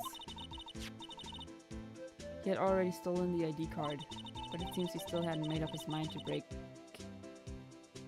into the evidence room. After my phone call, any remaining doubt he had must have disappeared. So your phone call caused the incident in the evidence room.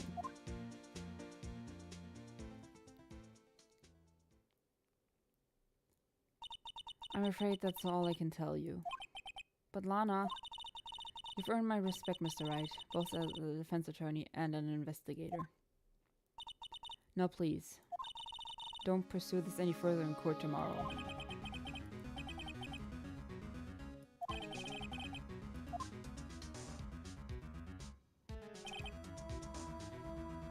We are finishing this. If I leave it here, that would be the most bullshit cliffhanger.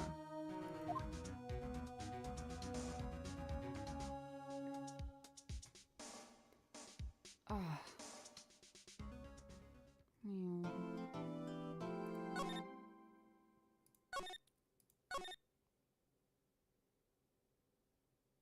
Let's do it.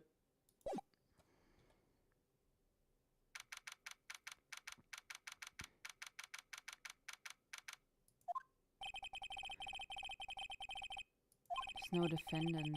I've been trying to reach Lana all morning. Where could she be?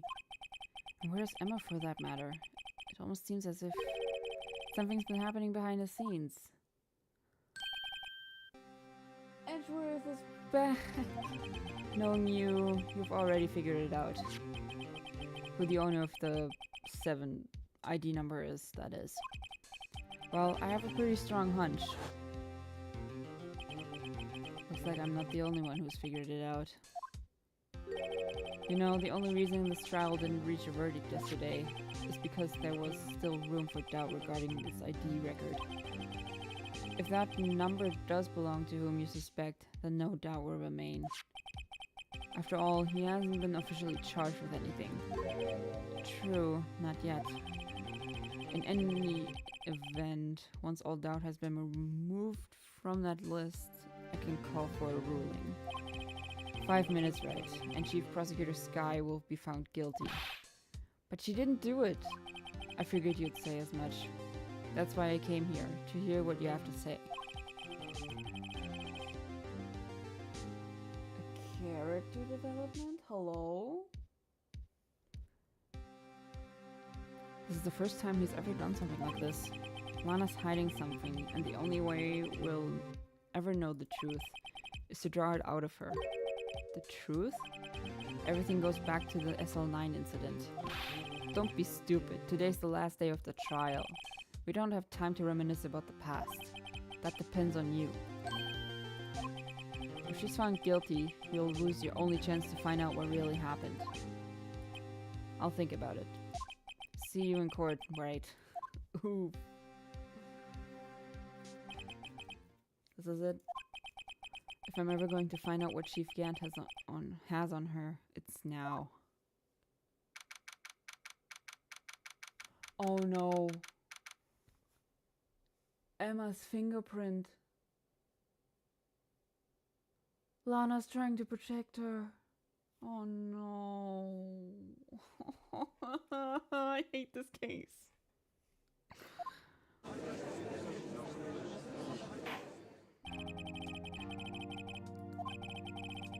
The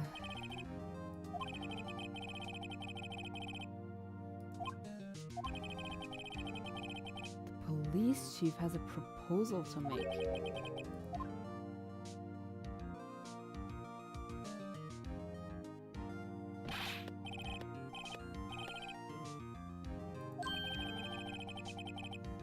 No, I've been drowning enough as it is in my work.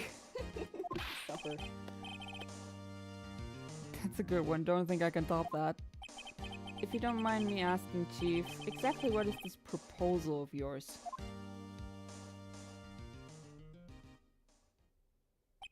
Lana, that is to say, the defendant, has asked me if she could speak directly to the court. She wants to do what? Having heard what she intends to say, I feel she should be granted her request. In the end, it should save everyone a lot of time and trouble. We can't even use it as evidence then. I mean, we can. What's this all about, defendant? I'd just like to make one simple request and I'll be finished. Well then, what is your request? Your Honor, I'd like you to put an immediate end to this trial. Huh? I confess to all charges against me. On February 21st of this year, I murdered Detective Bruce Goodman in the underground parking lot of the prosecutor's office.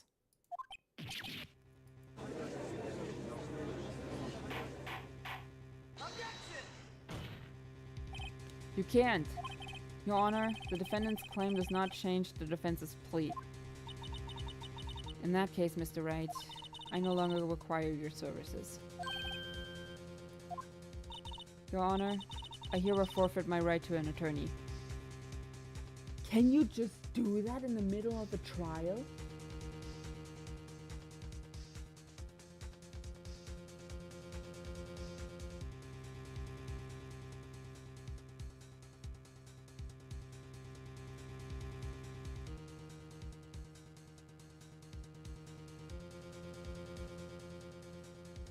Kane, you're gonna have to help me with this one.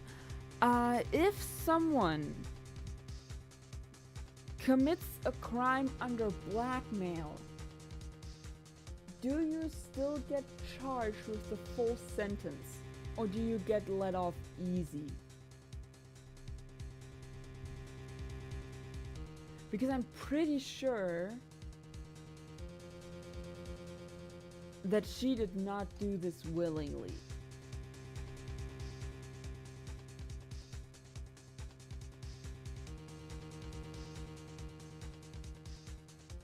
I'm pulling out the full size for this one.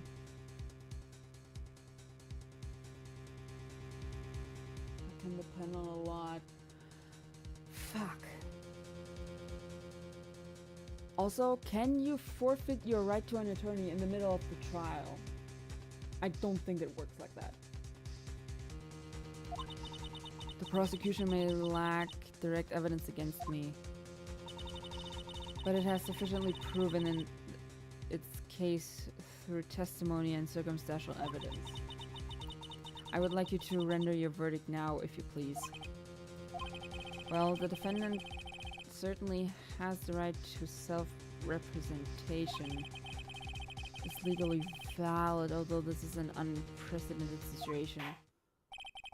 Indeed, it appears there's no further need to continue this trial, even if Mr. Wright may feel otherwise. Ah, fuck. Objection!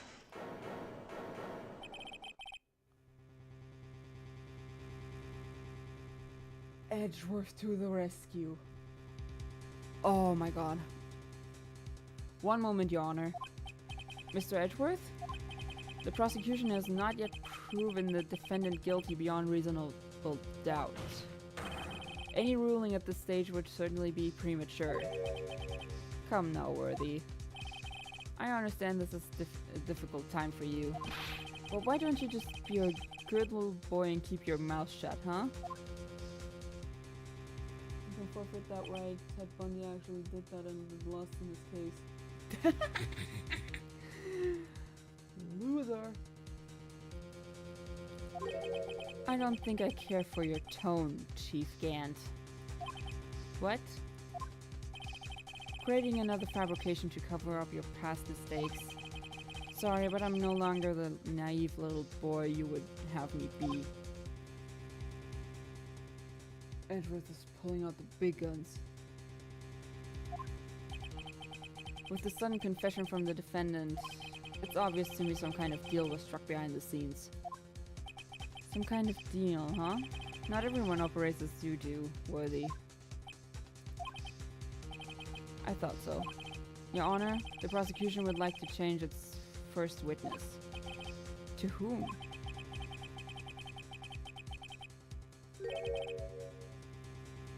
He's pulling out the Emma card? I request the court hears her testimony.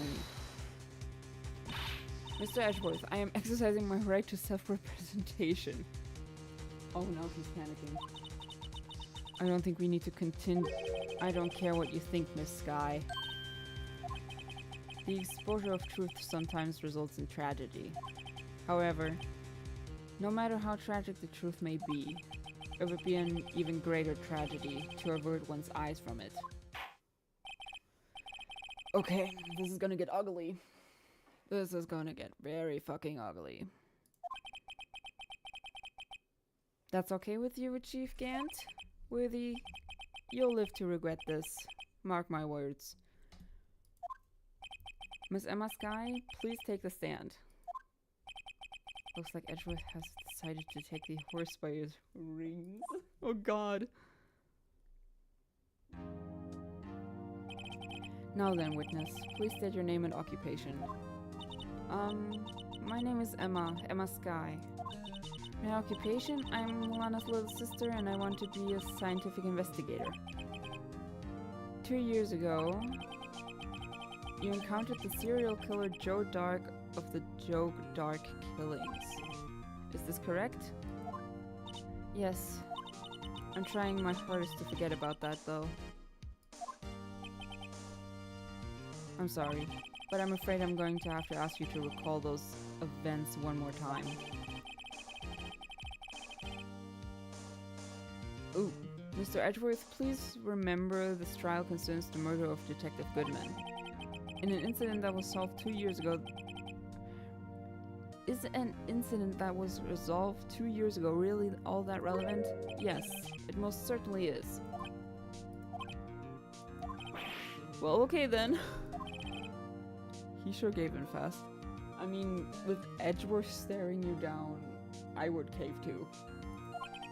Now, please testify about what happened to you 2 years ago. The trip to yesteryear has finally begun. It's bound to lead to the truth behind this trial. Oh, this is gonna get really fucking ugly.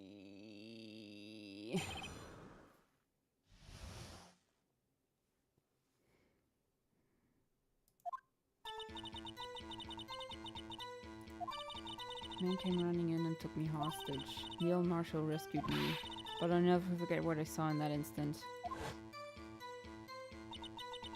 The man raised up his knife and stabbed Mr. Marshall in the chest.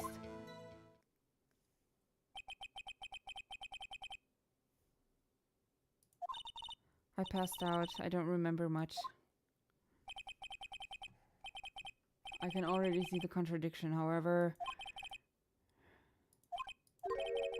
That will soon become apparent, Your Honor. Blah, blah, blah, blah, blah, blah.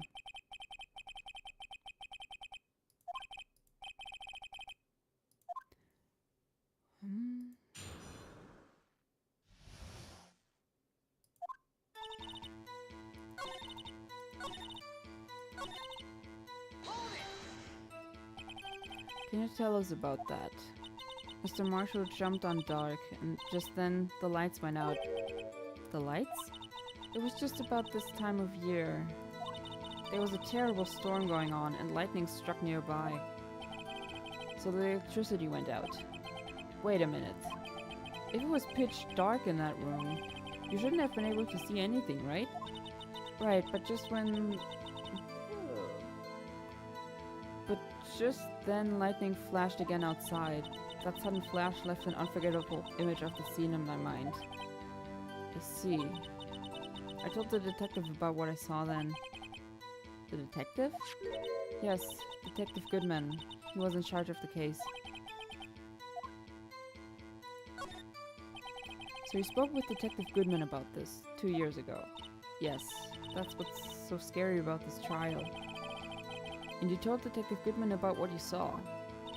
Yes, but at the time, words just wouldn't come out. That's why I drew a picture. Picture. Yes, I think you mentioned that before.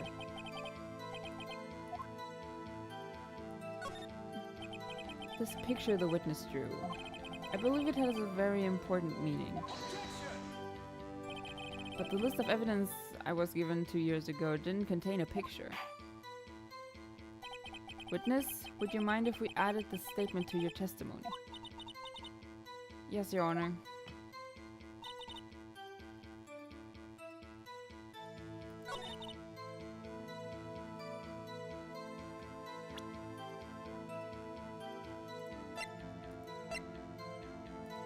Neil Marshall's autopsy report. Weapon found in wound was missing tip.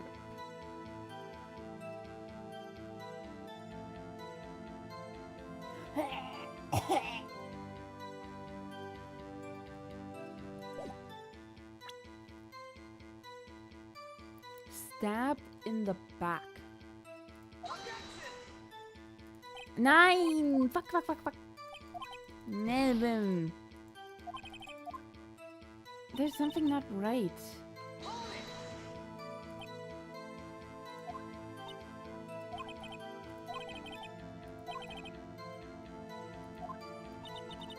Lightning struck and the lights went out. Mr. Marshall jumped on Dark and I was thrown aside and the two began wrestling each other. Pretty sure I was watching them. Doesn't have any reason to lie. Like there's...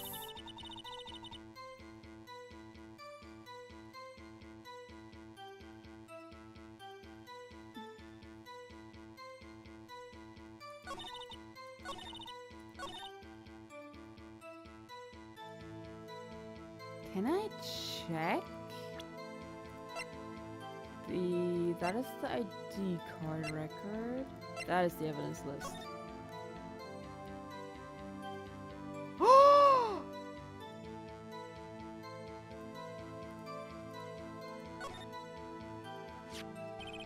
Picture. Objection!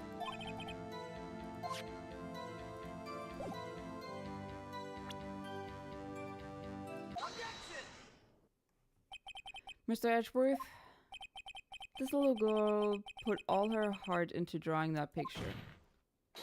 And yet, you would insist on denying its existence. Hey, I'm not the bad guy. All I'm saying is that the prosecutor for that case, that asked the prosecutor, I wasn't handed such a picture. That may well be, but that doesn't mean it doesn't exist. Behold, this is the evidence list for the SL9 incident? Please turn it over, Your Honor. Turn it over. Turn it... What's this? Yes, what is that? Hey, that's it. That's the picture I drew. Two men appear to be wrestling here. What's the meaning of this? What are you doing with that list? Me? Only the prosecutor in charge should have access to that list. Huh? These lists, they're different from each other. What? It would appear, Mr. Edgeworth, that the evidence list you were handed 2 years ago was incomplete. These two lists fit together to form one. You can see the marks here, where they are torn apart from each other. So you see, Mr. Edgeworth, it's quite obvious what happened. 2 years ago, I just wanted to look at the list itself. What was evidence in that thing? I didn't expect it would be on the back. Only half of the evidence in that case has ever reached you. What?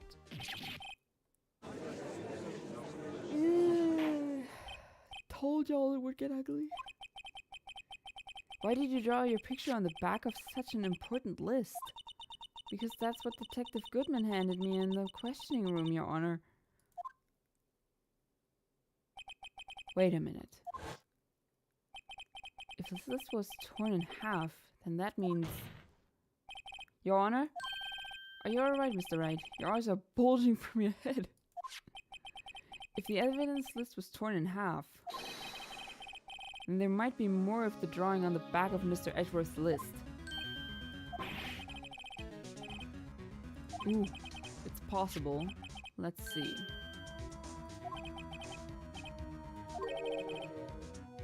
Something wrong? Do you even have to ask? My boy just had a heart attack. Sorry, Your Honor. There is indeed something drawn on the back of my list. It's that thing.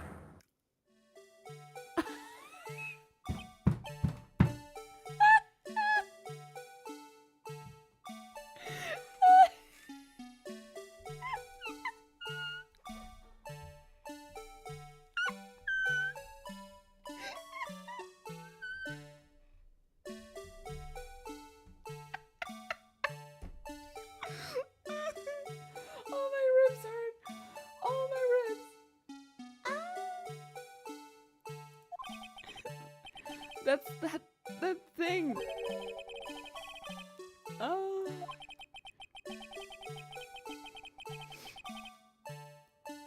Clearly this act of vandalism is the work of a certain chief of detectives. I guess he was out of scrap paper. Evidence lists were stored and updated in the court record. Very well. Will you please testify about this picture you drew 2 years ago? Huh? Oh, yes, sir, Your Honor. What's wrong with Emma? She seemed to be thinking about something when she was looking at the picture. Emma's picture. Hold on. I want to look at the evidence list. There. Interesting. The handprint. That is the picture I drew 2 years ago. The flash of lightning was so bright, all I could see were shadows. After that, I must have fainted. This picture shows exactly what I saw in that instant.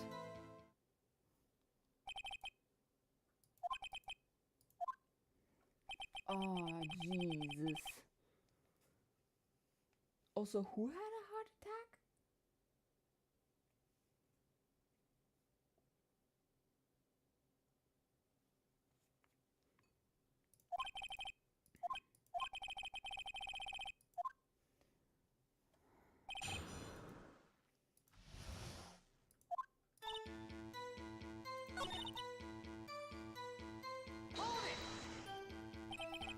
So at the time you didn't even know it was Mr. Marshall who had come to your rescue. No, I couldn't see him clearly. The lightning was so bright, and I was knocked to the floor. Dark had a tight grip on me, but when Mr. Marshall jumped on him, I was knocked away. I turned around, and that's when the lightning flashed.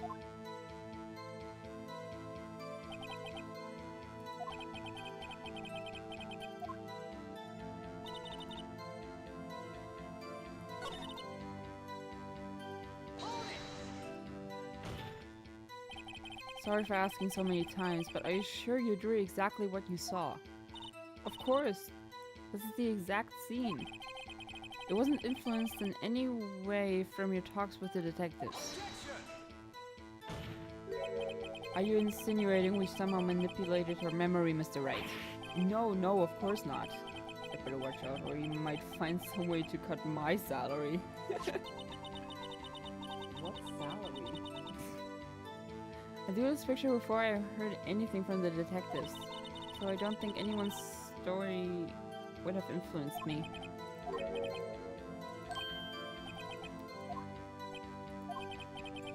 That's strange. She claims this is exactly the scene that was imprinted in her mind, and yet, there's clearly a contradiction here.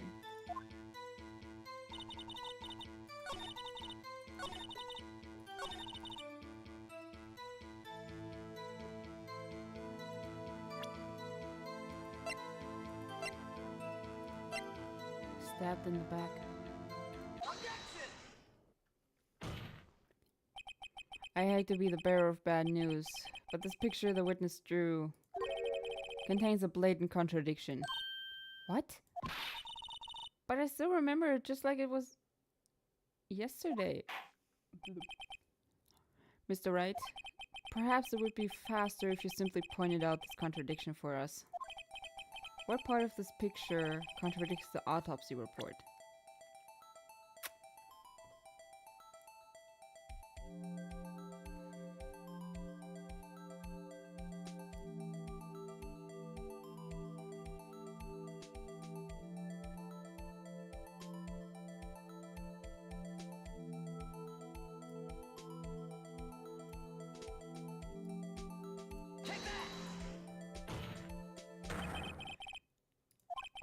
Take a look at the knife the man is holding.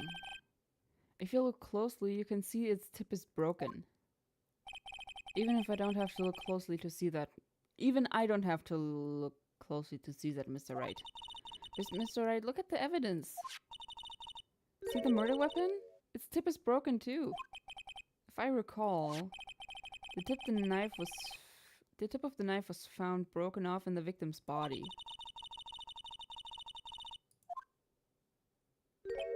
I'm afraid it's not so simple, Emma. Uh-oh. And where, pray tell, could you possibly see a problem? It's obvious, really. The victim suffered a single stab wound to the back. If the victim was only stabbed once, then the murder weapon should not yet be broken.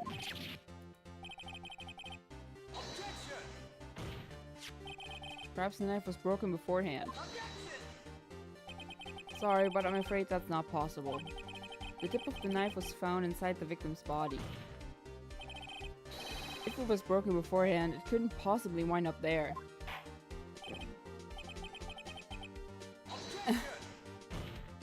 Wait, are you watching me at work? Kane, are you watching me at work?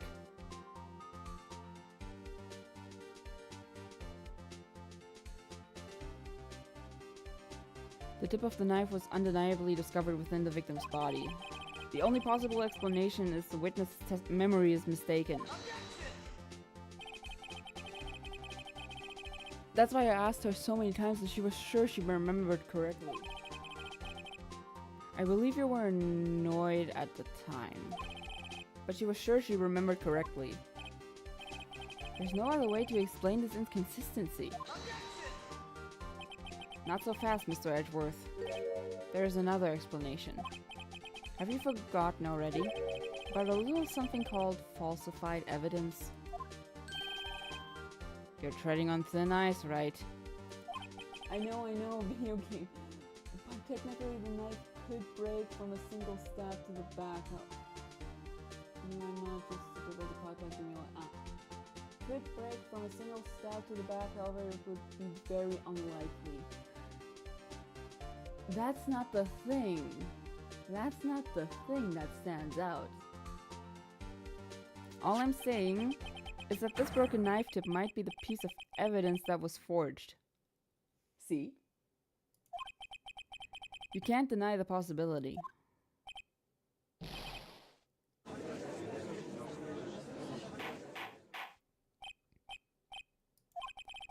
Are you saying the investigation really was corrupted? Your Honor, please allow me to once again go over the events that took place the day of the murder. The police department and the prosecutor's office were holding a ceremony that day. See? Wait a minute. Where's the knife?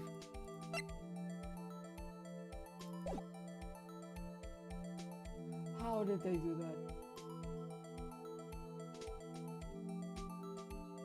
That's insane. After receiving the King of Prosecutors award at the ceremony, Mayor Marshall questioned Joe Dark along with Damon Gant. During his questioning, Joe Dark fled the room. Prosecutor Marshall chased after him and was killed by Dark. It is my belief that somewhere in this story there is a lie. I'm not lying. The man really was holding up a broken knife. If that's true, then there's no other way around it. This could not have been the actual murder weapon. There must have been another broken knife. What are the chances of there being two broken knives? Another broken knife besides Joe Dark.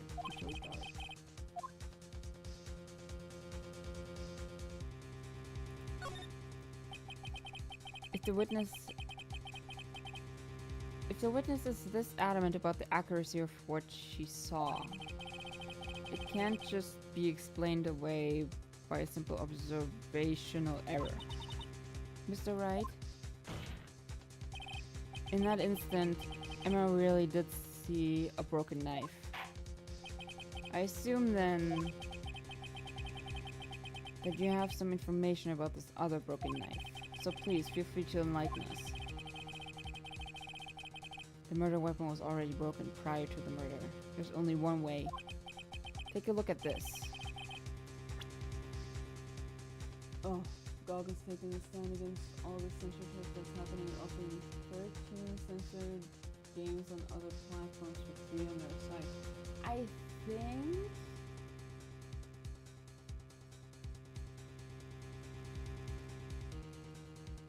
I think it's that IO is doing something similar, where certain games that would be censored, that you would have to buy, are now for free.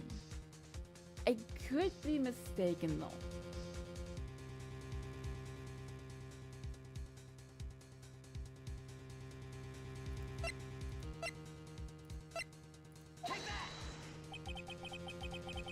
The answer lies in the past. 2 years in the past.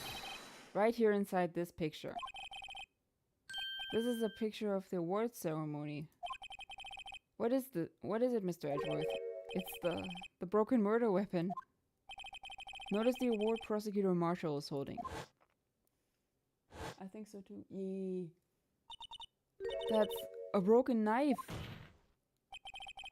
As we earlier concluded, the knife in the drawing was not Joe Dark's knife.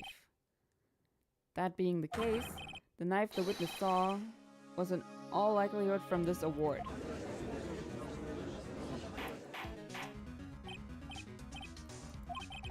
Neil Marshall was awarded King of Prosecutors that day. As an award, he was given this broken shield and knife. When he chased after Joe Dark, he pulled out his knife. Being a prosecutor, he did not carry a pistol. This broken knife was the only weapon he had in this dangerous situation. But that can't be. Oh, and why not, Mr. Edgeworth? Because if the King of Prosecutors award knife was the murder weapon, then the murderer and the victim would be reversed. What do you mean? I mean, this man raising a knife would have been Prosecutor Neil Marshall. Oh. Plot twist after plot twist. But the prosecutor was the one who actually died. That's true. What's going on here? It seems Mr. Wright has been a bit too eager to jump to conclusions. Wait, I remember now. I remember everything. Witness? Mr. Edgeworth, what is it? Could you show me your evidence list again, please? His list? The one with that picture scribbled on the back?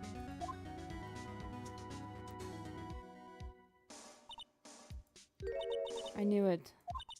This picture. I'm the one who drew it. What?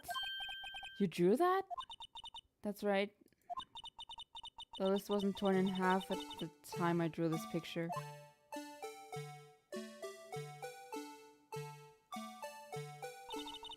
All this time I've been trying so hard to forget.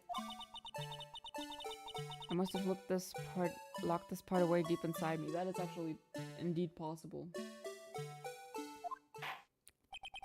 Perhaps it would be best if we added this to the witness's testimony. Would you please tell us what you've recalled, Miss Skye? Yes, Your Honor. First the knife mixed up and now the blue badger? This should be interesting.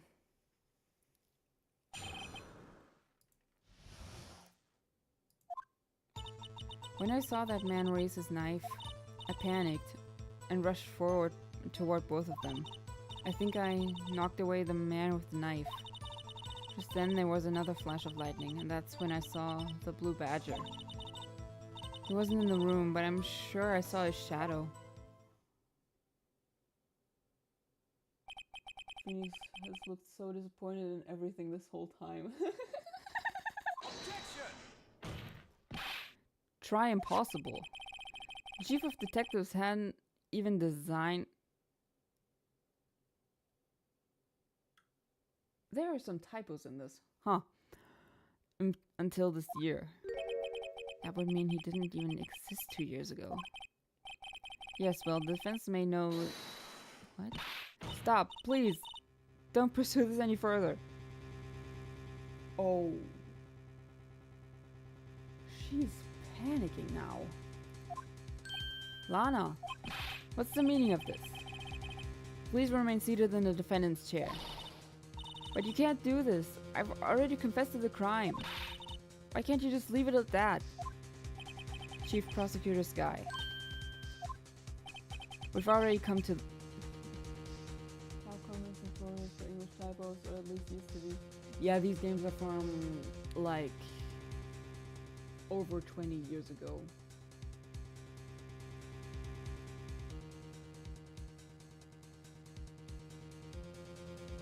Wait, no. At least the Trilogy collection on Steam is from 2014. We've already come this far. It's too late to turn back. Silence! The defense will now begin its cross-examination. Bailiff, please detain the defendant. It seems we're finally getting to the core of the matter. Oof.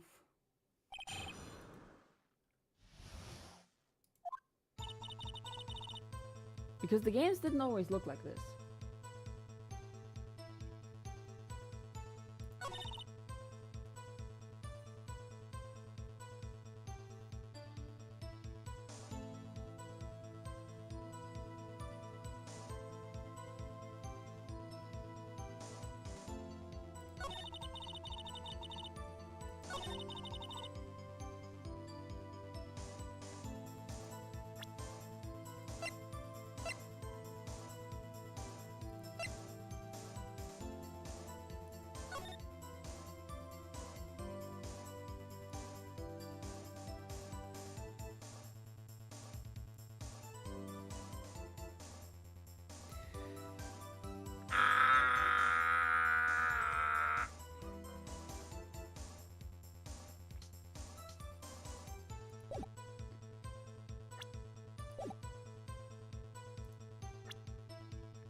Objection! The mysterious blue badger was in fact this. But that's... what exactly is that? I believe it's some sort of jar. But Mr. Wright, that doesn't look anything like the blue badger. Indeed it doesn't. As it stands now, it's just a plain jar. However, what if we were to change our viewpoint? Our viewpoint? I've got to show them the correct angle to show.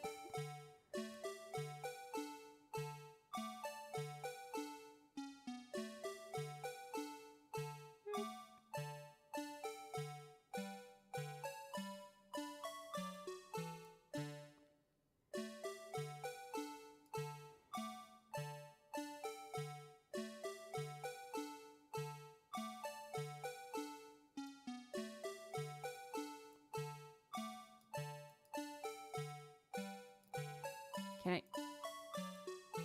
No.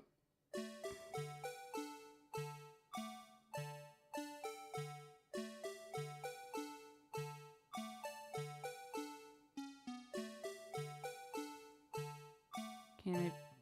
Hello?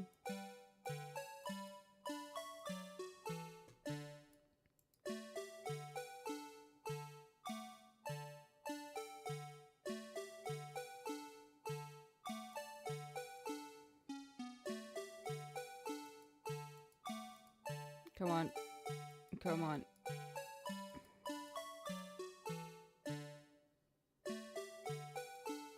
Take that! Huh?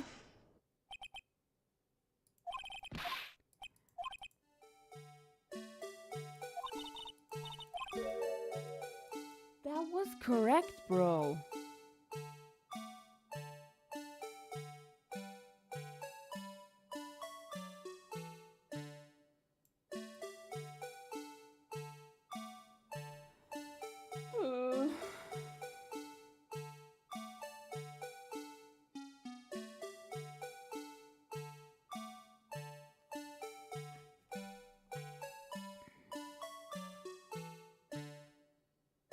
I'm just gonna use the keyboard.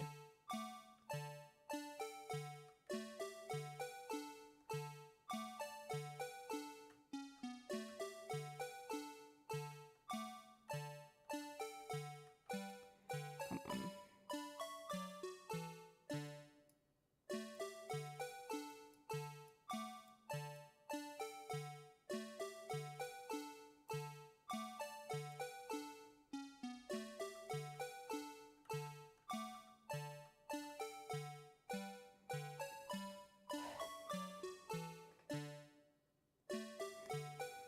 I get to enjoy the soundtrack at least.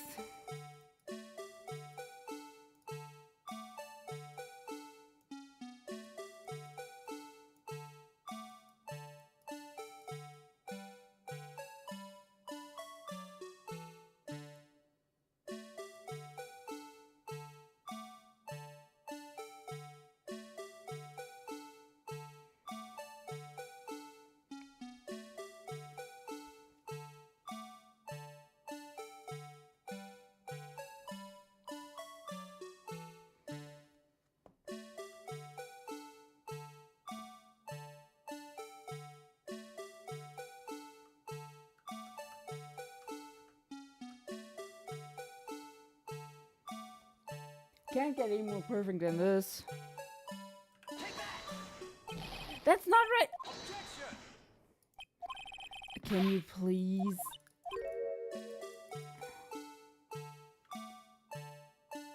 Nutella soundtrack.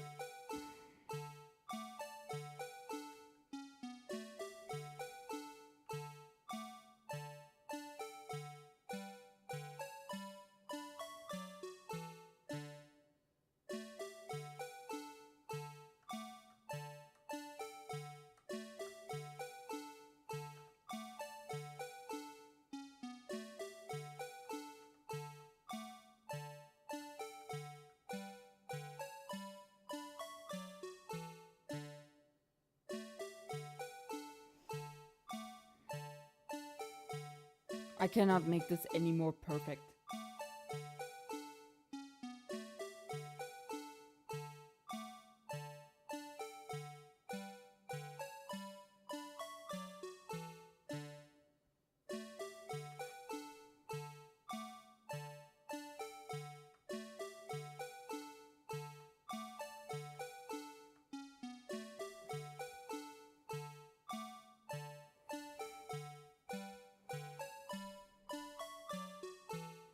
I'm scared to present it because I'm pretty sure this is gonna get the same result.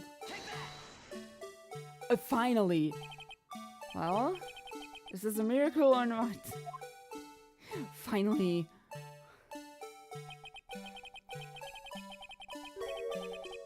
No one can possibly deny its jar's resemblance to the Blue Badger.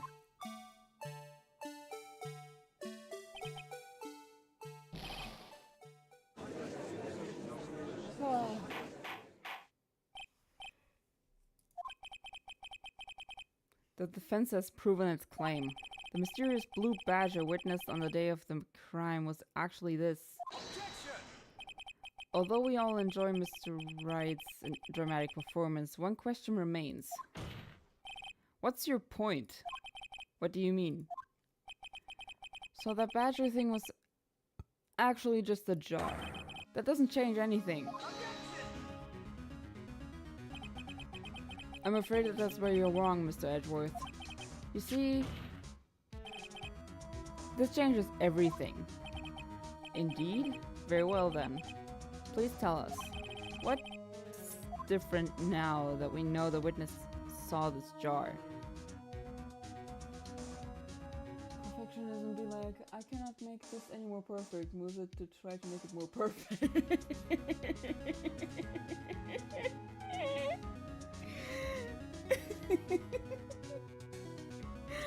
You know me, Kane.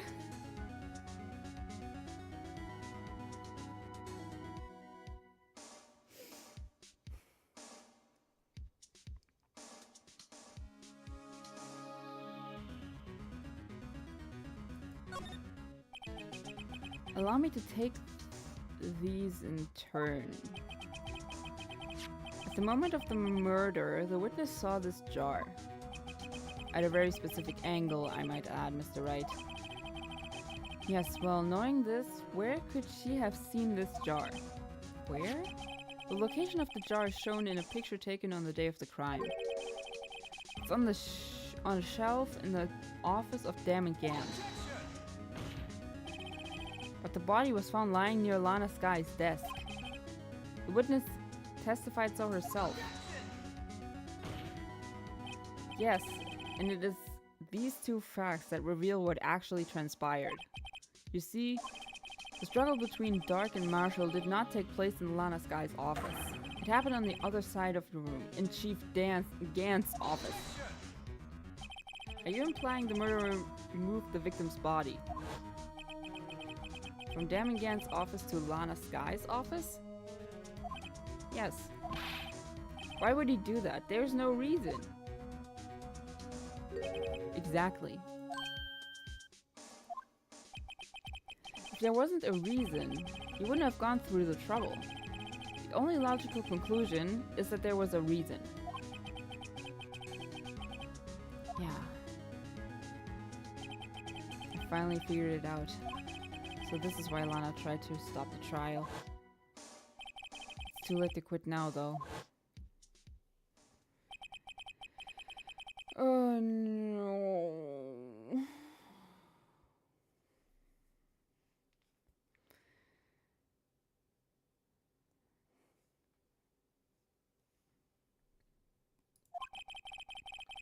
She said she knocked away the man who was holding up the knife. In the next instant, the jar was hit and flew through the air. Now tell me, what could have sent the jar flying? That would have to have been the impact the man made when he was knocked into the wall?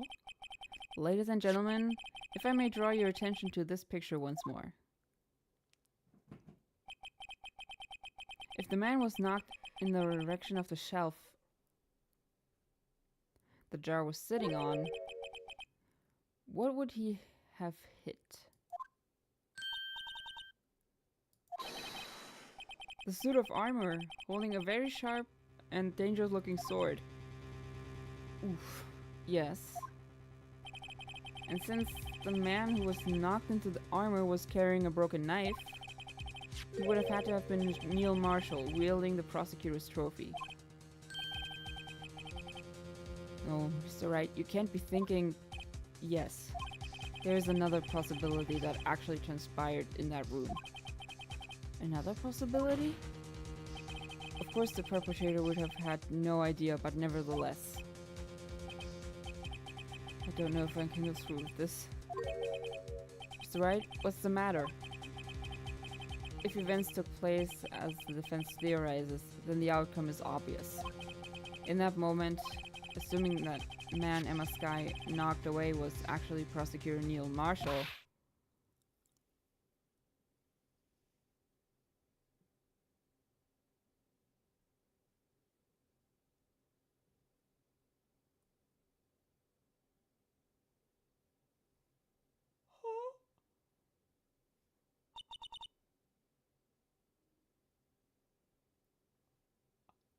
no fucking way.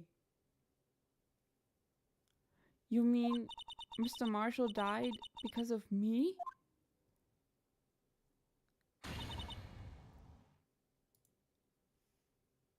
Oh God. And she fainted. I never imagined her testimony would lead to this. So it was the witness who took the victim's life, and then proved so with her own testimony. This is unprecedented. Oh. What? What are you saying? I'm sorry, Miss Skye, but given the circumstances, Joe Dark murdered Prosecutor Marshall. How can you think it was Emma? How dare you try to pin the crime on her? Imagine that coming from you. Oh, she's cracking. She's cracking. If you recall, it was you who admitted to forging evidence 2 years ago. The reason you moved Prosecutor Marshall's body was to keep anyone else from finding out about what Emma did, wasn't it? I just had a tooth whistle.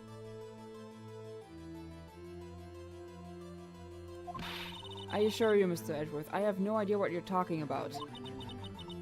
If you hope to have anyone believe your insane allegations, I'm afraid you're going to have proof. Tell me, do you have any conclusive evidence that proves my sister killed Neil Marshall? Evidence? I'm willing to bet you don't.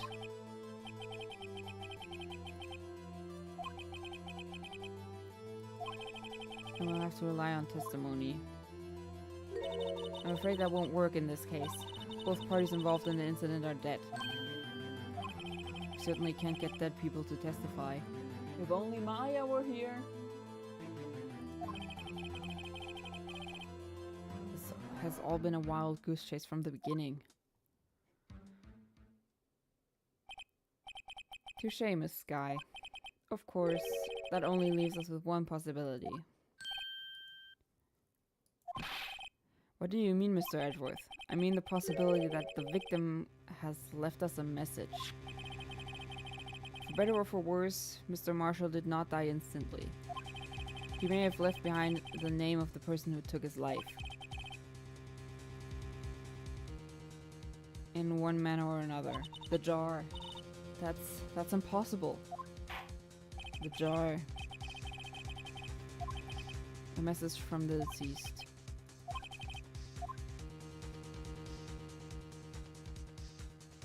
Any evidence? Yeah. Mr. Wright, will you stop at nothing to prove my sister is a murderer? Do not be mistaken, Miss Skye. Our purpose is not to accuse Emma of any crime. There is only one thing we seek: the truth. No matter how painful it may be. Now then, Mr. Wright, will you show us the piece of evidence that conveys a message from the deceased? What's this? This is the message left by the deceased. Blue badge from before, right? Oh, is he going to just speak the killer's name? If that thing could, I'm sure it would.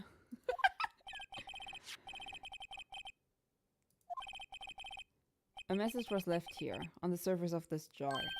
What do you mean? If you look closely, you can see a faint trail of blood on this jar. It's like if someone wiped the blood away.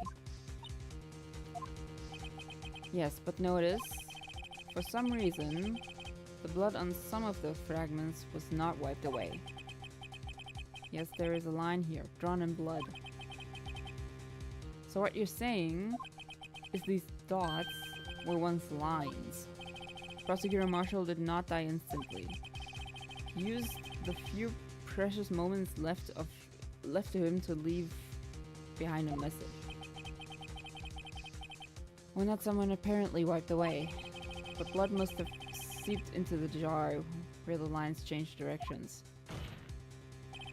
Precisely so. All we need to do is connect the points, and the victim's message will become apparent. No. Oh no. What kind of message did the victim leave for us, Your Honor? Oh no, I can see it, I can see it.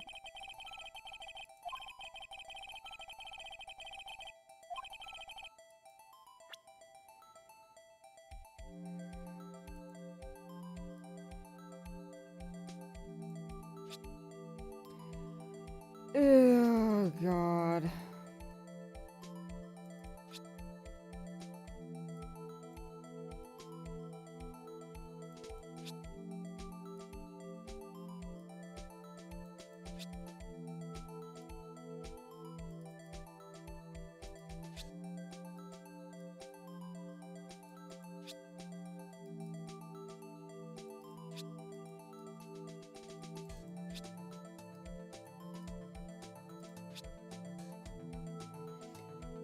Well, fuck. Take that!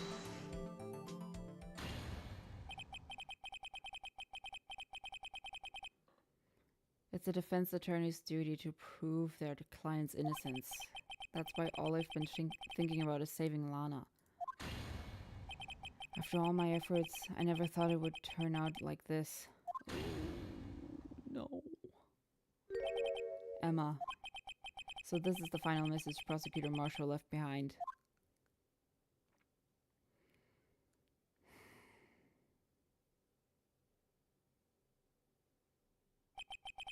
Of all people, she may not have meant it, but in the end, the one who took the victim's life was Emma Skye.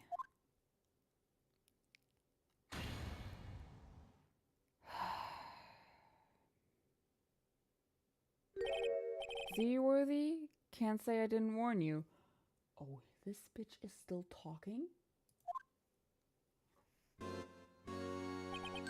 can't wait to never hear your soundtrack again. Do you understand the implications of what you've done? What? What are you talking about? 2 years ago, Joe Dark was sentenced to death. Because he was convicted because of his final murder. I believe you were the prosecutor in the case, were you not? Yes, Worthy. Because of you, an innocent man was sentenced to... He's seriously going there. Not only that, but you used forged evidence to ensure his conviction. Objection! But Joe Dark really was a serial murderer. That's undeniable.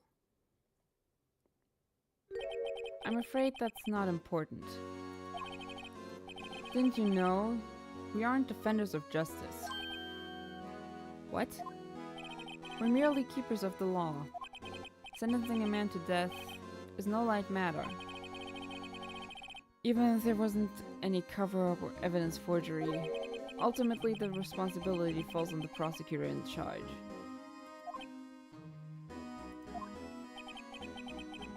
Despite what anyone may say, this fact cannot be denied.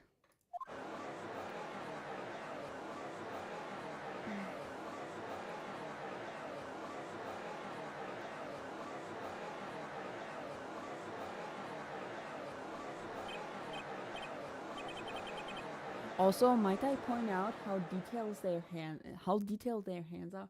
Nada! Wow.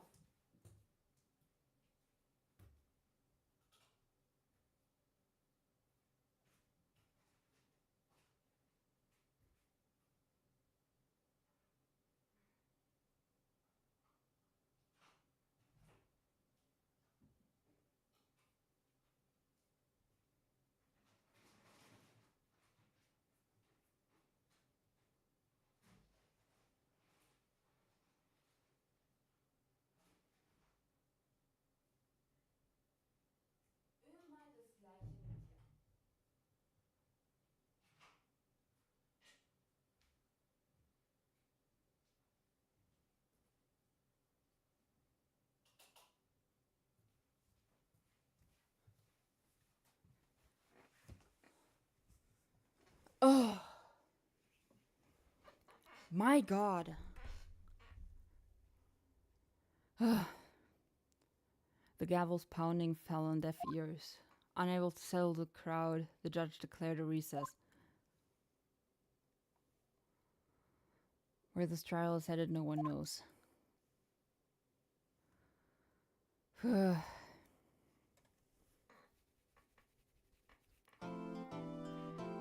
I am finishing this today.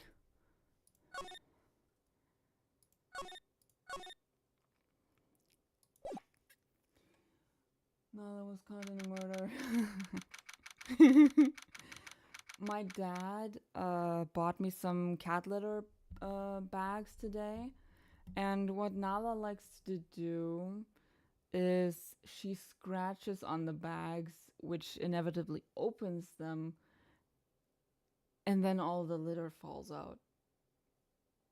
So, yeah. I have to hide them, and I forgot to do that before I went to bed. Sorry, Edgeworth. I didn't mean to get you in trouble. Don't worry about it. This is my problem, not yours. You again?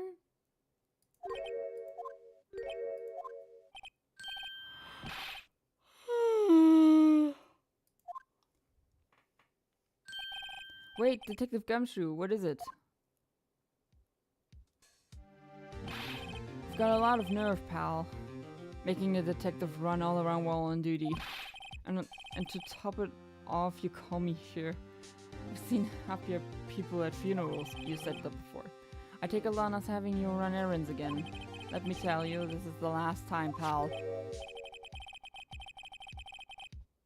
Evidence law.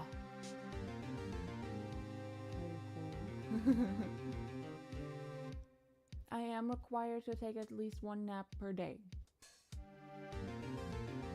She asked me to give this to you if there was a break in today's trial. Evidence law.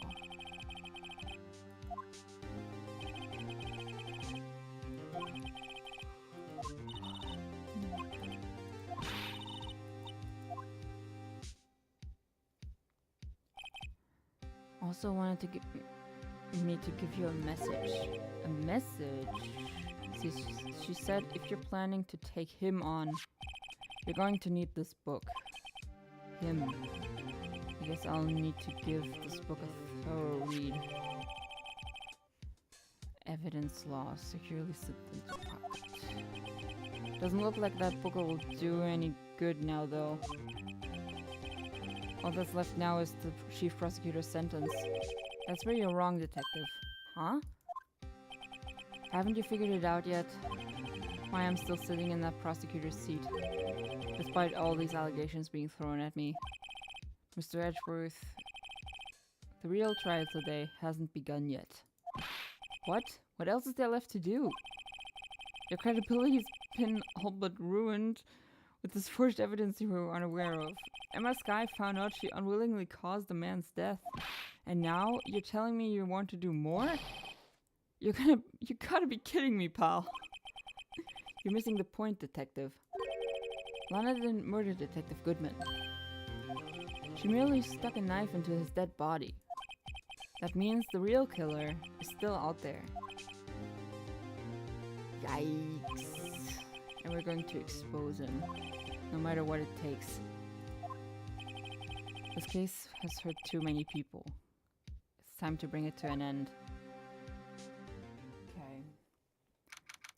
I will look at the case law, evidence law thing right now. Evidence law. Check. Rules for submitting evidence. No evidence shall be shown without the approval of the police department. Unregistered evidence presented must be relevant to the case on trial. That's all? Inquiry committee is planning to impose harsh penalties for your actions. Oh god. Thank you for the news, Your Honor. Normally this would be where the prosecution calls forth a witness, but this isn't easy to say. You see, there's some concern that you, Mr. Edgeworth, may have struck a bargain. Oh no. You think I may have manipulated the witnesses? I didn't say that. It's just, you see, everyone has been talking and... Very well, Your Honor. I have a solution. A solution? That being the case, the prosecution will allow the defense to call forth all further witnesses. But there's no precedent for what you're proposing. Undeniably, this is an unusual arrangement, but a very effective one. It would prove that I haven't struck any deals with the witnesses. That is true. Unbelievable. Edgeworth has found a way to continue the trial. Very well. The defense accepts the prosecution's proposal. I'm really tired. Then it's settled. The defense may now call forth the next witness. Mr. Wright, you do realize this is your last chance. If you call the wrong witness, this trial is as good as over. The defense calls...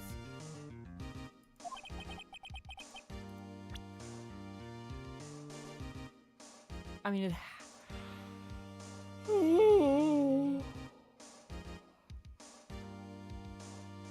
can only be Damon-Gant.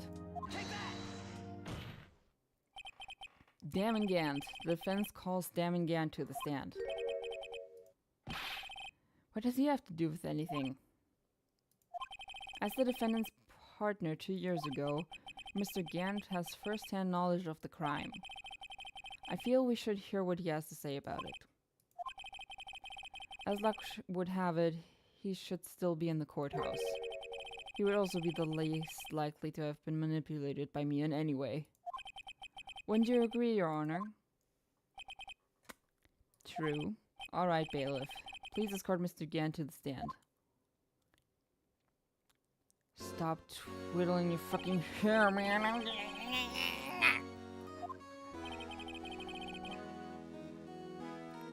What is this? Some kind of practical joke? I was just on my way to lunch. Your name and occupation, sir. Worthy, are you sure you want to do this? Your name and occupation. Posh bitch. So, you want to play hardball, eh? Please, Mr. Gant. Fine. My name is Damon Gant. I'm the acting chief of police. Now then, Chief Gant, the court requests to hear your testimony. Oh, righto. What's with the grim face? First, let's clear up this SL9 incident. Oh, you mean that time when Lana's sister murdered that prosecutor? Personally, I think it's been made pretty clear already. There are still some things unaccounted for. Oh, like what? Like the role you played in all of this.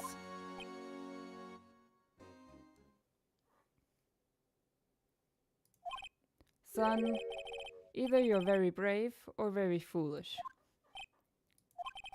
You're aware, of course, that a police chief has all kinds of weapons at his disposal. Weapons? Sure, take my testimony, for example. I don't have to give it if I don't want to. What? Is that true? I'm afraid so. The chief of police has the right to refuse to testify. That is bullshit. Of course, such an action carries with it certain risks. Don't worry, I'm not here to hinder your trial. Just remember, if this turns out to be a big waste of time, don't say I didn't warn you. Ooh. Very well, the witness may now begin his testimony. SL9 incident. Ow.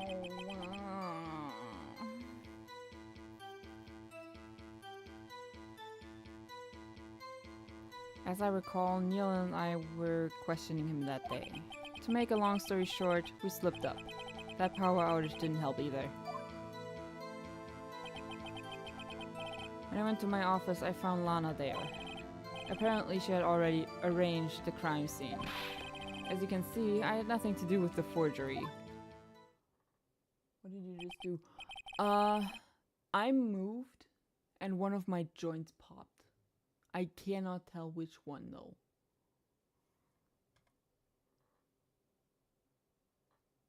Is that when Dark was arrested?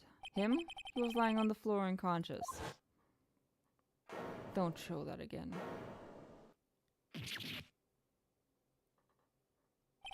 When Emma sent Neil flying, it seems Stark bumped his head. Everything seems pretty clear-cut. If the police chief has the right to refuse to testify, then I'd better hit him hard and fast. KK?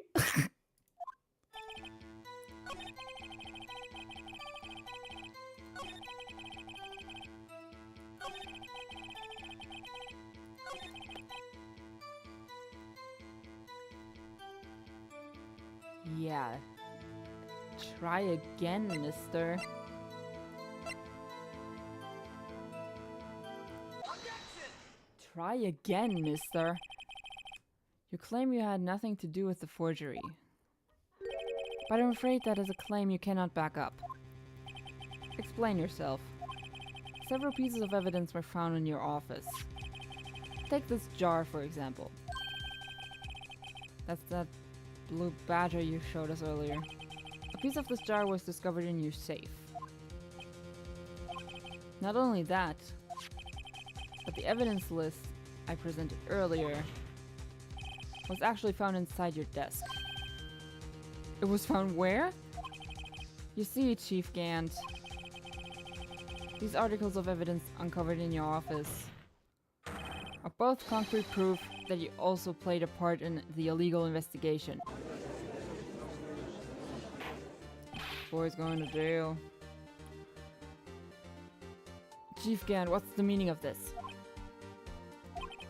Here's the defense attorney who may even rival Worthy. Compliment? So you admit to it then, that you were involved in the forgery.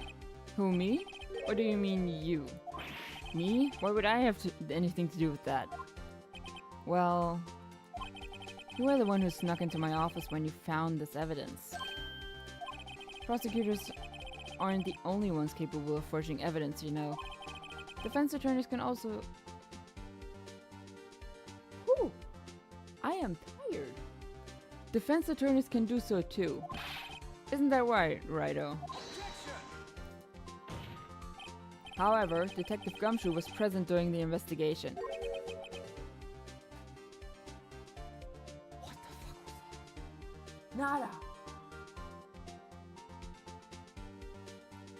with you, my boy.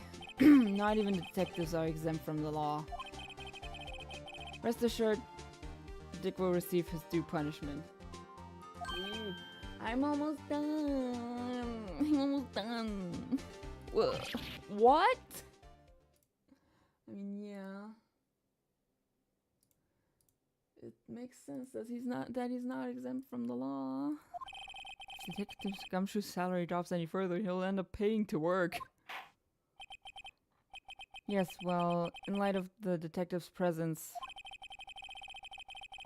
please give us your testimony regarding the pieces of evidence found in your office. I will be right back. I need to see what dropped.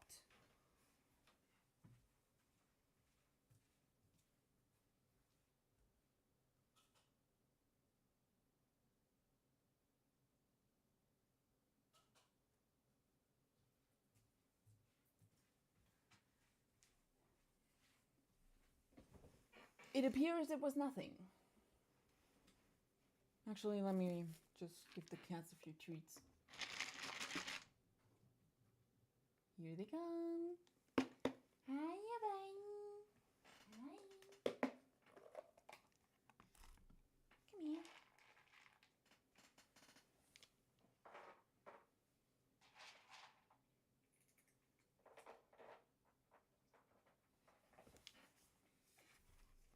Come here. Yeah.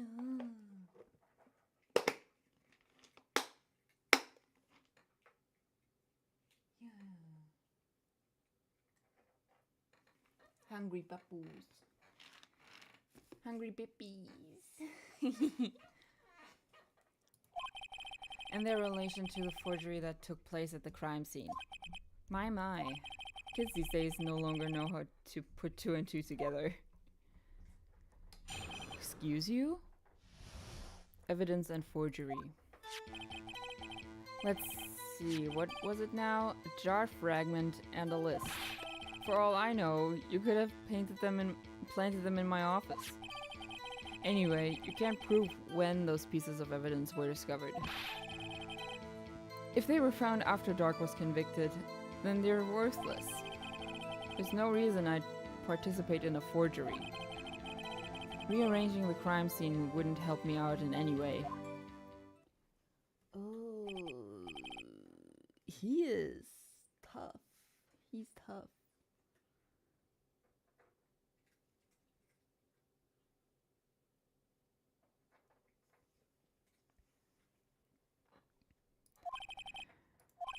When investigating the crime scene, you should have been more careful to observe protocol. You do understand that I am the chief of police, right? There will be consequences. Indeed, I believe I will press charges, so you won't make the same mistake again. My apologies, Chief, but would you mind waiting until tomorrow for that? Today is, well, you know.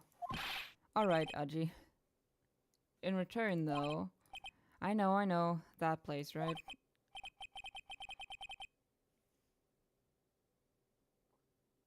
Blackmail?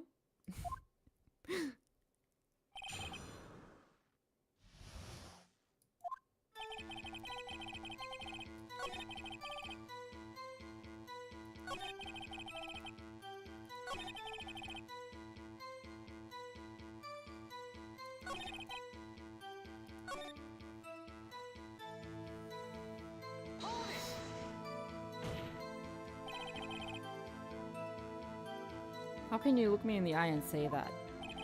Because I'm innocent. Remember? Who was it that murdered Neil? I'm not sure I care for the word murder here. In the end, the person responsible for Mr. Marshall's unfortunate demise was Emma Skye. Well, now do you see?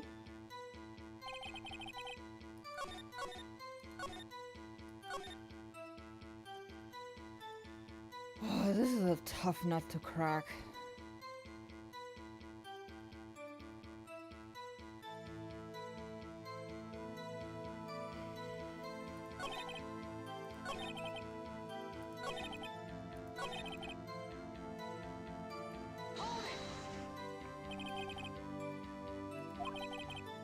the very least, there is one very large benefit you've reaped from all this.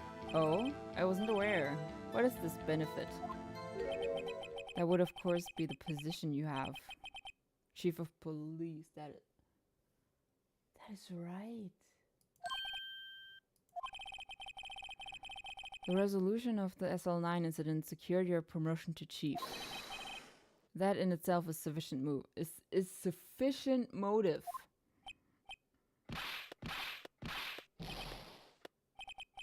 That's a good one. Do you really think I'm that incompetent?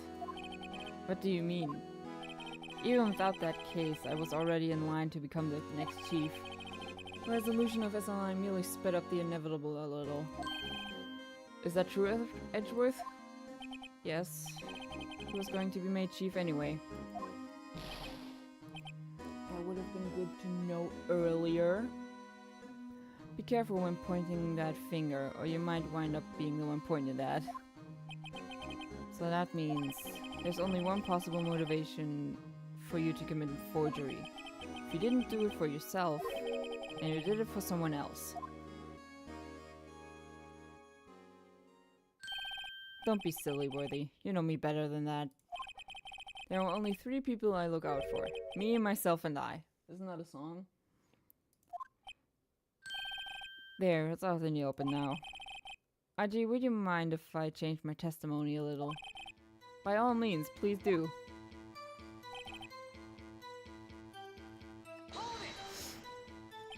Nothing in it for you? Sorry, but the only person I care about is yours truly. That girl, Lana's little sister, was it? If you think I felt sorry for her, you'd better think again. You're right. You don't feel sorry for anyone. Be tough on crime and tough on people. That's how I was raised. You seem to be lax enough on yourself, though.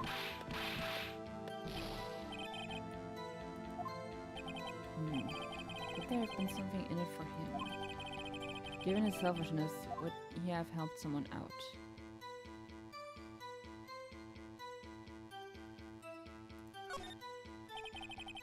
True, you might not help out anyone for their sake. But if it would benefit you, you might decide to assist someone. It appears you're positively determined to portray the chief as a nice man who likes to lend people a hand. That's not what I mean.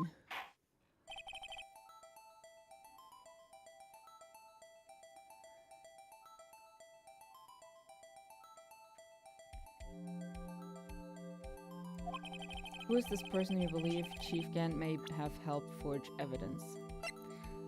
This is gonna hurt. This is gonna fucking hurt. Take that! Chief Prosecutor Lana Skye? The defendant? I believe it's quite obvious in light of the circumstances. Emma Skye fell victim to an unfortunate series of events.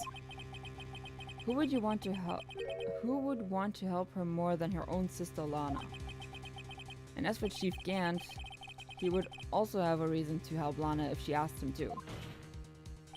That reason, of course, is self-profit. Self-profit? What do you mean? After the SL9 incident was resolved, Lana Skye was appointed chief prosecutor at the prosecutor's office. The person who arranged this job change was you, Chief Gant. But how would he profit from all of this? He would be able to use the chief prosecutor as his puppet. Essentially, he would acquire unchecked authority over all investigations. Do you mean to tell me that despite the chief's formidable appearance, he plays with... Good lord, the judge is dumb.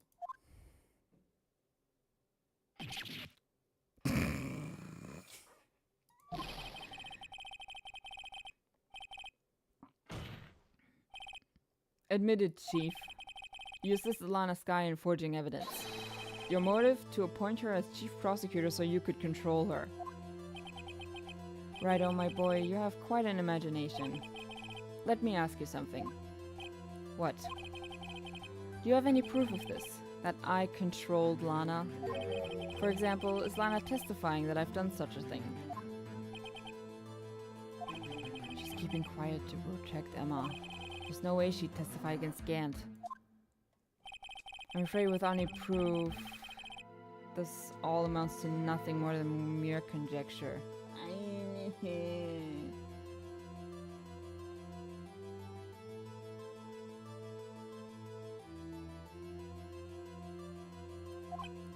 Unless that is also what happened in this incident. This incident? Which one would that be? Of course I'm talking about the murder of Detective Bruce Goodman. The chief prosecutor has been acting strange throughout this entire trial. Almost as if someone has been controlling her. Worthy, you'd better watch your tongue. I won't want you to get hurt. Just what do you mean? What he means, Your Honor, is that Chief Gant is involved in the murder of Detective Goodman. Not only that, but the chief is now making Lana take the rap to cover up his involvement. Oof.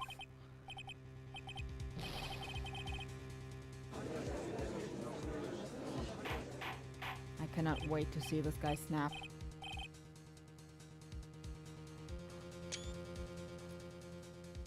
Judge is screaming. You can't be serious.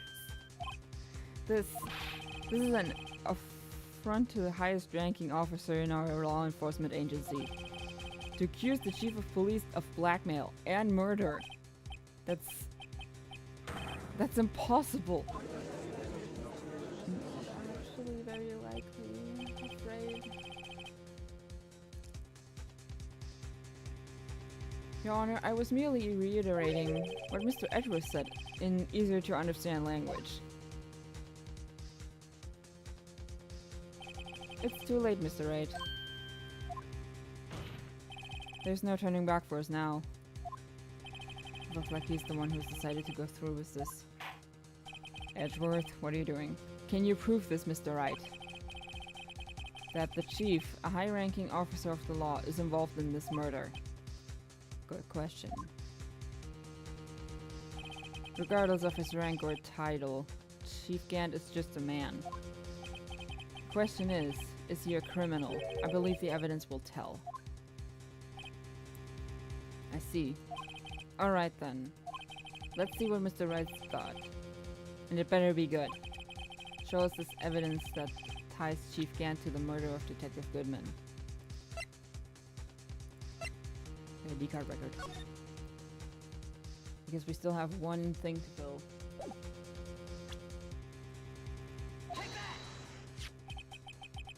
This is the ID card list.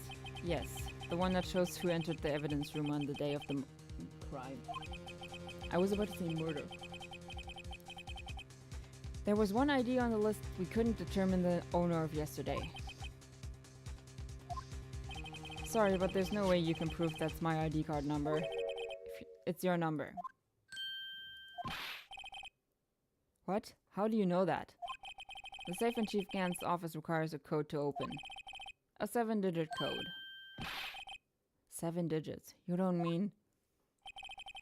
I'm afraid so, Your Honor. The code was... 7 sevens. The same as the remaining ID card number on that list. Chief Gant. You entered the evidence room on the day of the crime. He's packing.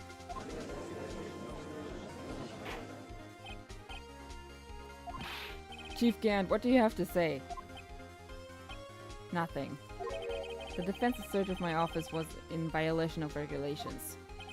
And I will demand Mr. Wright be punished to the maximum extent of the law. But right now, this court demands an explanation from you about the use of this ID card. Chief Gant, so you admit it. You entered the evidence room on the day of the crime? What about it? I'm chief of police, whether it's the evidence room or the bathroom. What's the difference? I can go wherever I want. Tell me, When you entered the room, were you alone? I always go to the bathroom alone, as I do with the evidence room. Detective Goodman wouldn't have happened to be with you that day, would he? Of course not. Why would he be? I hadn't seen him in days. You hadn't seen him in days, Chief Gant? I'm afraid you've just undone yourself. On that day, you had to have met with Detective Goodman. What do you mean? This trial's purpose is to determine Lana Sky's guilt. No, it isn't, Your Honor. This trial's purpose is to determine the truth. If Chief Gant met the victim on the day of the crime, then we need to determine one thing. What transpired during that meeting? Things are getting spicy.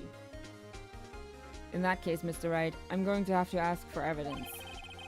Show us proof that the victim went...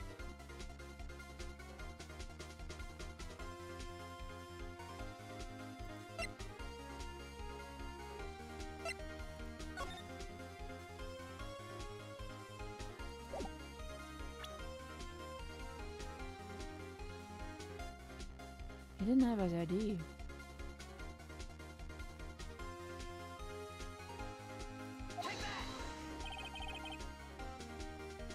Detective Goodman lost his ID card on the day of the crime. Or to be more accurate, Jake Marshall stole it. So Detective Goodman filled out a lost item report.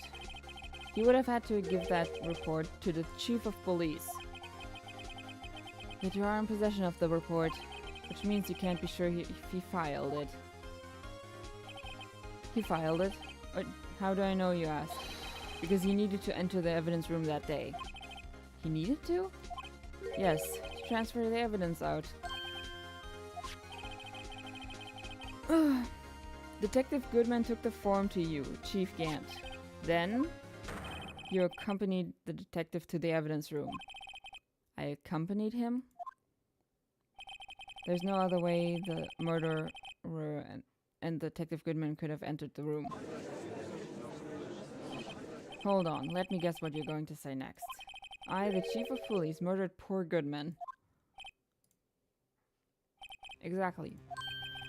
But wait, the Chief didn't necessarily need to accompany him to the evidence room. He could have just lent him his ID card. Yes. Now that you mention it, I believe I might have done something of the sort. Sorry, but that's not possible. According to the record, your card was only used once. Yet you showed us your ID card earlier. If you had really lent it to Detective Goodman, it would have been found on his body. Okay, now he's crashing out. He's crashing out.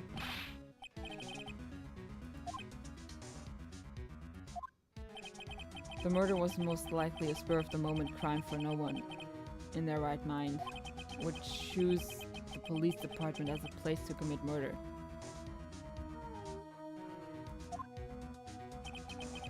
After the murder, you contacted Lana at the prosecutor's office. Why? To dispose of Detective Goodman's body, of course. You're forgetting, Mr. Wright. The victim's body was discovered in the prosecutor's office parking lot. How did he manage to move it there? I was in the police department the entire day, you know. And everyone's aware that Lana stayed at the prosecutor's office after the ceremony. Everyone except me, it seems. Still, you're the chief of police. You have an entire police force at your disposal. Oh, so you think I just ordered an officer to do it? Hey you, take this here dead body over to the prosecutor's office. I don't think so. Chief Gant, you left all the evidence we need to prove how you moved the body to the prosecutor's office. All this time I thought it was a useless clue just taking up space.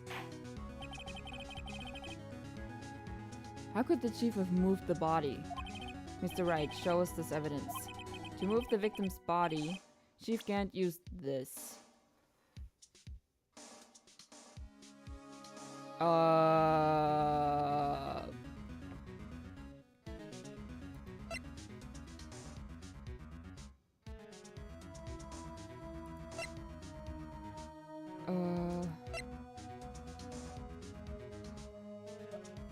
Isn't it the crime photo?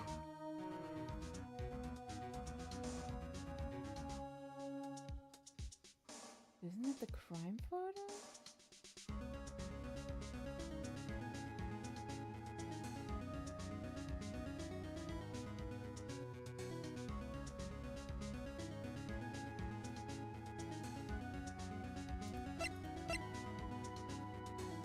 Evidence from a past case of Edgeworth, brought back to his office by Gant's request. He put the body in his car, told Edgeworth to bring this back to his office, and that's how he transported it. Without Edgeworth knowing. How evil do you have to be? This is how he moved Detective Goodman's body. What is that? A screwdriver. But what does that have to do with this case? Mr. Edgeworth, think back to the day of the crime. What is this screwdriver doing here? It's here because...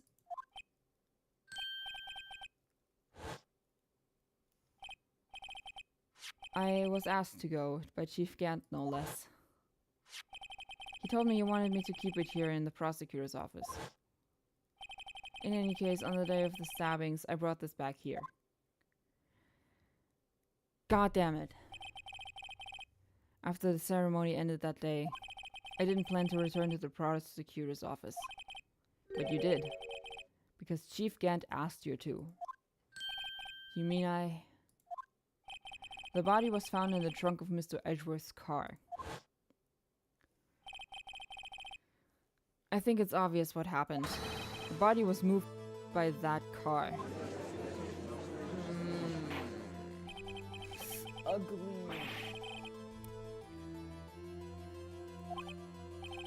Unless, of course, you have another explanation, Chief. Why else would you have asked Mr. Edgeworth to transport evidence from a closed case?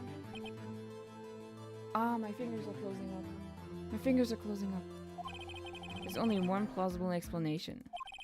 To transport the body to your accomplice, Miss Lana Skye.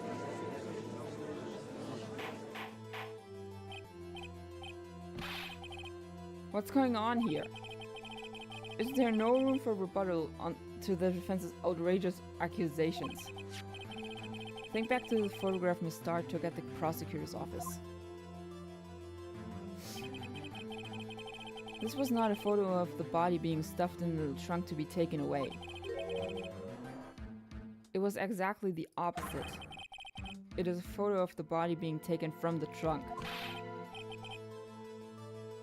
Chief Gant, please say something. I believe... Your time's up. My time's up? Sorry, Righto, but I'm having lunch with the District Attorney General after this. We have to get going if we're to make it in time for the early bird special. The cross-examination isn't finished yet. Remember what I told you earlier? A police chief has all kinds of weapons at his disposal. Like the right to refuse to testify. I'm invoking that right now.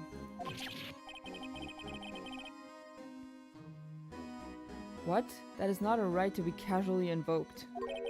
There are certain risks to be considered. So you're going to just run away after all this? Run away? Don't make me laugh, Worthy. I stabbed old Goodman. That's what you're saying, right? But if you had any conclusive evidence, you would have presented it by now. Well, You think I had Lana dispose of the body?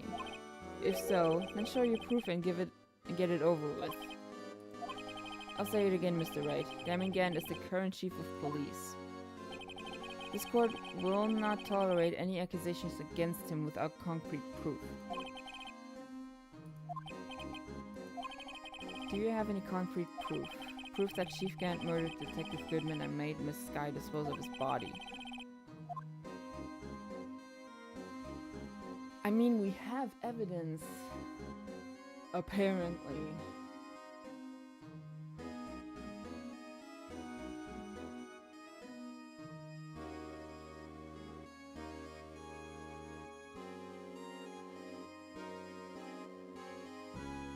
Or do we?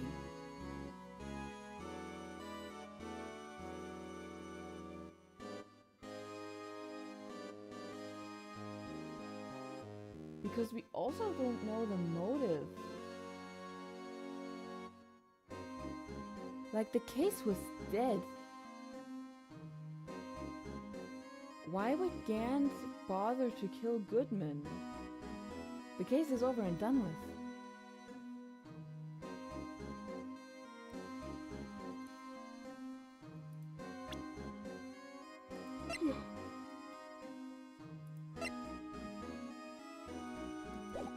Yeah, I got nothing. I got nothing.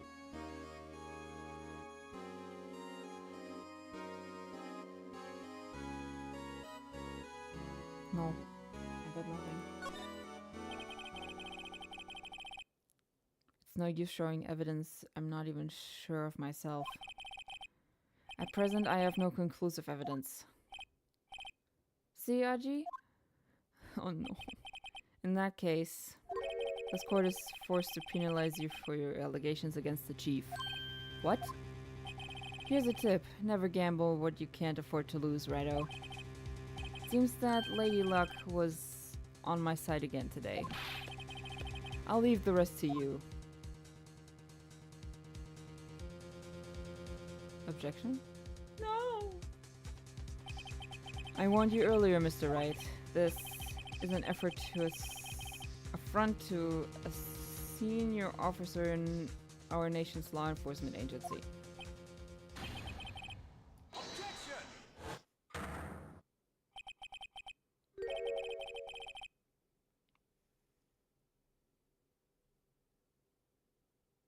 Edgy? Lady Luck, huh? Maybe we should have a word with her. Mr. Edgeworth, what do you mean? There is one lady who knows the real truth behind this trial. We haven't yet had the honor of hearing her testimony. A lady who knows the truth. In the absence of conclusive evidence, the only other method of proof is testimony. There's still someone else. One more witness who can answer all the questions raised in this trial. Someone right in this very room.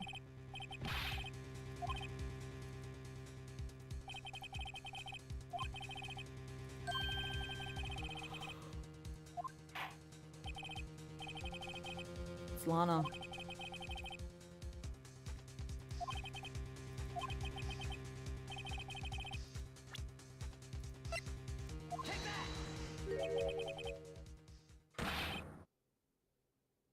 That's a new sound effect. She was in the underground parking lot at 5:15 on February 21st. Her task? To dispose of the victim's body. In accordance with a certain someone's orders. Mr. Edgeworth, the prosecution has no objections, Your Honor. What happened with Emma? She can't still be passed out, man. It's been an hour.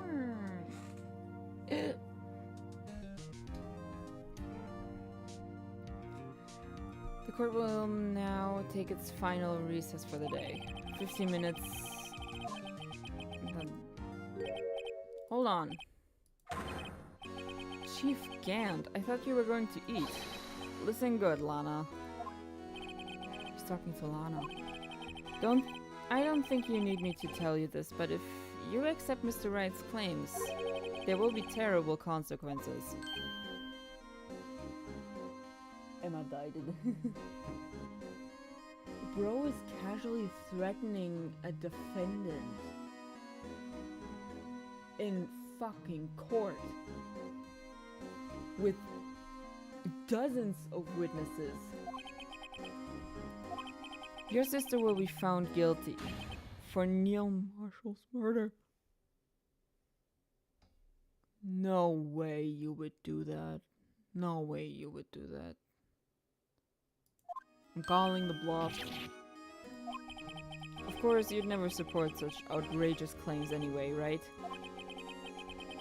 Just something to think about. Alright then. I've got a lunch date to meet.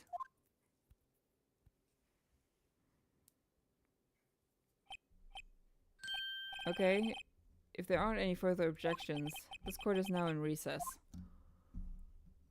Oh boy. I don't even get to save? Really? Looks like we managed to stay in the game. Yeah, thanks to your help, Edgeworth. That chief. He's something else, eh, pals? Detective Gumshoe. I'm not a detective anymore. Oh yeah, sorry about that. Ah, don't worry. I've already decided where to work now. At your office? Hell no. My office? Sure. I'll take the place of that top. Can you mean? Don't hurt me like this. Still, looks like we're all out of moves now. Chief Gant's done it again. How is it he always gets the upper hand? It's not fair he has the right to refuse to testify. Remember what the judge said? But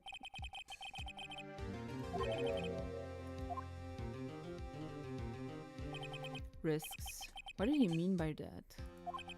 It's simple. If the chief refuses to testify, the opposite also holds true.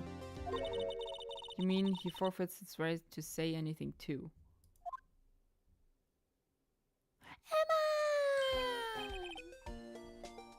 It's a baby!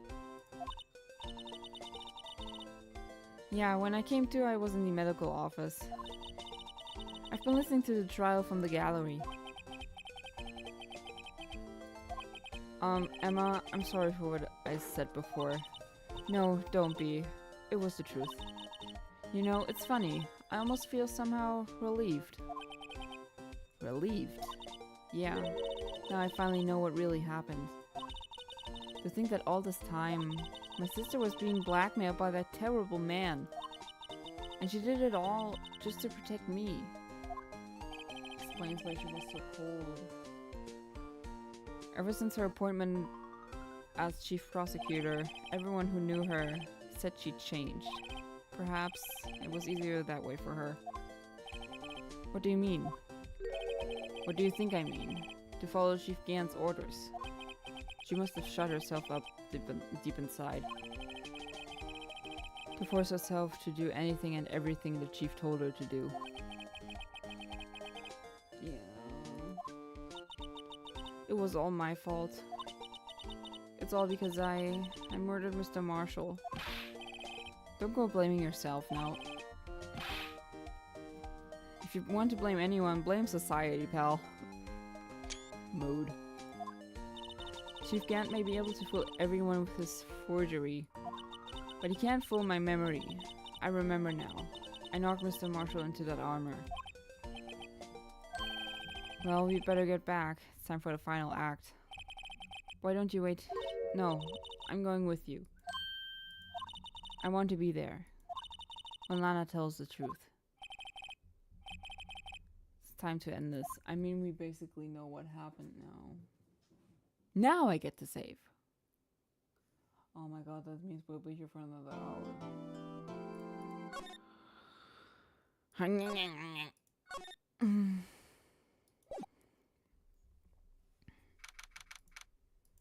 Let's speedrun this.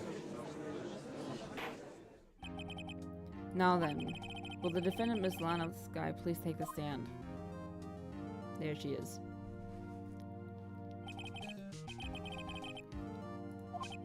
I'm sure you're aware of what is required of you, but Mr. Edgeworth, you already know everything. You know all that I've done these past 2 years.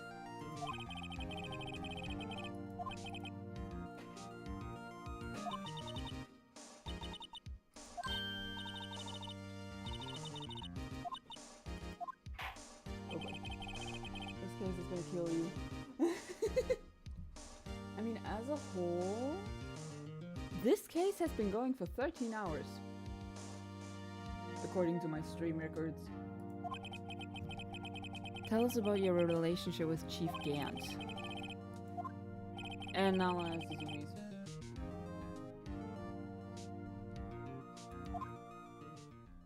Let's see what she has to say. I worked alongside Gant for years. There's no truth to his blackmail theory. I fabricated the evidence 2 years ago all by myself.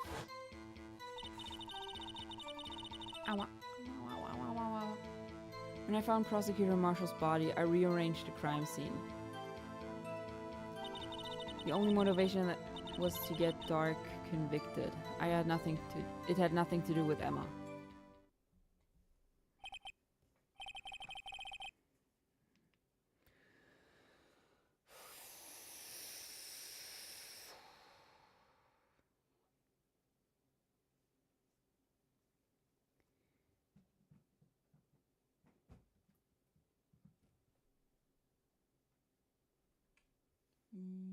I only just now saw your message on Discord, Kane. Yeah, I will have to agree.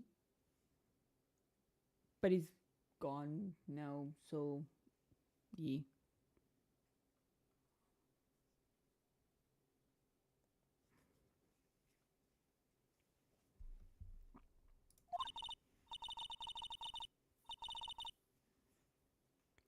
Your Honor, I'm confessing to a capital offense. Of course, I'm sure. If this is true, then that means Chief Gant has nothing to do with this. That's what I've been telling you from the beginning. Please, Mr. Wright, you've got to help her. She's sacrificing herself because of me. But what if she's telling the truth? She's not. I know my own sister. Whenever she speaks stiffly like that, she's hiding something inside. Deep down, she's really screaming in agony.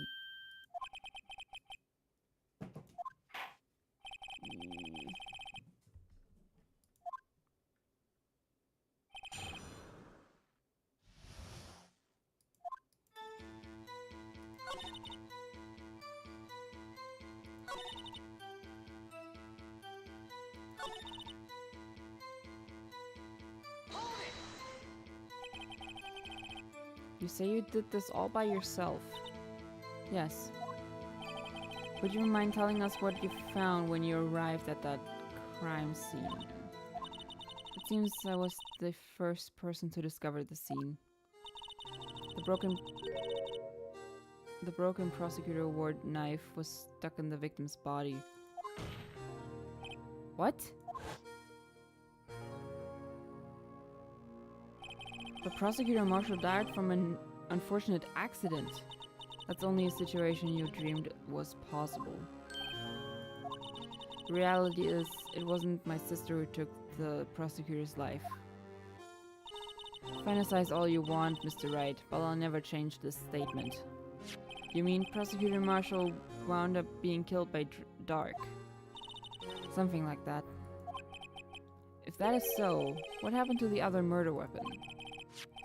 Dark was carrying a switchblade knife. Oh, that was lying on the floor a little distance away. It was probably knocked away in the struggle. She's trying to cover up her lies with more lies. All just to protect me. After all, this is what everything boils down to.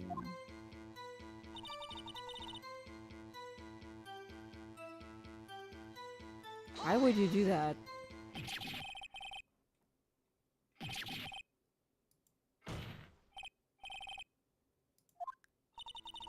You of all people should know, Edgeworth. You've always had a good head on your shoulders.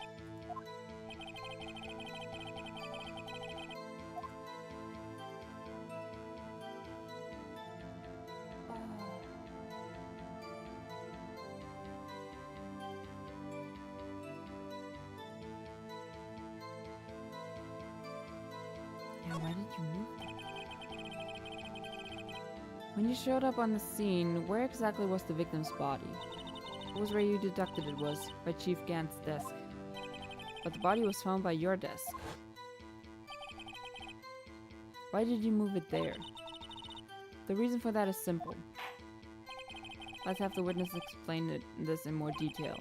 The reason Miss Sky moved the body. Pieces of the jar that shattered during the events threatened my plan.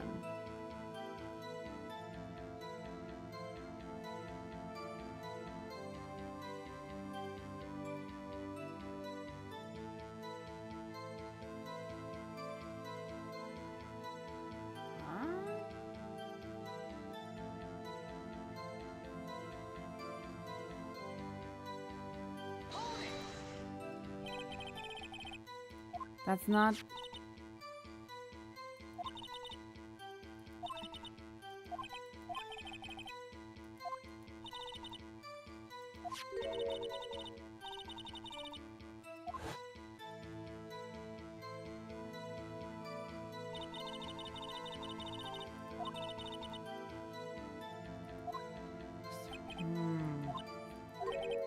What's the matter, Emma? Apparently the jar shattered at the time the crime was committed, but I have a feeling there is more to it than that.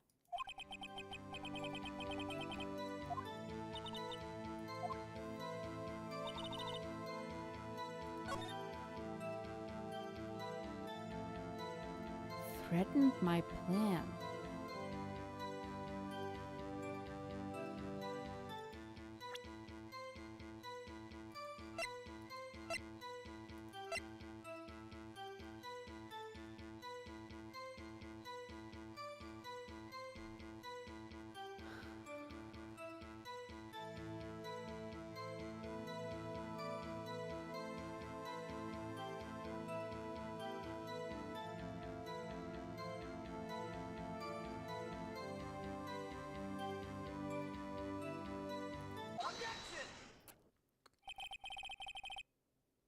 Miss Sky, I understand how you feel.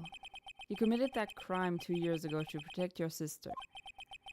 You mean the forgery at the scene where Neil Marshall was murdered? If that truth were to be exposed now, the past 2 years of your life will have been in vain. Even so, I'm compelled to bring to everyone's attention a significant contradiction in your testimony. A contradiction in my testimony? You testified, and I quote, "The pieces of the jar that shattered during the events threatened my plan." That's right. Do you have a problem with that? It's a simple oversight, really. You see, a message was written on this jar with the victim's blood. The prosecutor must have written it in his final moments. Exactly so. And this is where the contradiction lies.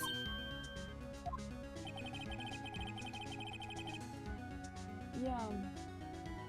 She couldn't have known that was written on it. In order for the victim to be able to write this message on the jar, it must not have yet been broken before he died. He couldn't have written Emma's name on the shadowed jar. Your Honor, it would appear more information is needed in regards to this jar and its bloody message. We may be missing something critical here. Something critical?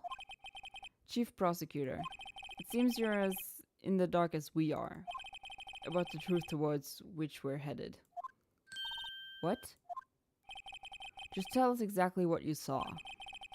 We'll piece together the information to arrive at the truth. The witnesses may now continue your testimony. Jar and message in blood. I immediately noticed the blood traces on the jar, but it was dark in the room and I didn't have time to check it out. To be safe, I wiped away the blood. The fragments were large, so I'm sure I got them all. All I could think about was wiping them clean before they were discovered.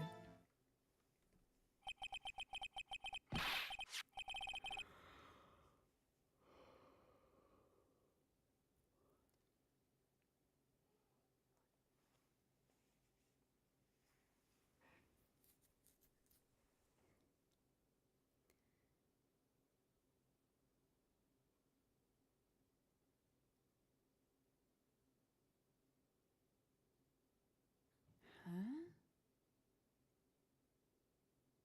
I'm half expecting you to pass out here on stream. I might as well.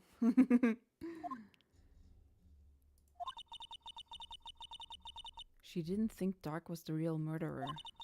That's why she tried to erase the real evidence.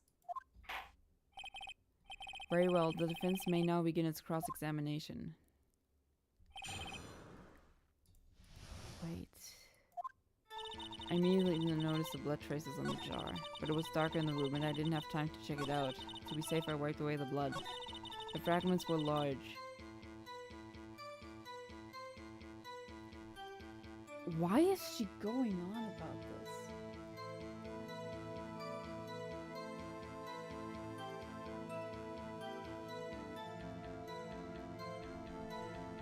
Because think about it.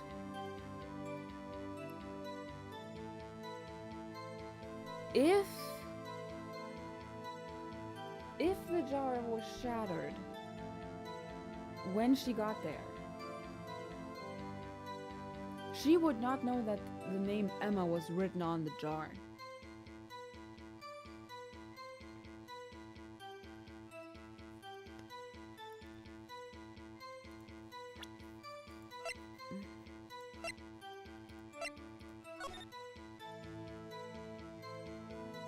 I can't check it out.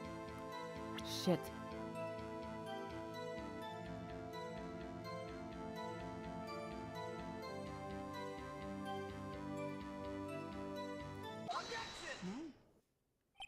Miss Guy, I believe this jar conceals the truth even you were unaware of. What? We found the final piece of this jar in Chief Gant's safe.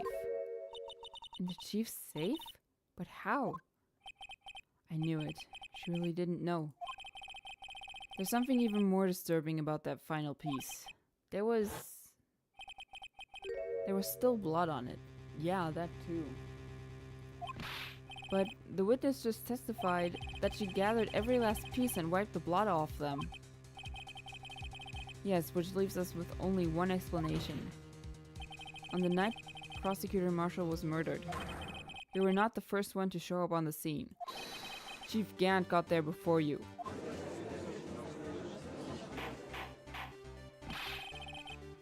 But couldn't the defendant have simply missed a piece? I'm afraid that's unlikely. Pieces are too big for anyone to miss, let alone an ace detective. That may well be, but everyone makes mistakes. Even I once wasted an entire day looking for my dentures. They were in my mouth all along. Have you forgotten, Your Honor? When this witness arrived at the scene, the jar was already broken. Oh, that. There was no way a name could have been written on a shadow jar. Another person discovered the scene prior to the witness. I hope you're not implying this person was Chief Gant at the time. He was looking for Dark downstairs. Besides, even if he was there first, blah, blah. The question is, if he did arrive there first, why did he hide the fact for 2 years? Can your answer is that?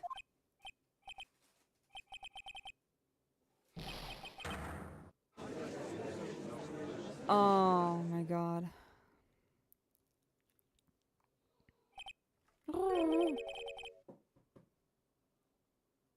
Wait, I'm not the one on trial here. Damon Gant arrived at the crime scene prior to the witness. He proceeded to break the jar and purposely hid one of the broken pieces. Question: what is this action called? Fabrication of evidence. But why would Chief Gant do that? In light of what happened afterwards, isn't it clear? What happened afterwards? Discovering the scene, Lana Skye believed her sister Emma killed the victim. Determined to help her sister, she sought Gant's aid.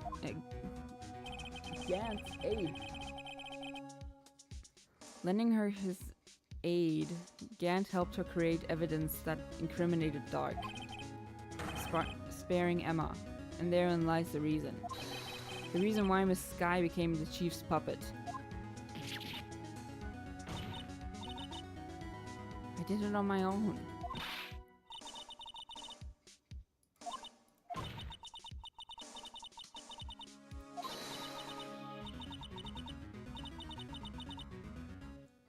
Oh god. This hurts! No, you didn't. It wasn't you, Emma. You didn't kill anyone.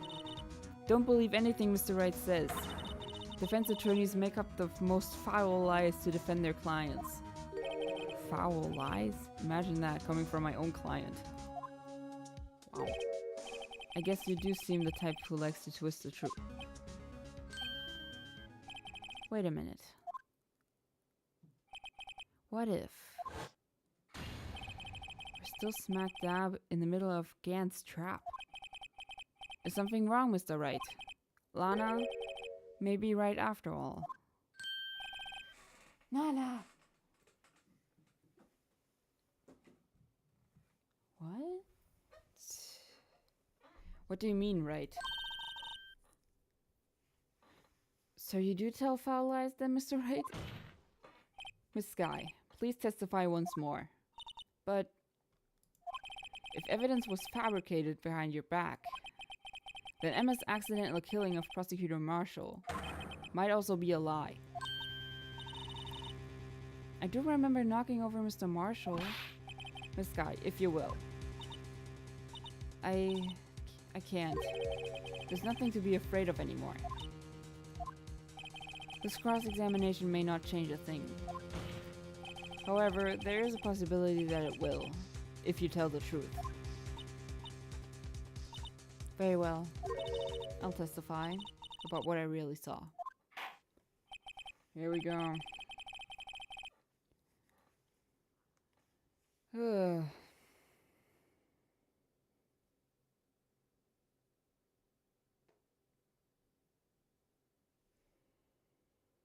I'm scared.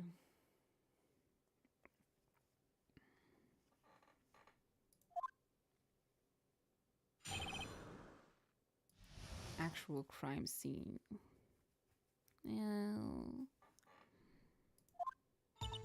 When I arrived, I found Mr. Marshall's body impaled on that suit of armor's sword.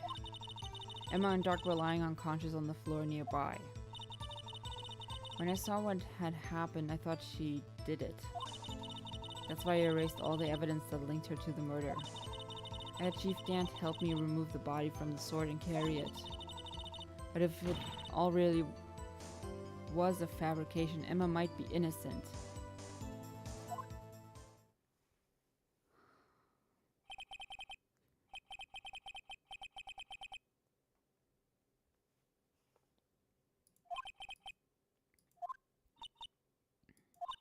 Actually, I do have proof. I gave it to Mr. Wright just this morning. What? To me? It's a picture I took of the crime scene as I encountered it. I thought it might be needed.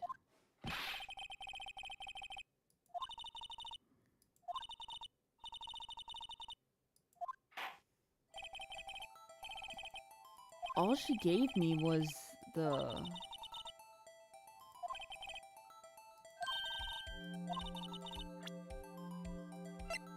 All she gave me was the evidence law.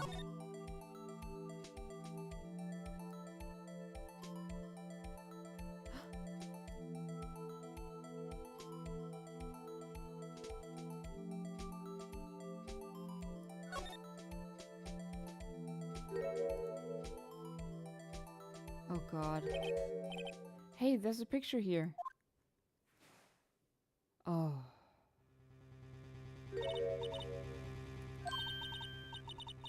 Oh, poor baby.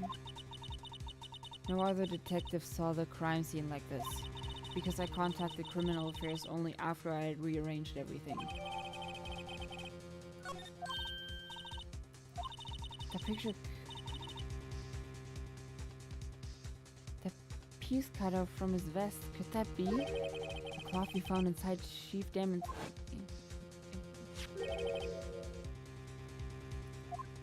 Question is... This is a handprint, isn't it? We need to take the fingerprints. We need to take the fingerprints.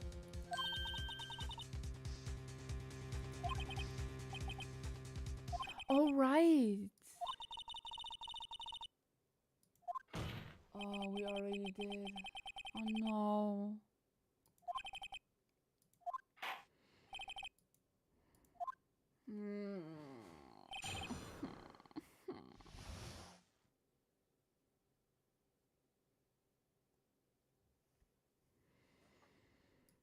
Hmm.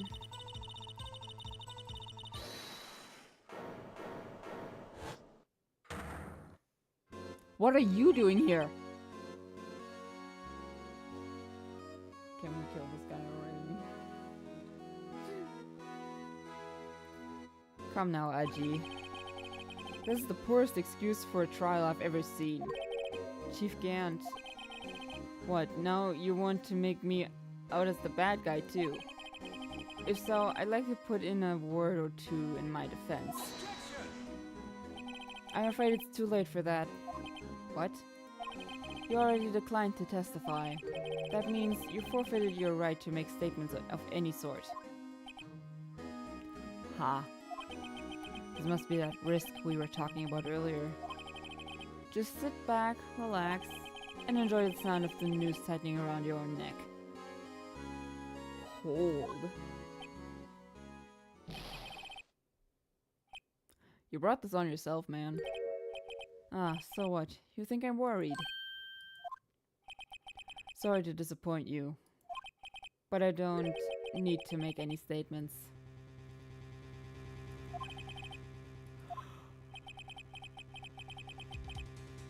The evidence will do all the talking for me. Even if I can't testify, I can still present evidence. Yes, that's true. Wait, you mean you still have some conclusive evidence? No, I don't. But someone does. Someone? So, what's your excuse, Rido? Why have you been keeping quiet about it? You do have something to show us, right? Something that proves who knocked over Neil Marshall, causing his death? Conclusive evidence that leaves no room for doubt. Is this true, Mr. Wright? If I show that picture of evidence... If I show that piece of evidence now, I'm sure to be made as the murderer. If you have any more evidence presented now, and if you try to conceal anything, you will be the one appearing before the Board of Inquiries. What do I do? I present the piece of evidence. That one that shows who really killed Prosecutor Marshall.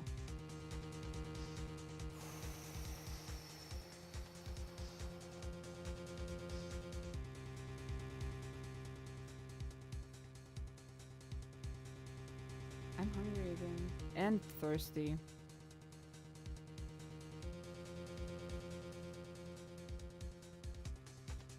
I can't.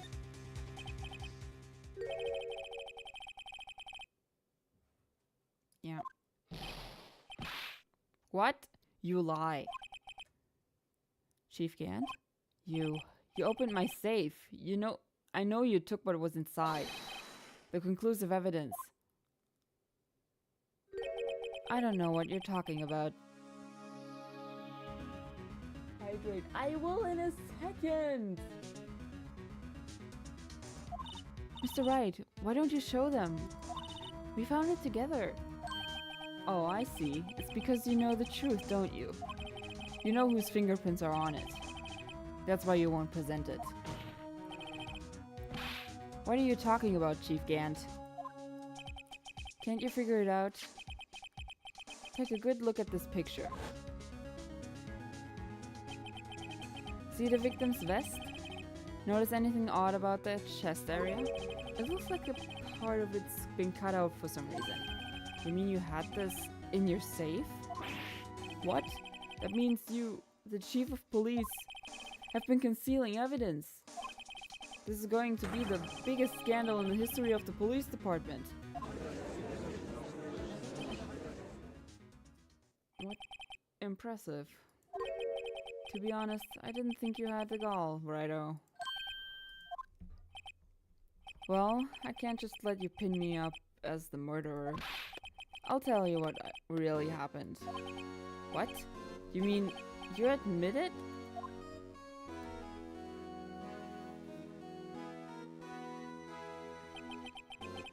I was the first person to arrive at this crime scene that day, when it occurred to me that I could use the situation to control Lana.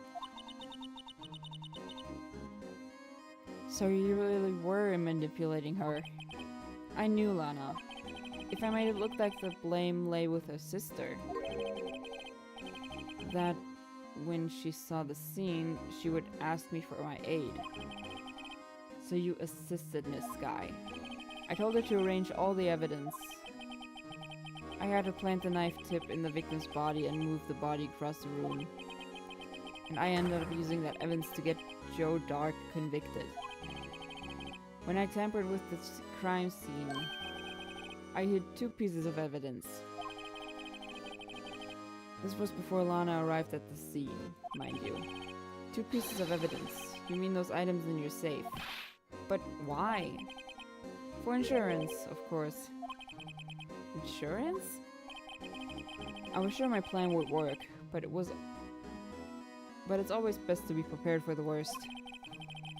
I wasn't about to let anyone blame me for a murder that girl committed. You mean you were calculating that far ahead while forging the evidence? What do you take me for, a fool? I didn't make police chief by dumb luck. See this jar fragment? I hit the most legible part of Emma's name. I didn't expect Lana to go and wipe the blood of all the pieces. But if you fabricated all the evidence, what's to say you didn't fabricate the message on this jar too? Some people just don't know when to quit, do they? That's why I kept one more item for insurance. You mean that piece of cloth? Come on, Righto, cough it up already. I know you have it.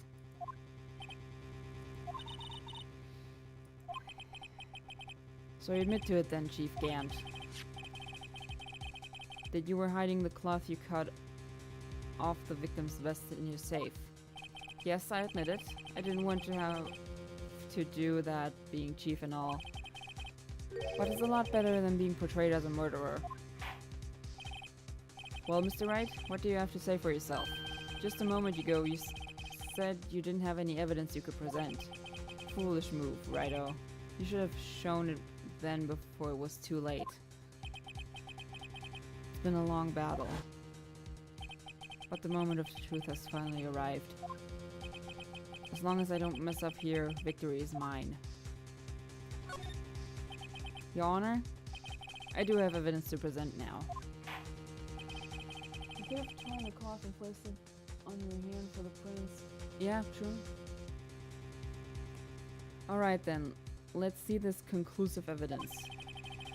The evidence that shows who actually murdered Prosecutor Marshall. Yeah, that is true.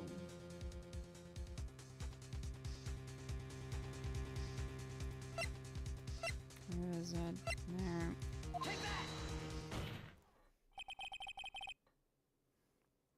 Let me verify this once more. On the day of the crime, you personally cut out this piece of the victim's vest. At least they finally brought it out into the open. There's a handprint on this piece of cloth.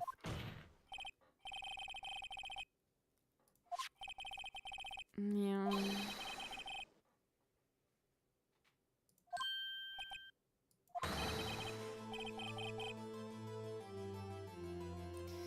Yeah, we already did that though. You're slow on the uptake as ever, Worthy. What? Think about it. Ryder had all this time to present this evidence. Yet he was reluctant to do so. Why would that be? You mean you already know? You know whose fingerprints are on that? Mr. Wright, do you really know? Yeah.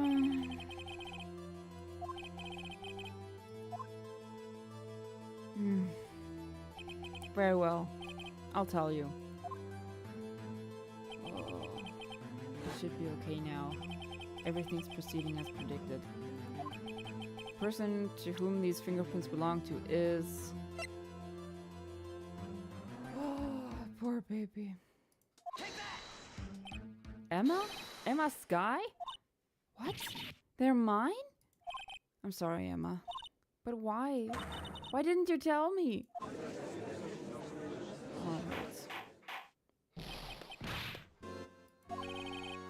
You're really something, Rido. You knew this girl did it all along. And you still tried to pin the murder on me. So it's true. Tragic, but true. This girl really did shove Prosecutor Marshall to his death. How could you? You monster! Hey! Nada! Nada! Was machen die? Nada! Hey!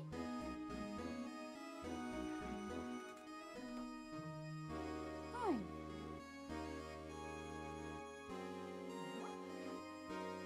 Ach, da bist du! Ja? Miss Skye. You knew whose fingerprints those were all along, yet you acted like she really didn't. Miss Skye, it's not over yet. What? I said this trial isn't over yet. But I'm afraid it is over, boy. Not only this trial, but your career too. Fuck off. You purposely concealed this conclusive evidence. That, my friend, is a serious offense. I'm looking forward to pressing charges after the defendant is convicted. I'll have your badge, boy. What's the matter? Cat got your tongue? Aren't you going to tell us how it feels? How it feels to be the one who single-handedly turned a poor little girl into a murderer. Before I do that, there's just one little thing I have to clear up. Oh? And what's that? Who really killed Prosecutor Neil Marshall? What? Chief Gant, you are absolutely right. This piece of cloth proves who the real murderer is. Who killed Neil Marshall, you asked? It was Emma Skye, wasn't it? I'm afraid that's not possible. You see, this piece of cloth contains a critical contradiction. What? Contradiction? What is this fool babbling about?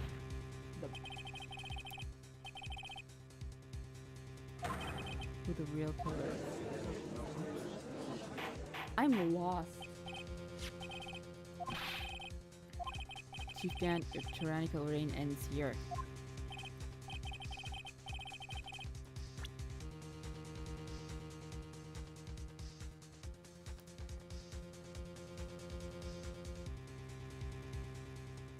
What?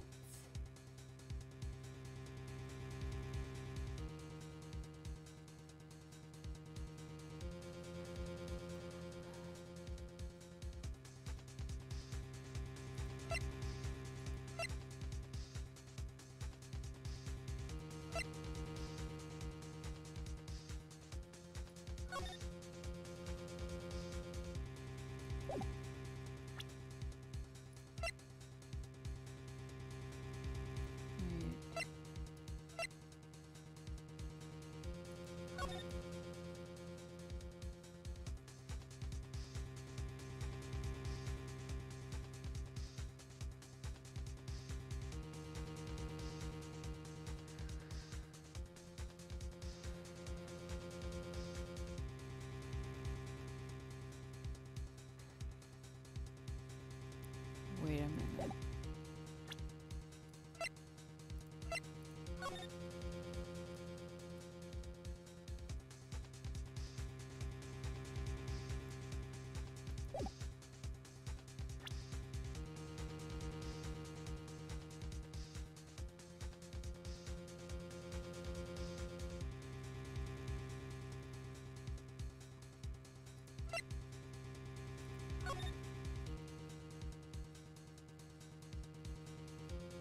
Wouldn't there be a second one?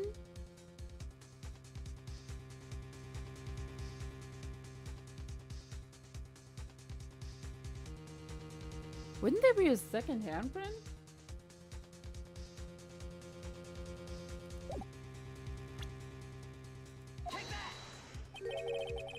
And what exactly is this supposed to be? This is the picture Miss Sky took. Take a good look at it. See where the piece of his vest was cut out? Yes. The shirt is showing underneath. The blood. The blood! I only just saw that.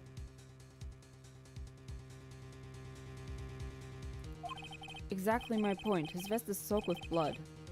That's only natural. His lungs no doubt were punctured blood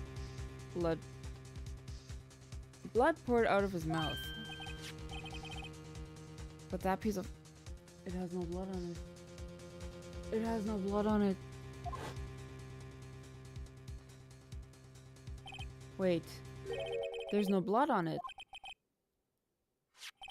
Nana. Hi. Since Emma Sky's fingerprints are on this cloth, there's no doubt that she shoved the prosecutor aside. However, Mr. Marshall was not impaled on the sword at that time. This is nonsense. Now then, Chief Gant, let me ask you something.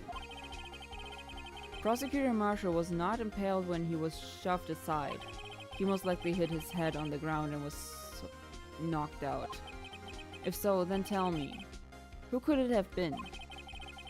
Who could have arrived at the scene before Miss Lana Sky, picked up the unconscious prosecutor, and impaled it on the armor's sword?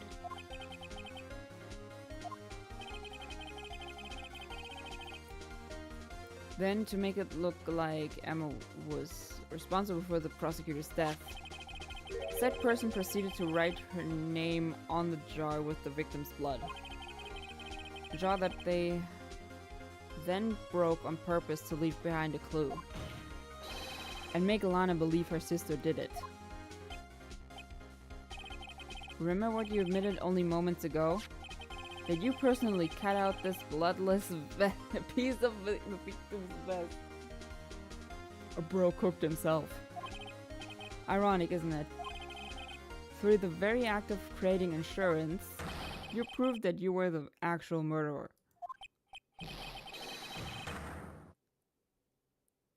Bro's crashing out. It's finally all over. Huh?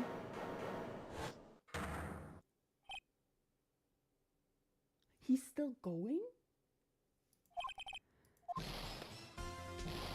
That was close, Ryder. You almost had me.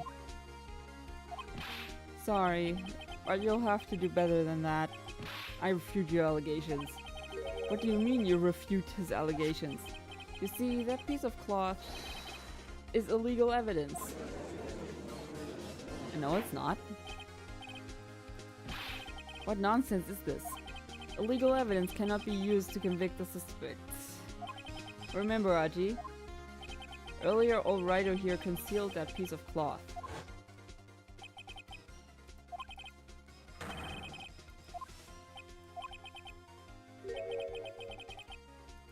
Shut the fuck up. Well, that's true. The defense did refuse to present evidence. At that moment, that piece of cloth ceased to be legal evidence. But that's not fair. Did you actually think you could best me in court? Looks like the last laugh's on you, son. It kinda has me there.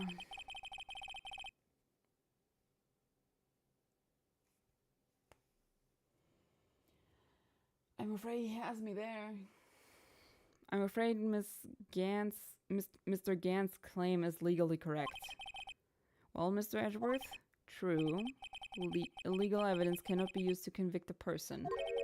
Assuming, of course, that the evidence is indeed illegal. Well, Mr. Wright?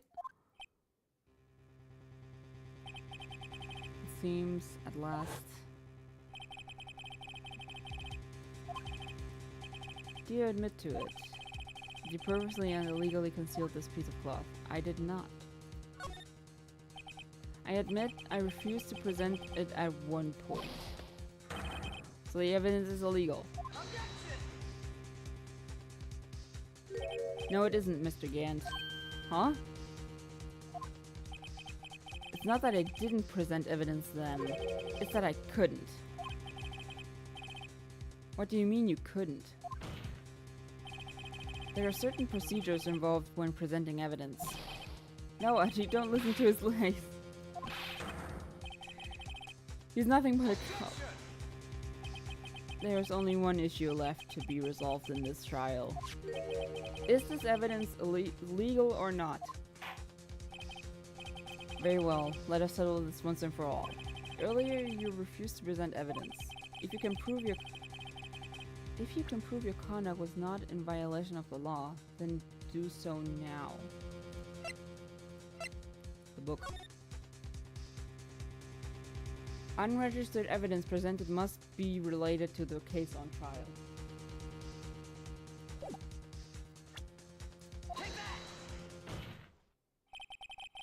This is my proof, Your Honor. Evidence law. What's this? I've done my homework too, Chief.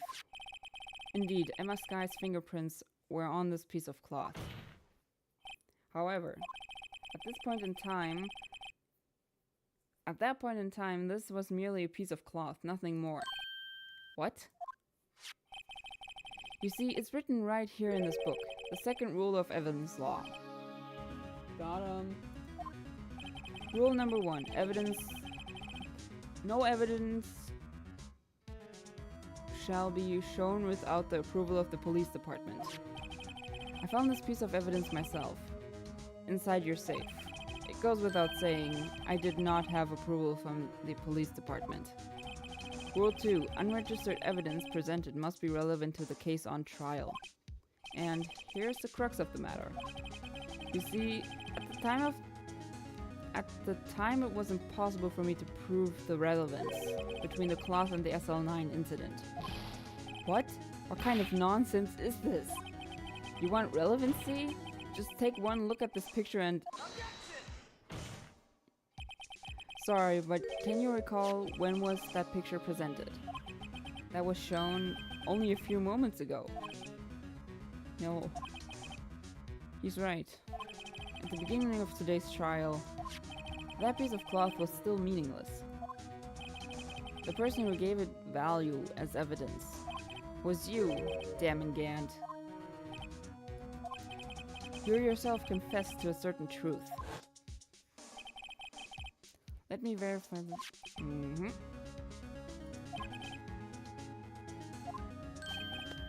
Cut it out and confirmed it. It was then that you approved this cloth as conclusive evidence.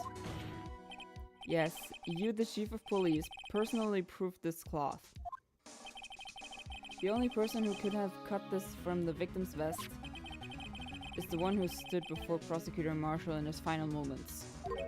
In other words, the real murderer. And there's only one person who that could be. Damon Gant, the killer was you.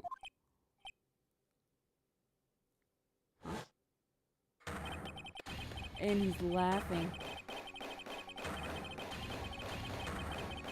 Oh, he's crashing out, man!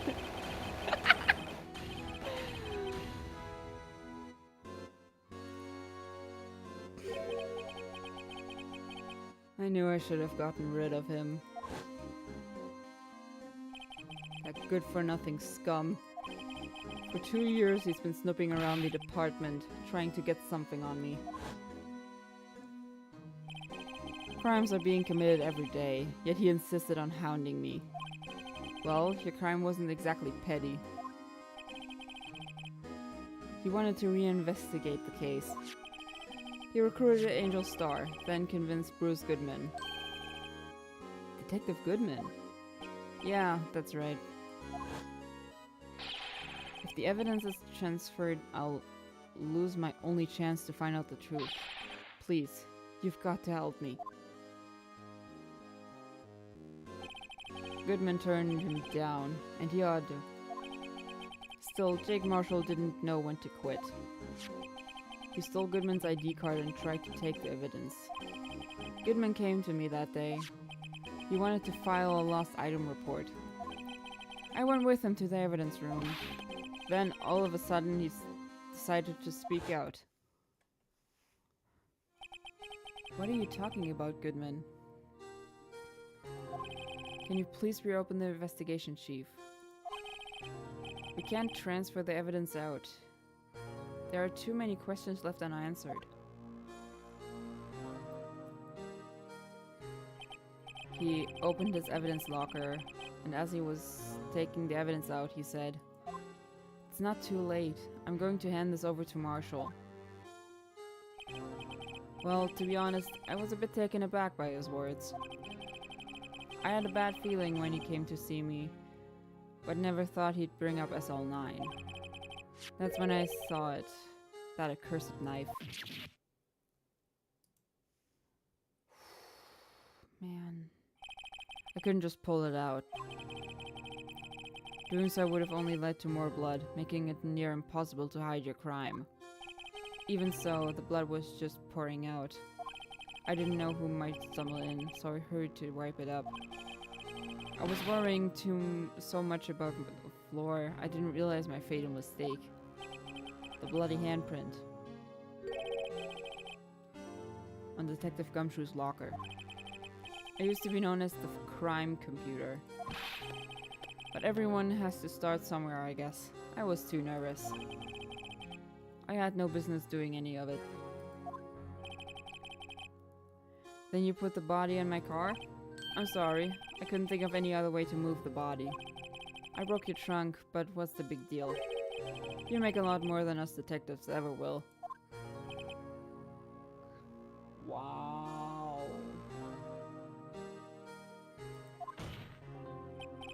Leaving the prosecution's car aside. How? How could you get Miss Sky involved in all of this? Well, she had as much to lose as I did if the truth came out. So you took the evidence from Detective Goodman's locker? I felt bad for having to do it. I also didn't have time to pick and choose what to take. So, you left the jar fragments in the glove. Yeah. It looks like I was better off being an investigator of crimes than a committer. Edgeworth really was about the murder there. Yeah, I mean, have you seen his car? He owns a red Mustang. That is not exactly a cheap car. They all did their best to get in my way. I've got to hand it to them. They do their jobs well, much to my dismay. Fake evidence doesn't hold up very well upon closer examination. You must have known that. Tell me, Worthy, why do you stand in court? Me? You despise criminals. I can feel it. You and me, we're the same. One day you'll understand. Oh, believe me, you will. You're just one man. You'll see what it really takes to bring them down once you try to go it alone.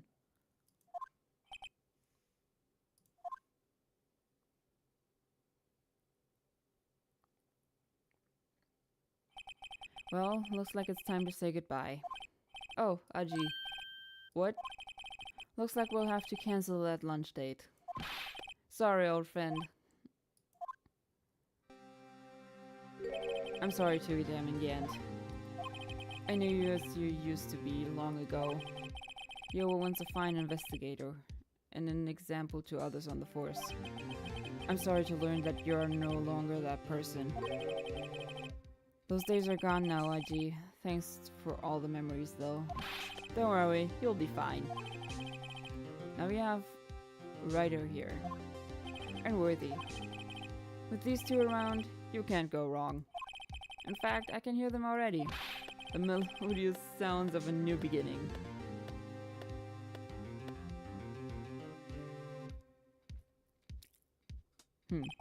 There are two things I want you to understand.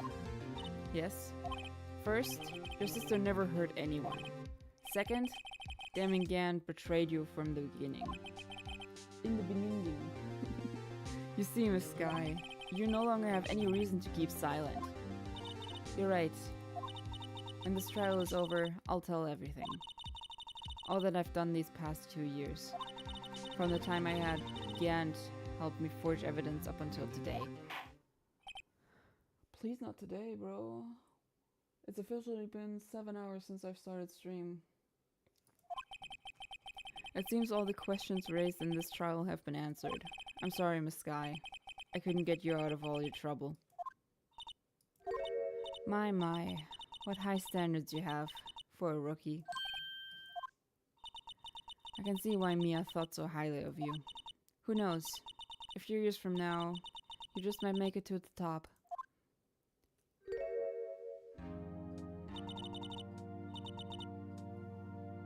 The smile.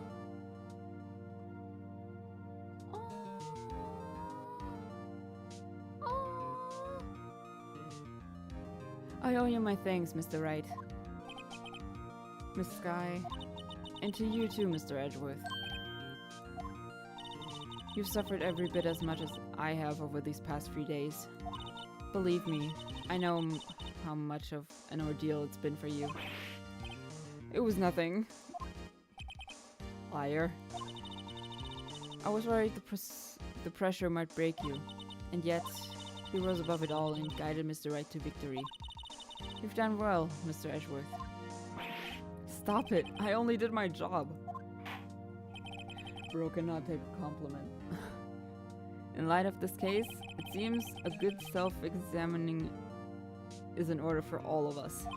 Miss Sky. Yes, Your Honor.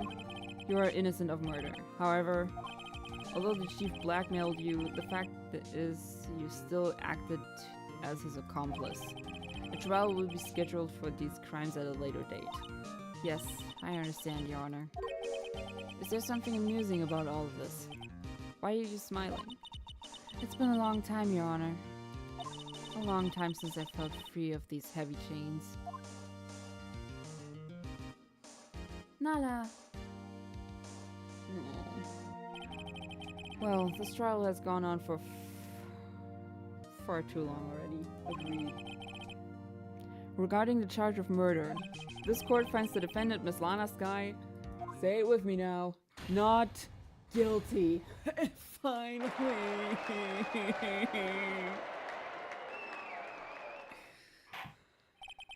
What a complicated case. This court is adjourned. Finally. Ooh. At long last, it's finally over. Huh? Emma? Why the long face? I'm sorry your sister didn't get completely off the hook, but at least she wasn't convicted for a murder she didn't commit. No, that's not it. Just now, after the trial ended, I can see why Mia Fey thought so highly of you. I owe you my thanks, Mr. Wright. And to you too, Edgeworth. Oh, the smile. You know, I did my best too, but Lana didn't say a single word to me. Gumshoe! This is the third time.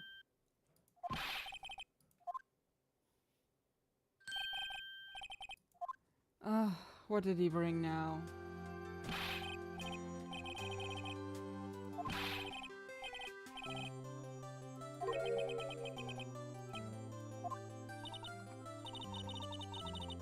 Are you here because of my sister again? Nope, not this time. I came today because of you. Me? That's right. I thought you'd like to see someone.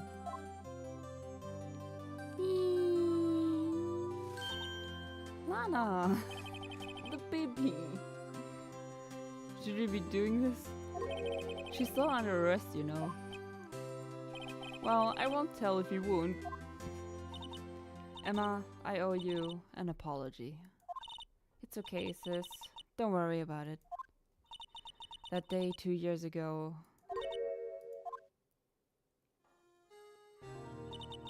was the first time in my life I ever panicked. It was all I could do to keep myself from screaming. All I could think about was keeping you from getting wrapped up in that mess. Oh, I asked Gant to help me cover up the truth. I thought I was doing it for your sake, but now I realize I was wrong. I changed after that day. I had to. It was the only way I could make it through that past 2 years. I knew how much I was hurting you by distancing myself, but I couldn't bring myself to tell you what I did. I was scared that you'd look at me with those eyes of yours. I was scared of how you'd react if you knew. You were only doing it for me. No. Huh? I turned my back on you that day.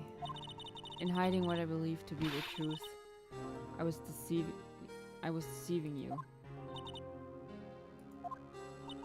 I'm such a fool. It took me all this time to realize it. Emma, I'm so sorry. You don't have to apologize. I'm happy now. You're happy? Of course. You know, I always knew that one day you'd come back. And now you have. No. The baby. Ah! No one can change the past. The only thing we can do is strive to make up for our mistakes. Why must we make up for our mistakes, you ask? Because in so doing, we can find the way back to our rightful path. And it is from there that we can move on toward a brighter future. At least that's what I felt watching the two sisters make up. Mr. Wright, Mr. Gumshoe, me? Thank you both for all that you've done. I'm sure we'll meet again someday. Isn't that right, Edgeworth? Where did he come from? Stop hiding and come over here. He's not happy. Where was he hiding? I just came to say congratulations. Thank you. Thank you, Mr. Edgeworth. Right, well, I'll be going.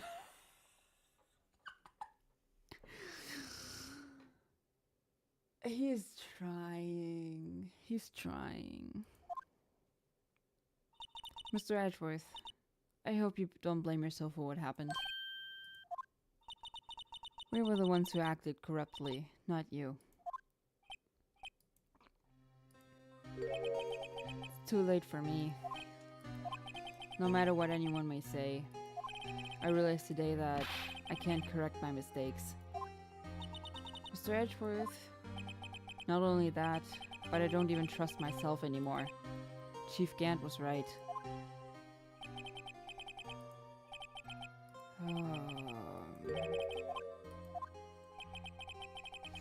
Oh boy.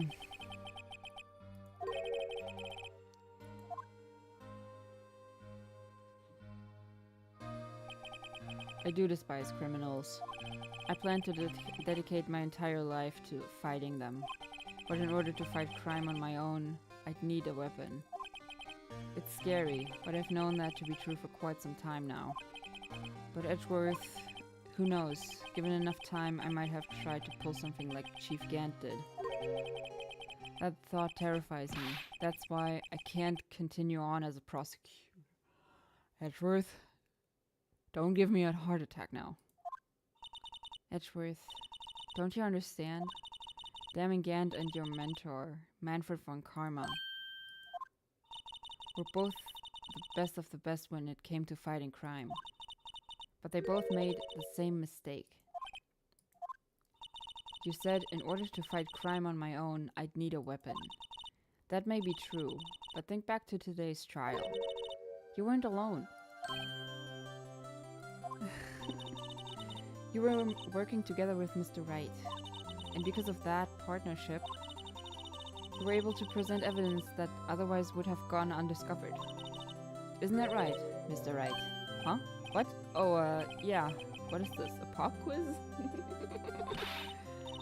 Show him what Lana's talking about. Evidence, huh? That was the evidence list.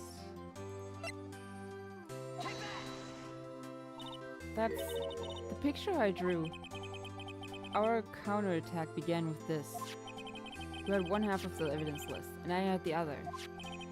Apart, we wouldn't have been able to completely restore Emma's picture. That didn't just happen by chance, Mr. Edgeworth. It's time for me to go. Mr. Edgeworth, if you'll excuse me, there are still some loose ends that need wrapping up. Take care, Chief Prosecutor. Oh. Edgeworth, what will you do now?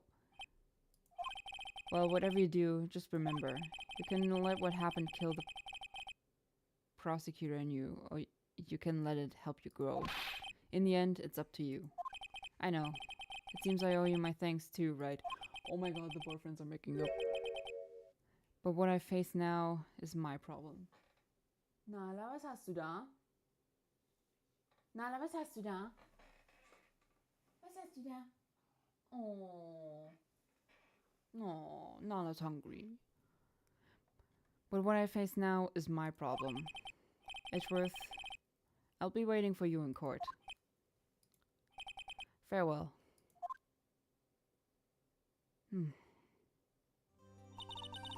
I'd better be going too. Okay, but I'll be by to visit soon. It seems we both have a lot to learn and catching up to do. Here. This is a little something for you. Scientific investigation. I like the duckies. This is the first book I ever bought. Study it well. Thanks, sis. I will.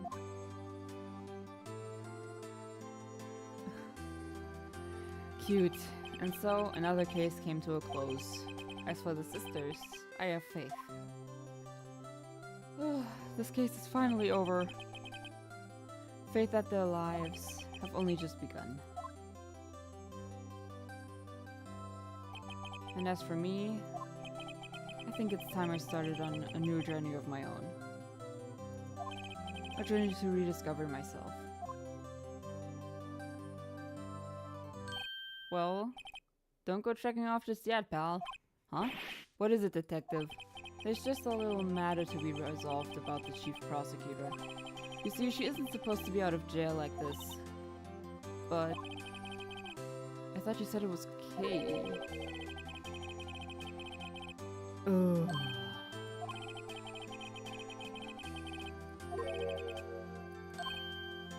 You want me to pay? You see, Mr. Wright here is the one who will be footing the bill. What, do you think I could afford it with my salary? You gotta be kidding me, pal. Huh? And they're footing. Why is it I suddenly feel like I want to scream?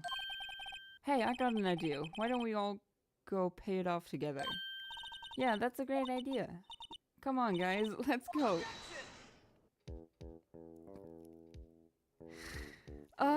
Can I please skip this?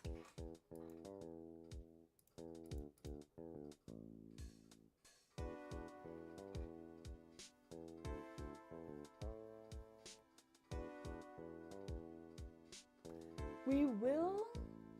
No, poor Phoenix is now gonna murder. We will eventually see Emma again. We will eventually see her again. I did a little bit of digging into Apollo Justice. We will see her again. In a few years.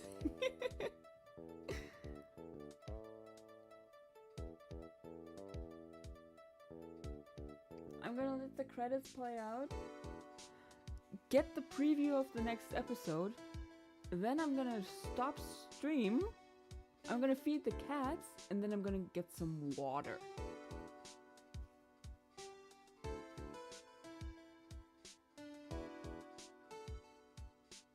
This is also the part where we lose the investigative stuff. Go sleep! I will soon!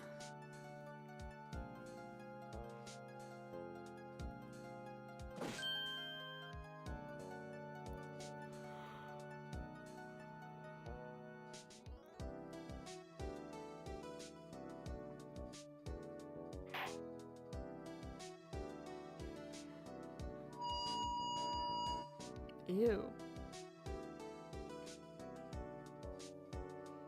You're gonna be late for Majorina. Nah, I won't. It's Saturday. I can sleep as long as I want.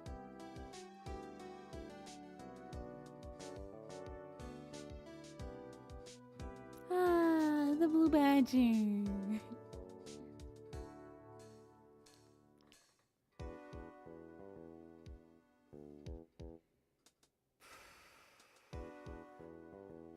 No! Badger died.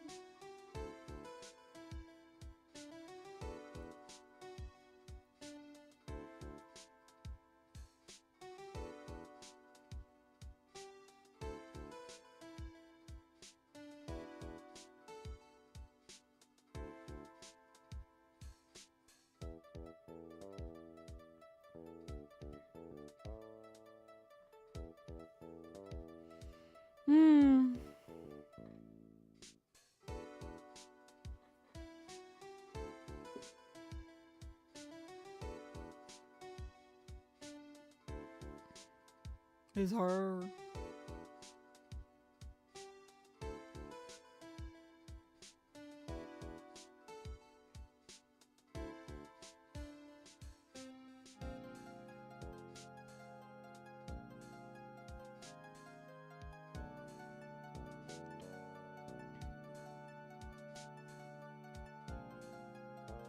How would you eat something backwards?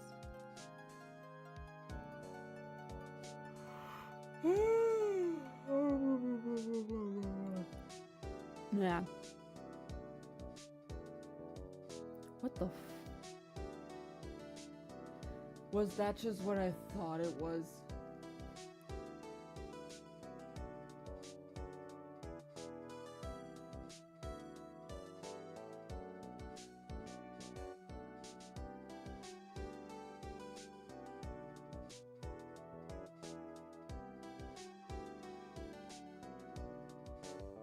Yep. Yep.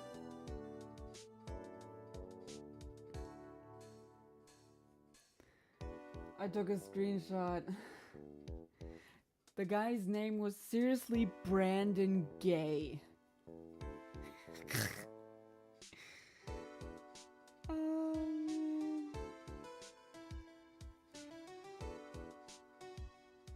Oh my god, Maya!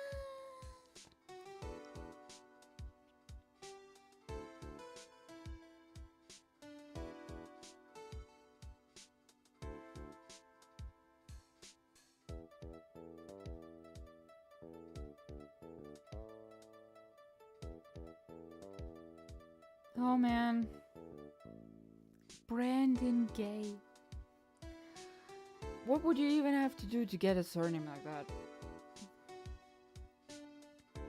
Kobayashi.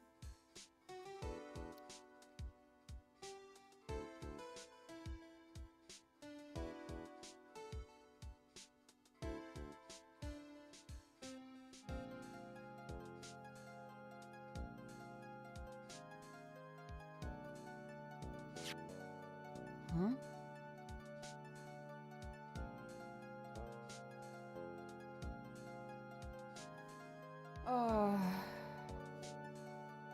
Wait, if Edgeworth is gone, then who's gonna be the prosecutor in the next trial? Francisca.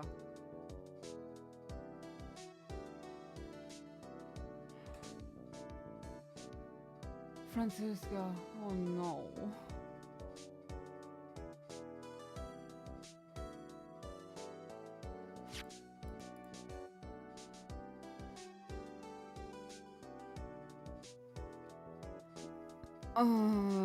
She's gonna be a pain to deal with.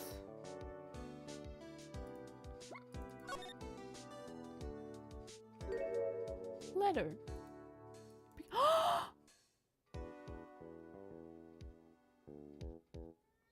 Oh!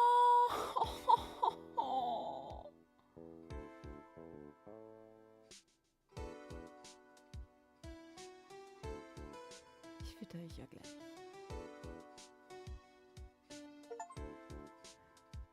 Clear episode 5. Woohoo!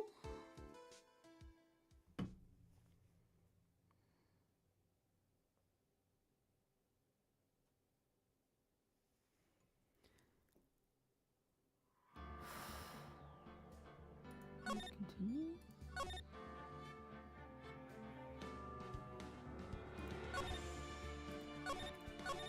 What happens if I continue?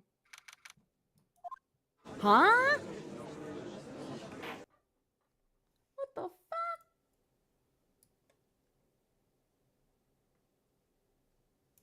I need to do some investigating. There's no way this is done.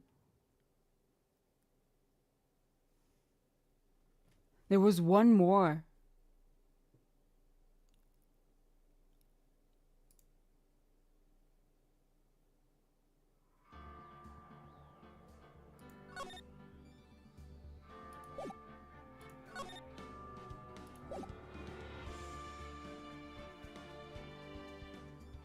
Wait a minute.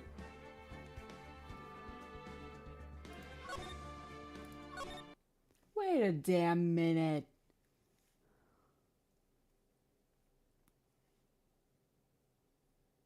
Phoenix, right? Ace Attorney episodes.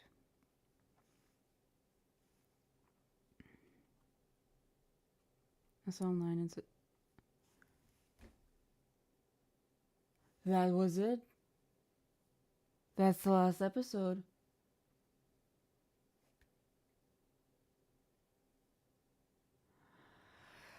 Okay then.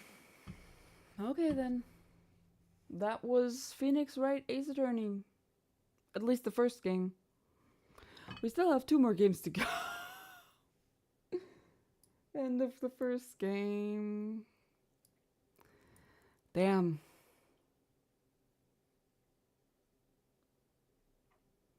Didn't expect it to go out like that.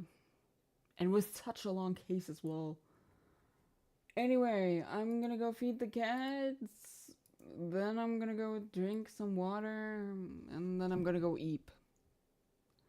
I'll see you all tomorrow for Majorina.